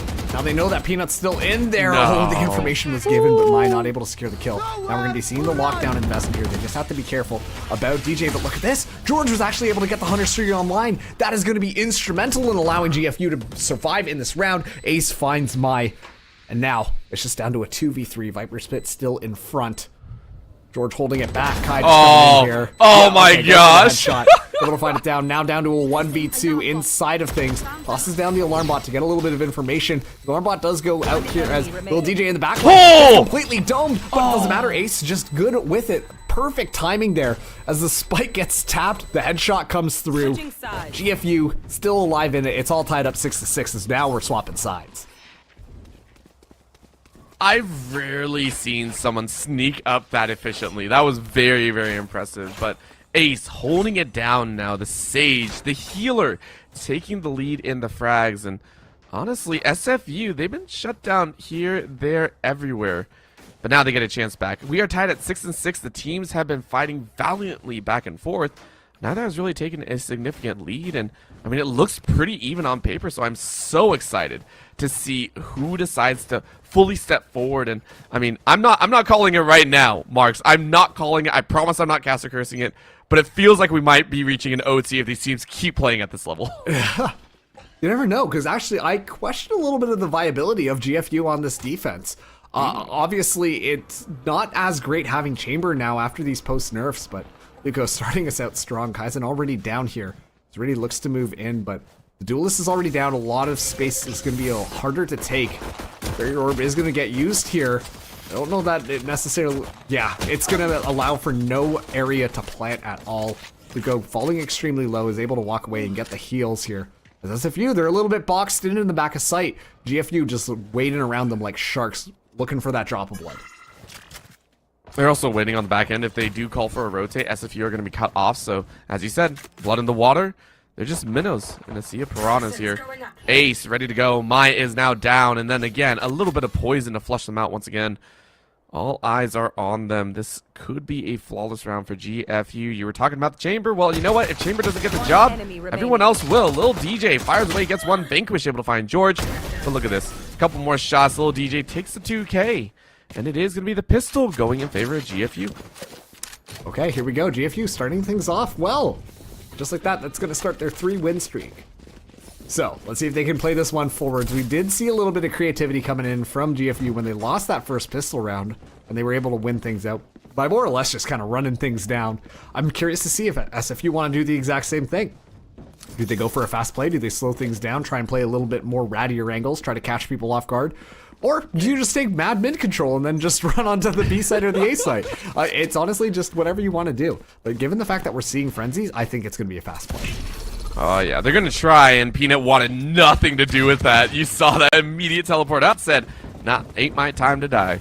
Rest of the team charging through kitchen, sends up the wall. That way they can power through to this B site. SFU did take the fast play, but GFU answer by not engaging. I like this. You go ahead and say, hey, they can only push so quickly. Instead, we're going to engage long range on this retake value. And we'll see what we can do. Around the back corner is one. Kitchen is still being occupied, so this could be quite dangerous, but Riddy, only one really on this back end, is waiting for a member of GFU to just take a single wrong angle. And I think that it's... Oh, George actually spots him all the way down here. Luco be the first to tap it here. And look at this. Barrier Orb comes up as well. It might still be good. Oh, Paint Shell is able to sneak their way through as Ace finds a couple of kills, but I don't think that the Paint Shells actually made it onto the spike. Doesn't matter though. Vanquish left in a 1v5. All it took was one wall. GFU were able to get this defuse nice and clean, keeping all of their members alive as well. It's perfect because that means they can bonus nice and easily into this next one. That's very, very impressive. Again, all the other rounds we've seen was a little bit of chaos. You know, SFU taking a lot of members back on their defensive side. GFU look clean, right? And, oh, really, Peanut? Really? We're going that route this time? You just gotta go for it, you know? Oh my gosh, I love it. I know going for it is the right call, Marks. I still don't like to see it, right? Like, it's so risky, but Who you gotta hurt love you it, with right? an Like, operator back in the day? too many people. Too many people, There man. we go. Too many people. Welcome to Orbital's therapy session. Now we got Let me the just game lay going down on in here the real background. quick. Yeah. All right, fast plays from SFU this time around. Make their way onto this A site, but it already gets thwarted. The information in the barrier orb go up to completely deter them. Also to that Viper's wall, and GFU are doing a really good job at least stalling things out. SFU, they're not able to just move as efficiently. Although Luco goes down, giving them an opportunity to potentially make things a little bit better. My falling extremely low. It's quite low, but keep eyes on that minimap. I want to take a look on where those looks are. You can see the Viper in the mid, and then the chamber rotating around as well. If this lurk works, if this mid hold works, it is OP, but Lil DJ can't find much more than a quick tag. Didn't really get taken down either. Peanut takes a shot as well, but no one gets killed. And because of that, it's full rotate. One member left over on the A site, but 4 chasing into B. So it's a quick rotate on GFU, but SFU will get there first. Look at this. Should be an easy plant. No one's around. Barrier orb does go up here, and now the spike should be able to go down. Vanquish getting a little bit closer to having that Viper's Pit online. Even things out a little bit. Toss down the smoke orb there, and now they're all falling back here. Do a flank watch as well, but it's going to be 4 coming in on main for GFU. Snakebite already tossed out here. Ace chopping that wall down, gives them an opportunity to potentially do something. Barrier Orb's still available as well. Lil DJ able to find Mai, and now George is going in on a flank. Ace getting nice and close, and Person already able to find 2. A little bit of a spray down. Ace catches Vanquish off guard here. It's going to be a good shot from Peanut. Kaizen able to at least win a 1. Down to a 2v1. Peanut, last person alive, only an operator in hand, looks away at the wrong time. Kaizen punishes the op. That's going to be SFU taking their first round of the SAF. That one feels bad to lose. You expended a lot and just got caught on that flank Riddy with some beautiful shots there to shut down any sort of GFU push.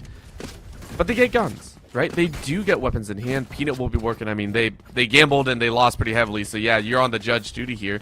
But it's not that bad of an econ deficit. You are taking a look down the line. Everyone is able to buy up. Everyone should have some form of utility in their pockets. So SFU, if they're not careful, could run right into a powerful blow. And that lead could extend even further for GFU. Right now, it's another A contest. 2 currently holding it there for GFU. And a few more spread all the way about. But the wall goes up, baits out a few shots, and GFU go, okay, we've announced our presence. We knocked on the door. Let's see who lets us in. And it's really interesting that we do see that barrier orb expended so early on by GFU pretty consistently. Teams usually opt to actually save it when they try to go for the defuse, to really just slow things down or control the lanes that are available to make the retake a lot more easier for their teams. But GFU, they expend it so early that that's just not a tool that's available for them in these post-plant positions. Keep an eye though, Peanut moving very far out of B. That's a lot of room as well, so if SFU decide to go for that cheeky rotate, that's going to get spotted immediately. An excellent snakebite coming through here. Right now, GFU, their utility usage has been perfect in delaying SFU's attack. Teleport's ready. They have been slowed down to a snail's pace. And George playing inside of the poison setting. A little bit of decay never hurt. They're still trying to 30 decide where to seconds go, left. and it was a little bit of a back out, but they finally called go on this A site. Let's go ahead and push our luck. Now they're running again, and Orb is up in time, but Ace was able to grab one before dying on the back end. Peanut said, hey, I'm in a duel with a little bit of a turret, but it leaves GFU out and hung to dry here. Riddy able to get the revive on Mai, and now it's a 5v3. Great stuff from SFU. Yeah, and Vanquish goes for the pit. Just make sure that you can win this round. Of course, there was a second where they were like, maybe we don't need it, but given the fact that Riddy goes down, very important to make sure that you at least give yourself as many opportunities as possible. Lil DJ actually just sidesteps that the shock bolts. Now gonna be dropping down here. It's gonna be a mosh inside the pit. Peanut actually able to find 1 thanks to that judge. It's close quarters, but does get traded back immediately. Lil DJ has to be careful. So many mollies could go absolutely dangerous. Player standing. Lil DJ stays alive, but doesn't notice that Vanquish is just on top. Now it's all up to 1. There's no time left remaining. And so that is going to be a nice and easy round. George made the escape there. Vanquish not so lucky, but we're all tied up yet again. 8-8. It always feels bad. You really want to make sure that spike was not going to be defused, so you stay a little bit longer and you pay for it. But you know what? It's a small price to pay. 8-8, as you said, tied up here as FSU and GFU are just blow for blow across the board, even in the kill department, right? You can take a look down the line. 16 frags on Vanquish, 18 on Ace, Kai with 15, and then George with 13. Everyone is just like small steps behind each other. It's kind of ridiculous. These teams are so evenly matched right now that neither can find that definitive weakness that they can exploit for the next few and try and get a run of rounds. Evenly matched, the Viper's Wall goes down early for SFU. Interesting. GFU have actually taken quite a bit of mid presence here, and we're going to be seeing the Owl Drone get expended very early on. That is a little bit of a save. Just trying to play the information game. Peanut just not quick enough. Just misses it by a second. Now this is going to be SFU's ballpark to move things in. Vanquish is able to find a little DJ hiding inside of the smoke. That only works if you're an Omen player, can confirm. And it's going to be a trade coming in, but the spike is going to get initiated. It's going to be 3v4 onto this retake orbital. Revealing area. 3v4 and a hope and dream. I mean, Mai just sending out all the recons, trying to spot out who's around the corner. Now sends the shock bolt ready to go, clears out that doorway, and now up on top. A little bit of the railing, you're gonna have to look up, but you don't. So George finds Vanquish. Mai finds Peanut, and things are looking a bit grim. George is able to fly through a third. Ace is going to get a kill, but George now falls, and it's a 1v1. Would you know it? It's the Battle Sages to stay alive. Are you going to look the wrong way? That is going to be a defuse. Ready? Ready? Do you see it? Yes, you do, and you finish it off. There it is. Clutch up indeed. SFU. Take a night. I was curious there for a second. I thought that GFU, they had the revive online. Is it a chance that you just bring George back in to try and get a little bit of debate? And better yet, if George survives, you're at least able to take that 2v1, but instead opts to just kind of stick it. And unfortunately, good timing by Riddy to be able to pop out there. Obviously, Sage is a little bit more difficult when you're trying to play aggressive, but hey, you got to make it work. Now, Tour de Force online for Peanut as well. Does look like SFU are interested in moving in onto that A site. This could be the round where Peanut is able to shine a little bit more with this long-range sniper rifle. Already the classic utility going to be moving through there, but SFU, they wait all of it out before engaging. A lot of space taken by GFU on main, but Luko goes down. Riddy has been such a pain in the butt for GFU. Like, every so often we just see Riddy pop up and be like, hey, I got a kill, I'll run away now. It's so frustrating. Playing against a player like that, they know all the angles. They almost read your positions, and Kai is doing the same. 5 HP was the trade out, but you know what? You'll take it. You're still alive with the rest of the team. You can go get healed up by your Sage. And GFU going, how the heck did this even happen? How the heck do we come back from this? And unfortunately, the Tour de Force from Peanut not able to get anything just because SFU went the other way. Still, though, not over just quite yet. George going to be brought back into the fray. Immediately gets taken out, though, by Kai. Hunter's Fury going to be coming online by Mai. Is able to at least get one tag off here. And honestly, that's a good deterrence. It's such good utility. The alley-oop from just off the back.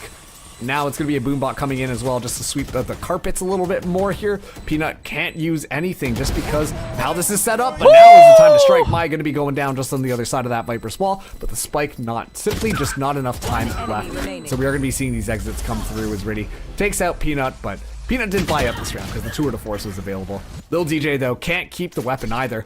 Kai gets a 3K that round, and SFU, they're feeling comfortable now.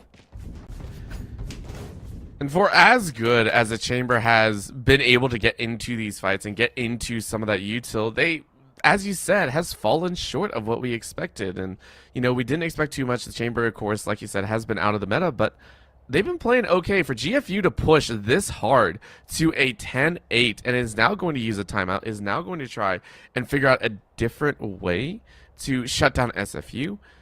It's a lot of questions, right? Number one, you do have the ultis on your side, but Riddy, you have to find a way to lock down Riddy. Riddy has been in your face at every single moment, either taking out the Chamber or, you know, even the Reyna. This has been a consistent issue for them, and if they do not know how to remedy it, this is all just game number one. This could continue on to game number two, and Riddy could just be a pain there as well. Yeah, and quite frankly, like, when we look at these agent compositions, I want to just bring up the point that GFU, they look very good when they're on the attack. And that was the half that they were able to get a lot of the rounds together. They wanted to keep that momentum moving forwards here. Obviously, though, on the defense, you can tell that it's just lacking a little bit more. They're relying very heavily on the walls to do all of the deterrence. They don't have a lot of mollies to play off of or things to really clear corners out. Basically, it's just going to be the snake bite as well as the shock bolts if you are good with the spacing. Meanwhile, SFU, it's just so easy for them to push in. They've got the paint shells to clear things out when they need to be, and then of course they can use their mollies to try and play a little bit further back, but quite frankly, this attack has just been spectacular coming in from SFU, and they're showing us why they're an undefeated team thus far. I also feel SFU are just using their util to just flush people out. They're not chasing behind it. They're not using it as the perfect cover to all in or anything like that. It's used just to be like, hey, this corner I think has someone around here. Can we just push them out real quick?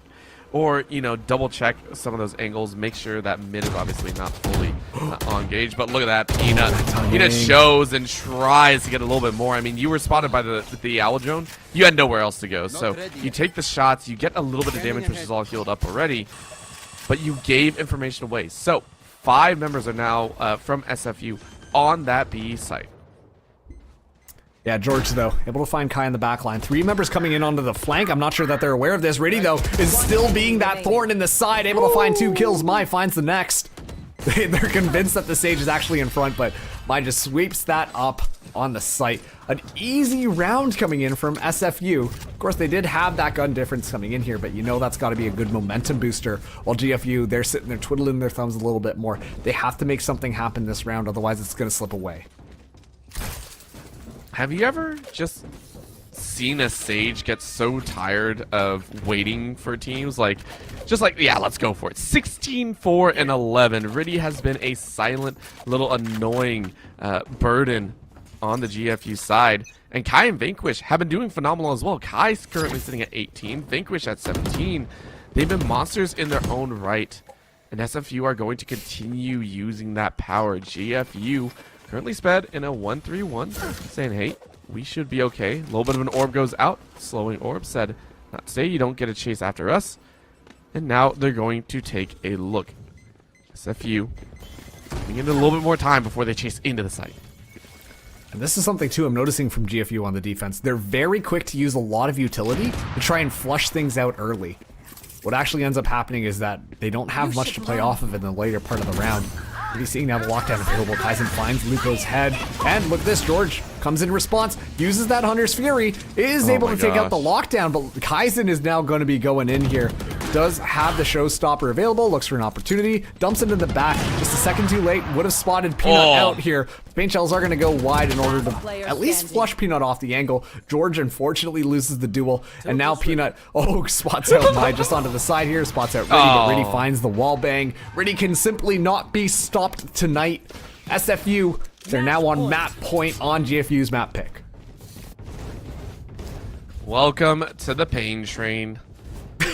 Population GFU. They have gotten shut down the last 6 rounds in a row, and it's impressive sides, right? SFU continuing to run them ragged, and again, the early first bloods from Riddy. I think it's been at least 3 or 4 just in this half alone. Very, very impressed with what they're laying in here. I cannot wait to see what SFU have for game number 2, whether or not GFU come back on this, because that is still a very real possibility. They've been fighting tooth and nail every single time, and it looks like they are going to suppress this B site, but Mai had other ideas. Ace is able to find one with that Spectre, but you need a bit more than just a single kill. Yeah, the gun difference here. SFU, they've got a lot to work with. Viper's Pick going to be used, and Mai is going to be back into this fight, making it a 5v3 now. GFU fighting for survival inside the jungle of the Viper's Pit. Peanut getting aggressive here, is able to actually find one, but does get traded on that one. Now they're going to completely sidestep that Viper's Pit. Should be a nice, easy take for SFU. And they still have that Hunter's Fury online, but keep an eye on the Rays so deep on the flank. They hear that rotation coming around. And that's going to be a little bit deadly if GFU are not paying attention. I think GFU are going to try and pay attention, but it's the opposing Viper Spit to be laid down. Welcome to Danger Ahoy. And look at that, a snap grab on Ace. Drops him down quite low and allows Kaizen to finish them off. It's now a 1v4. Can Lil DJ make it happen? They need to spin about 3 records at a time and really sync it all up if they want to get the kills. But unfortunately, that Shock Bolt is going to be enough. You get one, though. One is more than enough, but Kaizen says the head of you is more than enough to take that game. Free kills all the way around. Beautifully done. Yeah, and now we're understanding why SFU are undefeated. I got to admit, JFU looks really good on the attack, but it just completely flipped around when SFU had the reins in their court. And even then, still, it was a 6-6 half. So honestly, SFU, they're looking pretty darn good as we do close out Icebox, our map number 1. But Orbital, we've got Lotus just on the other side, ready to go. So let's throw to that quick break so we can get right into Lotus as soon as we get back.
Welcome back, everybody, to the NECC Champions West Division. I guess it's technically Pacific, but you know what? That's all good. Time differences. It's tough. Daylight savings time. Woo! But my name is still Marks. This is still Orbital. We've got SFU going up against GFU, and quite a interesting first map there, wouldn't you say, Orbital? I would. We saw some very low tier picks that, you know, tried to work things out, and you know, it held on for the first half. We got a 6-6, which looked promising, and then at the end of it, SFU just, I think, took off right there. It was they took control, and Riddy, number one. Riddy was not the highest kill player, by the way. I don't want to say they fragged out, but the frags that they got were such an absolute pain in the butt to deal with. They could not shut down Riddy. Riddy was all over the place, and GFU just kind of folded under the pressure, right? They just didn't have an answer. So, you know, SFU looking to try and take this 2-0. Yeah, and now if we can bring up the map picks and bans, we are going to be moving to our next map, which is actually going to be Lotus. And SFU are bringing us here. And Lotus is a very interesting pick because if teams have not prepared for Lotus, it's a very difficult map to just try and learn on the fly. We know that there's 3 spike sites, very close quarters, and on top of that too, you got those big rotating doors that make a lot of noise. It's just such an interesting map, and the fact that SFU are bringing us to this map means that they should have something prepared for us, means that they've been practicing this a little bit, and so I think the ball's going to be in GFU's court to show us what they've done to prep for this Lotus pick. I mean, there's also the other side of things, which is they say, you know what? We have nothing prepped. Let's just send it. And that that's like, you know, a 5% chance, maybe. Like, I just like the thought of that. Honestly, I do agree. It is that option of, you know what? No one else has practiced it. So, or I shouldn't say no one else has practiced it, but if you practice it more than anyone else, you have the upper advantage. So I do want to see what SFU are able to do, if they're able to kind of swing this one out very quickly. And if so, this could be probably even more one-sided than the second half. We could easily see, you know, the squad just roll right over with aggression, with conviction, and with very stalwart tactics is all I can really say. I don't think we're going to see any back and forth and individualistic. It's going to be a lot of like, hey, we're going to push on to B site or C or A and just take it. No way we stop. Good vocabulary usage, I have to admit. That was good. I get one per game. I get like one monologue and then it's over. We'll make sure that Shakespeare writes something in for you in this next tragedy. But of course, you know, it is really interesting talking about Lotus because with a lot of the strategies developing, surprisingly, a lot of teams favor that seaside hit. And I do say surprisingly, just because it doesn't seem like that should work. But of course, let's see what these teams have in store for us. We're now going to be going to our agent selection.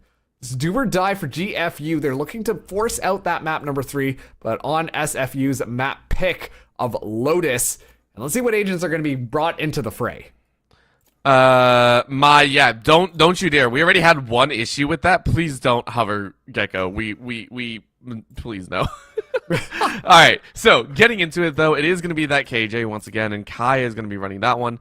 KJ in this one I feel is quite nice, but look at the aggression that's currently being lined up. The all-out just brutish style of force our way on the site, and I mean, come on, Mai. Like this is. Really? Are we gonna get Yoru? I don't think so. I don't think so. Are we? I'm gonna. My eyes are on it. I'm gonna keep baiting this the entire time until we see something swap. I'm gonna bait this. It's either going to be a Fade or a Silva based on how the composition is going. Dang it! If it's Cypher, well, okay, we're getting a bunch of different picks here, but regardless, the strategy just it just kind of sticks together with how things are going to be working on these sites. So we are going to be seeing that Mai is going to be going in onto that Fade. So Fade, pretty good pick on this map. Like I said, a lot of close quarters. And on top of that too, you bring in that Raze. Things are going to be a lot easier to just combo that utility a lot better. So with that, it looks like our agents are more or less going to be locked in. Not quite a mirror matchup, but you know what? You're getting your boy Harbor in yet again. Oh yeah, and this one should be a little bit more ridiculously fast-paced. I want to see SFU push the limits of what they can do.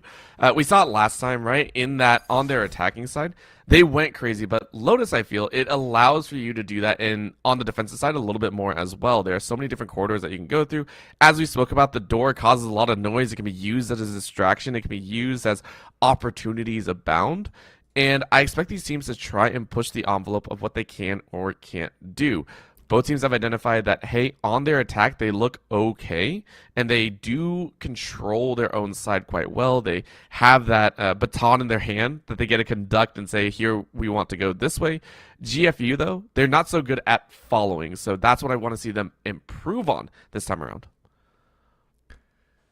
We'll see if they can kind of follow through with that. I mean, one of the issues was, you know, just making sure that you're able to commit things. And we talked about GFU on the defense, using a lot of utility very early on, having nothing left in the tank when SFU actually decided to make their aggression. I'm curious to see if we're going to be seeing a similar pattern this time around. But GFU are going to be starting us out on the attack. And all credits where credit's due. They looked better on the attack on Icebox than the defense. So this is how you would want to potentially start things out. While SFU, they get aggressive onto A. Very common defensive strat. Ooh. And Luco sends it right up along this A side, just says, hey, you know what? You stepped up a little bit too far and you open up an opportunity. GFU stepping up, but that's a 4-man blind. Welcome to no one sees anything. But SFU can't capitalize on it, so it's only a stall tactic for now. Door could be open around. Ace making their way in. It's going to be a flash grenade tossed in. Sorry, never mind. It's just the wall going up.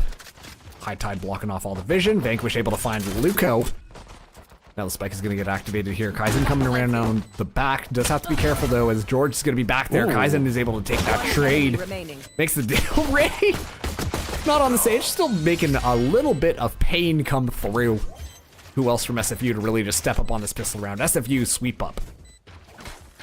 Clean job, and showing the experience as well. You can see a couple of the angles right there along A top and stairs. They were very smooth with it. SFU left no angle unturned, and GFU caught kind of looking around, seeing where the opponent is after that plant. This time around, feeling good about themselves. Ready once again at the top of the scoreboard, 2-0-1. Going ahead, picking up a Guardian, and Mai going, hey, I'm good to go here. Just making a smiley face here. I love it. Everyone's having some smiles. Everyone's having a good time. Well, at least on the side of SFU. And GFU gonna go ahead and pick up the Marshall. So Peanut gonna try and exact some revenge with a couple wall place headshots. I mean, honestly, you don't even need the headshots. It's round number 2. They don't have light shields, and it's just the body shot's gonna do the job just fine. Already so much utility being dumped in from SFU as George tries to keep that in check, but not able to, has to just give up that ground, and already caught with the utility out. Luco's not able to secure the kill there. Maybe a backup here. We see people getting ready for the attack. GFU still waiting to make a move, but the spike is still back in their own spawn. Right now, this is just SFU doing a really good job of controlling the pace of the game. They're just taking their time, saying, hey, SFU, do you want to step out of place? Do you want to make a mistake? If you do, we'll take your gun. We'll be happy to relieve you of the weaponry you have in your hands. SFU are like, nah, not today. Riddy should have seen a little bit of a head and said George is going to be open. Kaizen gets that flank, and it's a beautiful shot. Luco, though, making their way onto C site, so it is an opportunity, but the rush coming in here, this is going to be a rotate from SFU, cutting off their avenues of escape. Ace is going to try and drop that plant. They will follow through, and Lil DJ finds Mai on the lurk, so it is a 4v4, but that's going to be a claw out. Kai locked down for a couple seconds. Vanquish takes out Lil DJ, and around the corner, Kaizen goes to make it a 4v2. Whoops, Kaizen spots someone out there, tosses the paint shells. Uh-oh, watch out, you're losing a lot of shields. It's all good in the hood, though. SFU able to sweep it up yet again. They just come in by storm.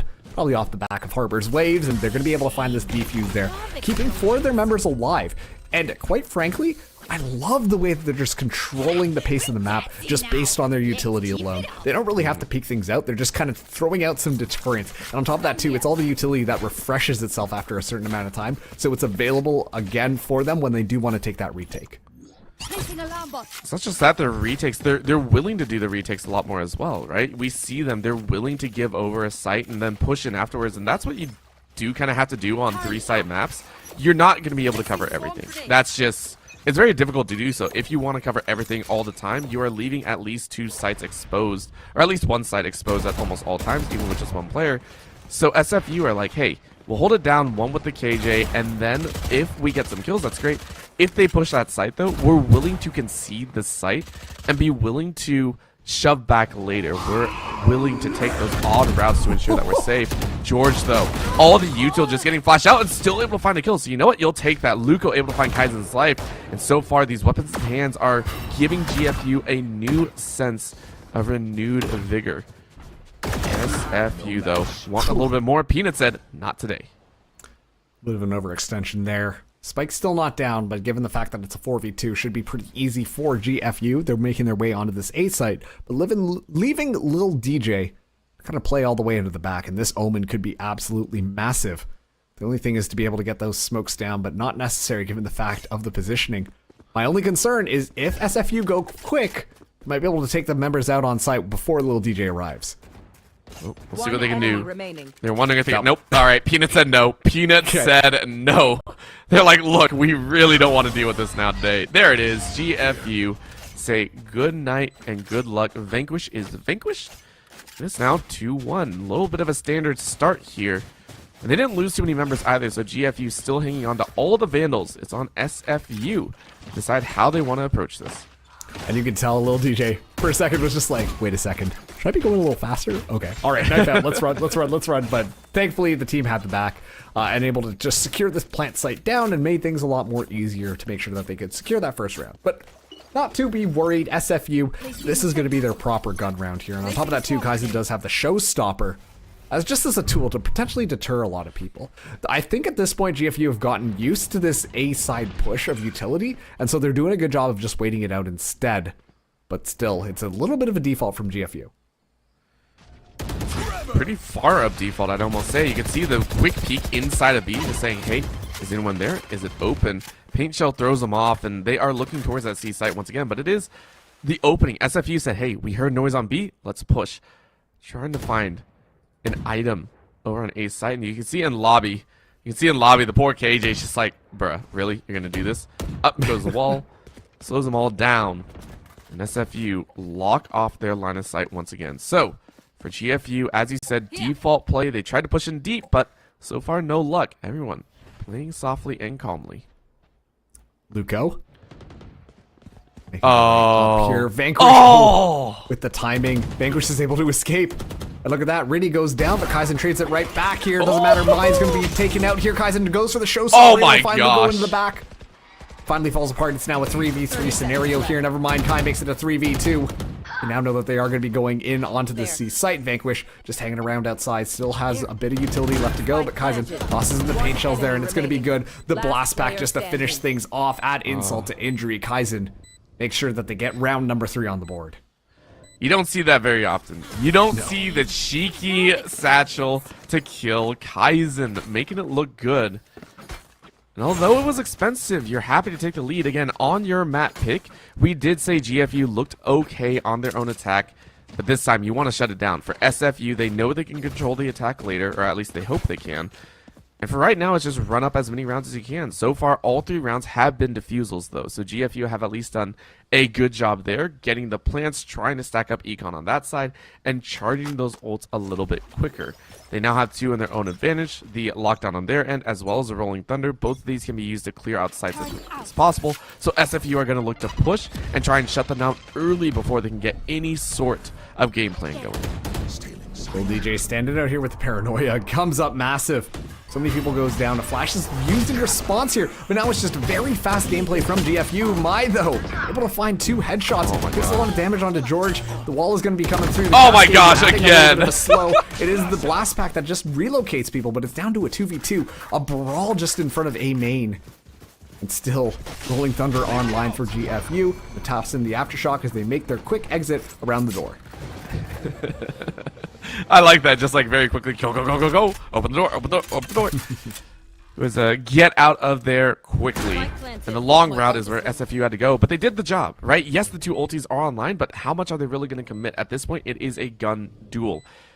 Except for the Rolling Thunder, I think SFU are going to try and wipe this one as quickly as possible, but you can see there, 2 hiding around the corner. Oh, this is going to be fun. Oh, they got to touch is the door going to open? Oh, they opened. Oh, no. Oh, no, it's 2. Look at the spray. Peanut is only able to get 1, and Vanquish takes 2. Welcome to the doorway to hell. Looking like a duel out of the Wild Wild West. Who can draw their pistol faster and shoot down the enemy. Both of them just double stacked and then just a little bit of a spray down, but Vanquish almost using his friend as a little bit of a body block, honestly. Stop those bullets from flying into Vanquish, so Vanquish should stay alive and do that. I don't know if that was intentional, but it worked out that way. as SFU, they take yet another round, making this lead be felt a little bit more. They do have the Reckoning online as well as the Nightfall, but yeah, like we were talking about for GFU, they do have the Lockdown, Nightfall, and now what do you call it? The Rolling Thunder online as well. So that's three honestly excellent zoning tools, which when used in combination can do a lot of work. And they've been trying to save those ultis for when they get onto site. We've seen them, right? They tried to chase in. They got locked down over there in Root and Rebel. This time around, it does feel like they are going to have to use it to enter the site and actually get on top of it. You can see them already currently setting up in this B site. They're saying, hey, we want the opportunity. They're going to go ahead and rush it this time, but Riddy was ready for it. This was what I was a little bit worried about. A teleport comes in and Vanquish was ready, so there is no stopping it. Again, this was a round that they were not slated to win, but it still feels bad. Flawless, complete destruction by SFU. Yeah, and that's a little bit of a morale buster, if you're asking me. This is a problem with Lotus. So many of these doorways are just so close entries that, you know what, if you just spray things down, chances are you're going to come out on top. But on top of that, too, good usage of utility coming in from Mai. The Haunt gave all the information they need, so even if you are smoked off, you know the general vicinity that these players are going to be hanging out, and then you can just spray them down with that little bit of information. Now GFU, though, they have all 5 of their ultimates online. This is going to be the round to use them. They have to do this, otherwise their economy goes back into the garbage, and SFU can continue to bankroll them. And it's also one of those moments where you have all 5 ultis up. If you don't get the chance to use it, it means you were stuffed, right? You were not allowed to use those ultis, and that's the worst feeling in the world. You die, or you lose the round with all ultis up. Yes, the other option is you win the round without ever using an ulti. But I mean, give yourself a little bit of a better chance. There we go. A little bit of a teleport. It is going to be the Omen chasing up to the front. And they are going to take a look at this A site once again. It is going to be a little bit of lurk through main entry. They're going to take their time. There goes a little bit of a paranoia, locking off that long A drop site. They're going to take the chance. Doorway is pinged just to try and get information once again. And it's the rush. GFU enter site with nary a problem as SFU back out and get ready for a retake. Okay, Rolling Thunder as well as Nightfall. Oh, both sides. That's awesome. It's all tied up. Luco pops the showstopper as well. Isn't going to get really a big opportunity to use it. Isn't able to do it onto Riddy, who has already gotten 2. And now Prowler's going to be coming through, following the trail here. It's down to a 3v2. Oh, the teleport! The Nightfall's still activated as well. Teleport going to be used to go onto the other side. And look at this GFU. They got the spike down here. So all the utility gets utilized by SFU. Now it's 3v2. They should be able to win this gun duel to get the spike defuse. I mean, they're going to try here, and they actually chose the harsher path. GFU walks straight into it. George is able to find 3. They need 1 more to change things up. George is going to run back. It is now a 1v1. Going to drop the lockdown, and this is enough time. I think this might be the round. No, it's actually a chase in. They're going to gamble. Take a look at this. Kaizen went in, takes out a little bit of an orb. Going to lock out the lockdown, but again, all you're doing is sweeping for time. It's a beautiful ploy for time, and Kaizen, I don't think you really have a chance. You're looking just for the frag now. You're going to go for the defuse. You're going to get halfway. This is great. Oh, but you see the back. Yep, George gets it. It is a round for GFU and a 4K for the KJ. What a round. And I mean, if you wanted to take this down to the analyst's desk and really process all the things that had happened there, you'd be scratching your head for a little bit, because it was just an all-out melee, and SFU, they called the bluff of GFU. GFU were bluffing that was going to be the hit, even though they had already started to rotate George around, and they knew that Lil DJ, if alive, can just use the From the Shadows, get yourself onto the other side of the map, and SFU went all in on that A site. And as a result, they just had nothing to work with on the end there. Nothing really to help them push into it, and as a result, it was just so difficult for them to do anything. So great play by GFU. A little bit unconventional here, but look at this. They'd be going back and forth, can't see anything. Showstopper goes in. Riddy actually seals the kill away. That's a little bit unfortunate, but you know what? The ult is what matters. Vanquish finds George as well. Now Ace is just watching the backline, but an Aftershock is going to zone him out. Riddy wouldn't call that unfortunate. Riddy'd be like, that's my kill. That's all me. I don't know what you're talking about. There totally wasn't an ult in the air. Ace going, yeah, well, listen, I know you took out our partners, but we're going to have to take you out. Down goes Kai. Still a 4v3, though. And remember, GFU expended a lot to try and take that last round. And because of that, they are on util stink. This is not an area that they want to be in. And Vanquish is popping off right now. 3 kills so far, but you walk straight through the smoke and eat the bullet from Lil DJ. It's still a 3v1, and because of that, Mai finishes it off. SFU have now landed at 6 rounds, the golden number to feel safe in the first half. And you know what? Can we just comment? It sucks when you get shot and you can't walk as fast anymore, you know? You can tell little DJ was just like, oh, I can escape, I can, nope, all right, I'm stuck, and I'm dead. So, a little unfortunate there, but still, great stuff coming in from SFU. Like you said, they're at that safe number. Now the question is going to be, how much further do they want to take this? Because they look very comfortable at playing this aggression coming in. We're seeing rushes come out of A, and GFU are struggling to contain them a little bit. I think that GFU just needs to punish them a little bit more, play some of those rattier angles, and be able to just make sure that they capitalize off of them. Flush the utility out of SFU, which they have been doing pretty darn well, and then it's so much easier to play this retake. Now, they're going to be actually rushing things down onto C. Let's see how this one plays out. Already the swarm grenades activate. I love it. You know what? Change up the pace. Change up your tactics and it works. You are on site once again, but this is the real challenge. Remember, SFU are so used to giving the site. It's their retake that is extremely scary. So GFU are ready for it. All of them posted up with one looker on the back. My, though, Kai and Vanquish all say a no deal. And again, it was that save round. George, just with the pistol in hand, goes, yeah, I'm not going to get too much. They know where they are. They know where George is, hiding around this sand bucket. It was a good attempt, though. I like it. GFU rush it. They knew they didn't really have too much to work with, and they tried as best they could. Cove used as well, just for good measure, as Riddy is going to be the one who takes it. Now one away from getting that Rolling Thunder back online. A flawless round from SFU. Like you said, a retake, phenomenal. And you can see that every single time that they, like, even when you take a look at the round differential there, right now, 5 of their 7 rounds are because they were able to get that retake. And so it just looks clean every single time. That's not to take away from GFU, though. They've been very successful at least getting the spike down. It's just they're having issues dealing with the SFU retake. Of course, we see what the ideas are, like the glimmers of the playbook. The playbook is currently laid out in front of GFU, and they're like, okay, we're starting to figure out what we can use and what we can't use. Yes, it's a little bit late into the second game, but it's a possibility. So they're going to try and move a little bit quicker once again, but look at that, the Rolling Thunder going out. Peanut saying, hey, I can't wait at all. Lil DJ is going to find Kaiser, but look at the util. It is util city as Luco's able to find Riddy. This is a massive swing in power for GFU, and Maya's completely blinded out. Of all times, they brute force their way through as SFU is cleaned up a Kai. Oh, Trigger Discipline. Trigger Discipline is open. That's going to be 1, 2. Do you get a third? Yes, you do. No way. Kai makes it expensive. Holy crap, though. GFU fight their way through. I love that. That actually, to me, was such a fun play coming in from GFU. They're like, you know what? We know you like pushing out here.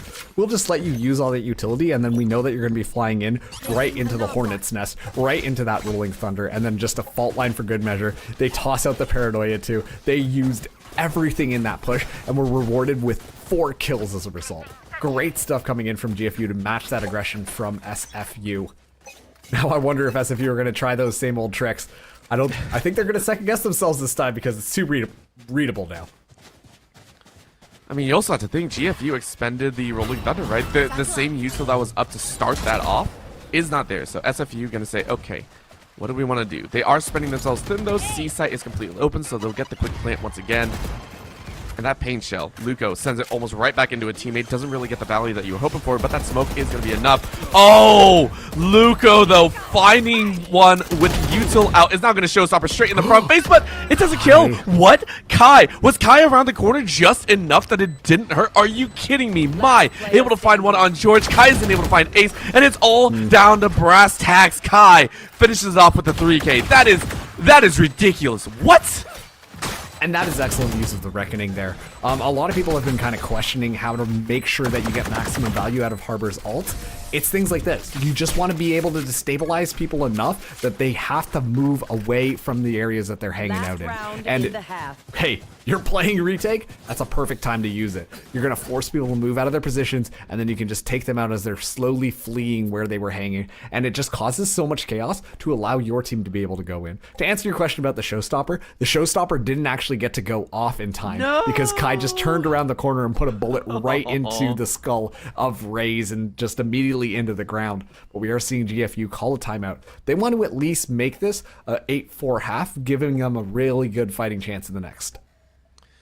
Oh man, I thought the showstopper went off. Why you gotta dash my dreams like that? Oh, I was gonna be so excited, but agreed. The timeout should be nice. GFU gonna try their best here. Again, it's just one to try and grab something back. Highest you get is an 8-4. Lowest you get is a 9-3. And for right now, I mean, GFU, like we said, that we were hoping to see a little bit more, but SFU are just like, yeah, we're having a good time right now. We are set on that high score. The From the Shadows might be a little bit tricky if GFU want to try and pull something out, but SFU feels like they have almost everything on lock right now. Yeah, it looks very rehearsed, and this is kind of what we expected from this squad. GFU, they're, scraping together whatever they can, but it's not going to be a lot. Little DJ coming in with a Phantom. We do see Ace is able to get a Vandal as well, but a couple of Marshals coming in. And it's going to be really tough for them to be able to do something here. They do have the From the Shadows. They could get the Nightfall back online if Ace picks up one more Ultimate Orb, and that is something to play off of, but the lockdown is going to pose a huge problem. Look at this aggression coming out this time from the Ace, from the B site, and already GFU have to expend so much of their utility just to stay alive. It's the back away from me util, not the we are going to charge in and find you util. Another wall goes out as well from the harbor, so they are locked down along C and the attacker spawn. They have not moved, and look at all the vision that SFU have crowded around. There is not an opening for GFU to really make their way back out. Now we get to see SFU back up, but still, GFU have no idea, right? They are currently pinned inside of their own spawn without nary an idea of how they're going to make their way back out. They're just going to have to gamble. They're just going to have to set it out and go, okay, pick a route, run it, and pray you don't get deked in the process. Tough one. Kaizen going to be taking first point here. Ooh. Kaizen goes down, actually. Almost able to get a kill, but not able to secure it. George still deep on the flank with this Marshall. Another corner check coming in here. Riddy spins around my just in gosh. time and is actually able to win that one against George. A little bit of unfortunate timing, but now the call is being made. They're running it down onto this A site.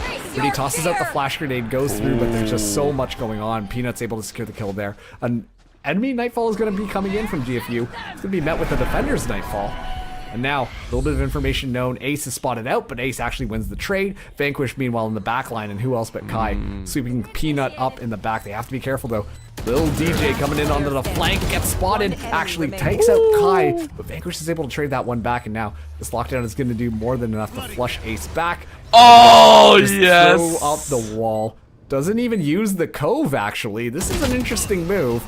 Vanquish overheated just a little bit there. Should have at least tossed down the Cove for the defuse, but does get spotted out there. So GFU, they're able to take it 4-8 in this half.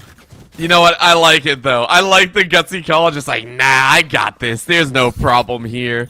There was a problem, but, we don't point that out just yet. Still, well done to Ace for picking up that last frag. 5, 10, and 6 at the bottom of the scoreboard, but they are working their way up. They're trying their hardest to fight it out.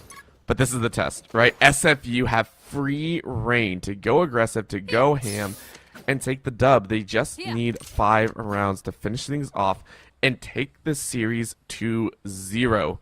Will it happen? Nobody knows. But of course, this first pistol will tell a decent story, at least.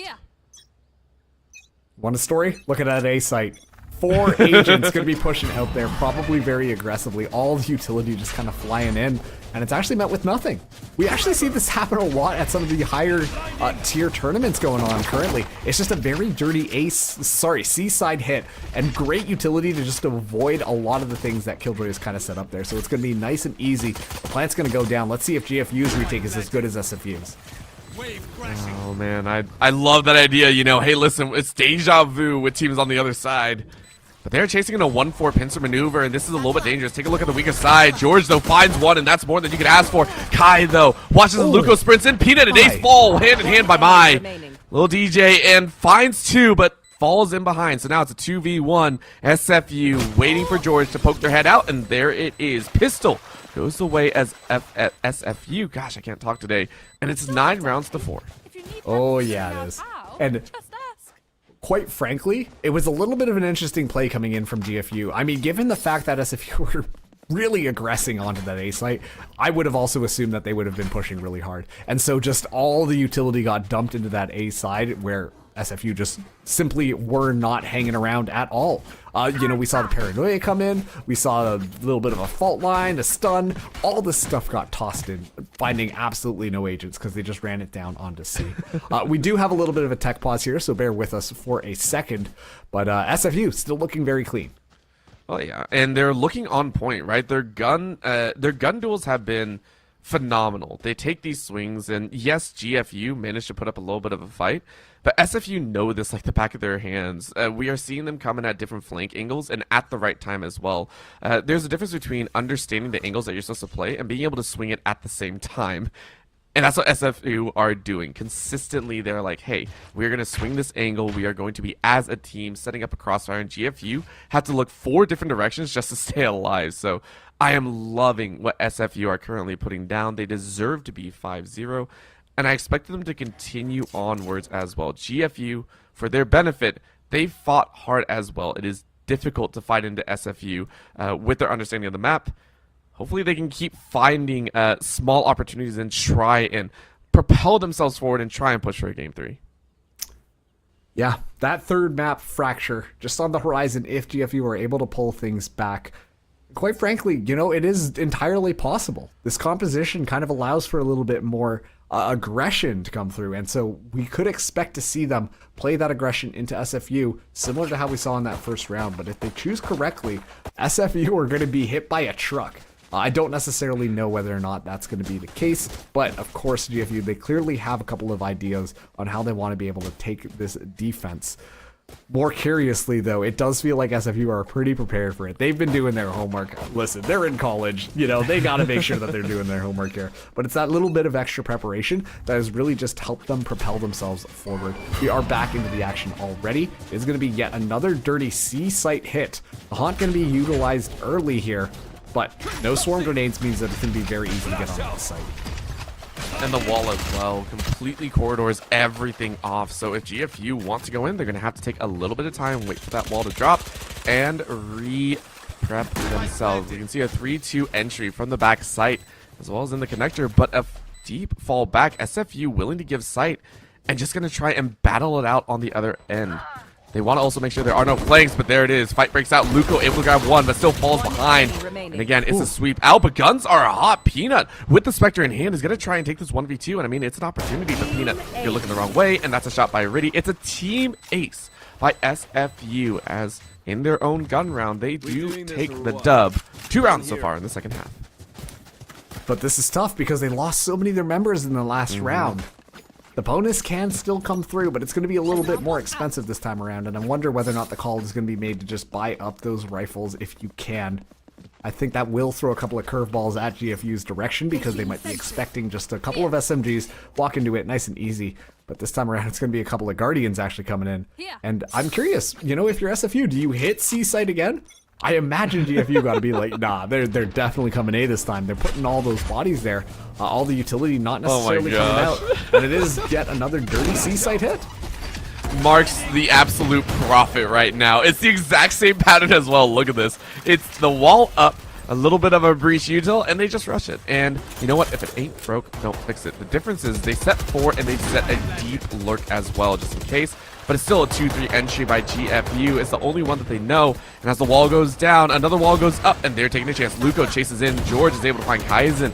But of course, Luco is looking around the back corner. That's going to be the satchel. They spray down, and George is able to find 2. But Kai and Vanquish fire right back. It's a 1v3 situation. Kai is looking up and down. Finds one down. Finds another, and Kai was able to get the swarm, but can't find Peanut. That was almost a clutch 4K. But GFU take the round and push to 5.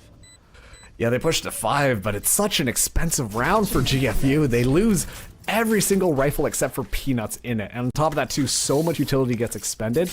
This next round is going to be a little bit of a scattered buy from them. It's not going to be as clean as they necessarily wanted, which is going to be difficult because SFU, I mean, this is going to be their time to shine. They should be able to buy up pretty consistently across the board. Sorry, I take that back. That's right. They didn't really go for that bonus because of just how weird the buy was there. So this is going to be a mixed bag coming in from both these teams, but the rifle advantage pretty securely with SFU, I would imagine. I'm looking at little DJ bringing in that judge there. So far, it's been this seaside hit. I wonder if SFU do it again. I mean, if it ain't broke, why fix it? But last time around, it did break. Fair enough. As we go ahead and take a look here, it's once again towards that C site. I think we're a little bit frozen here, so we'll hopefully get the same action here. SFU praying for a chance. I mean, if they do, I mean, that's huge, right? They move to 11, and right now GFU just chasing the possibility of 6. I mean, Yeah. I'm staring at Kaizen right now, just looking at the orb right now. It looks so juicy.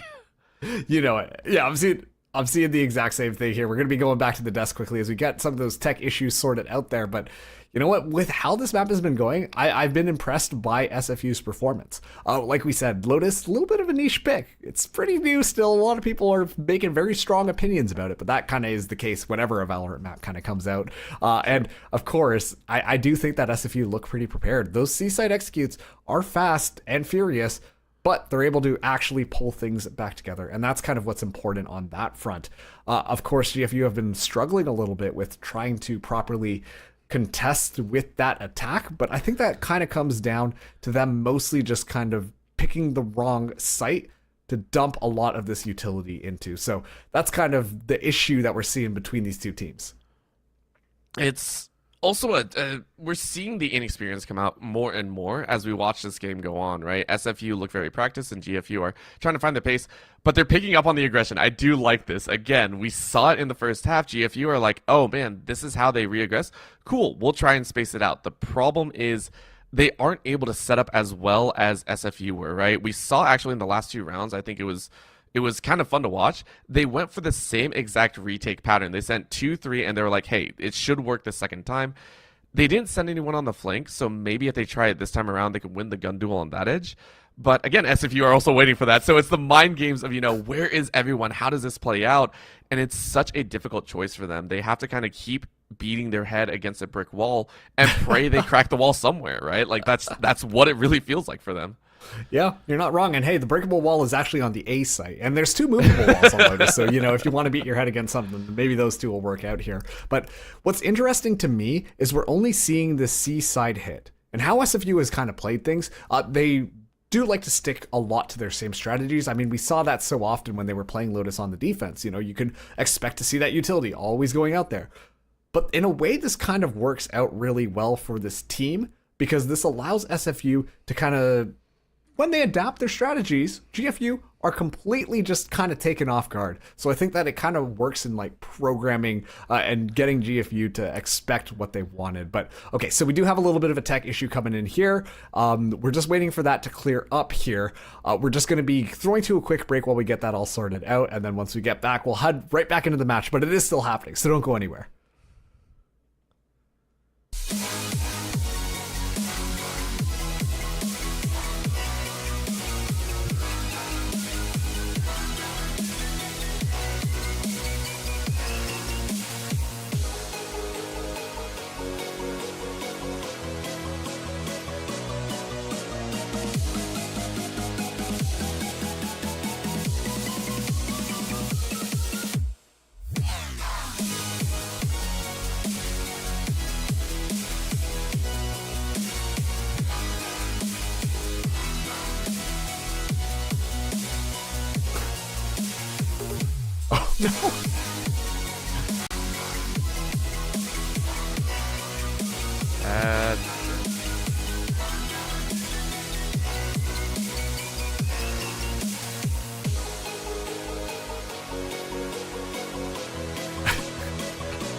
You want to just close it out? Yeah, we can.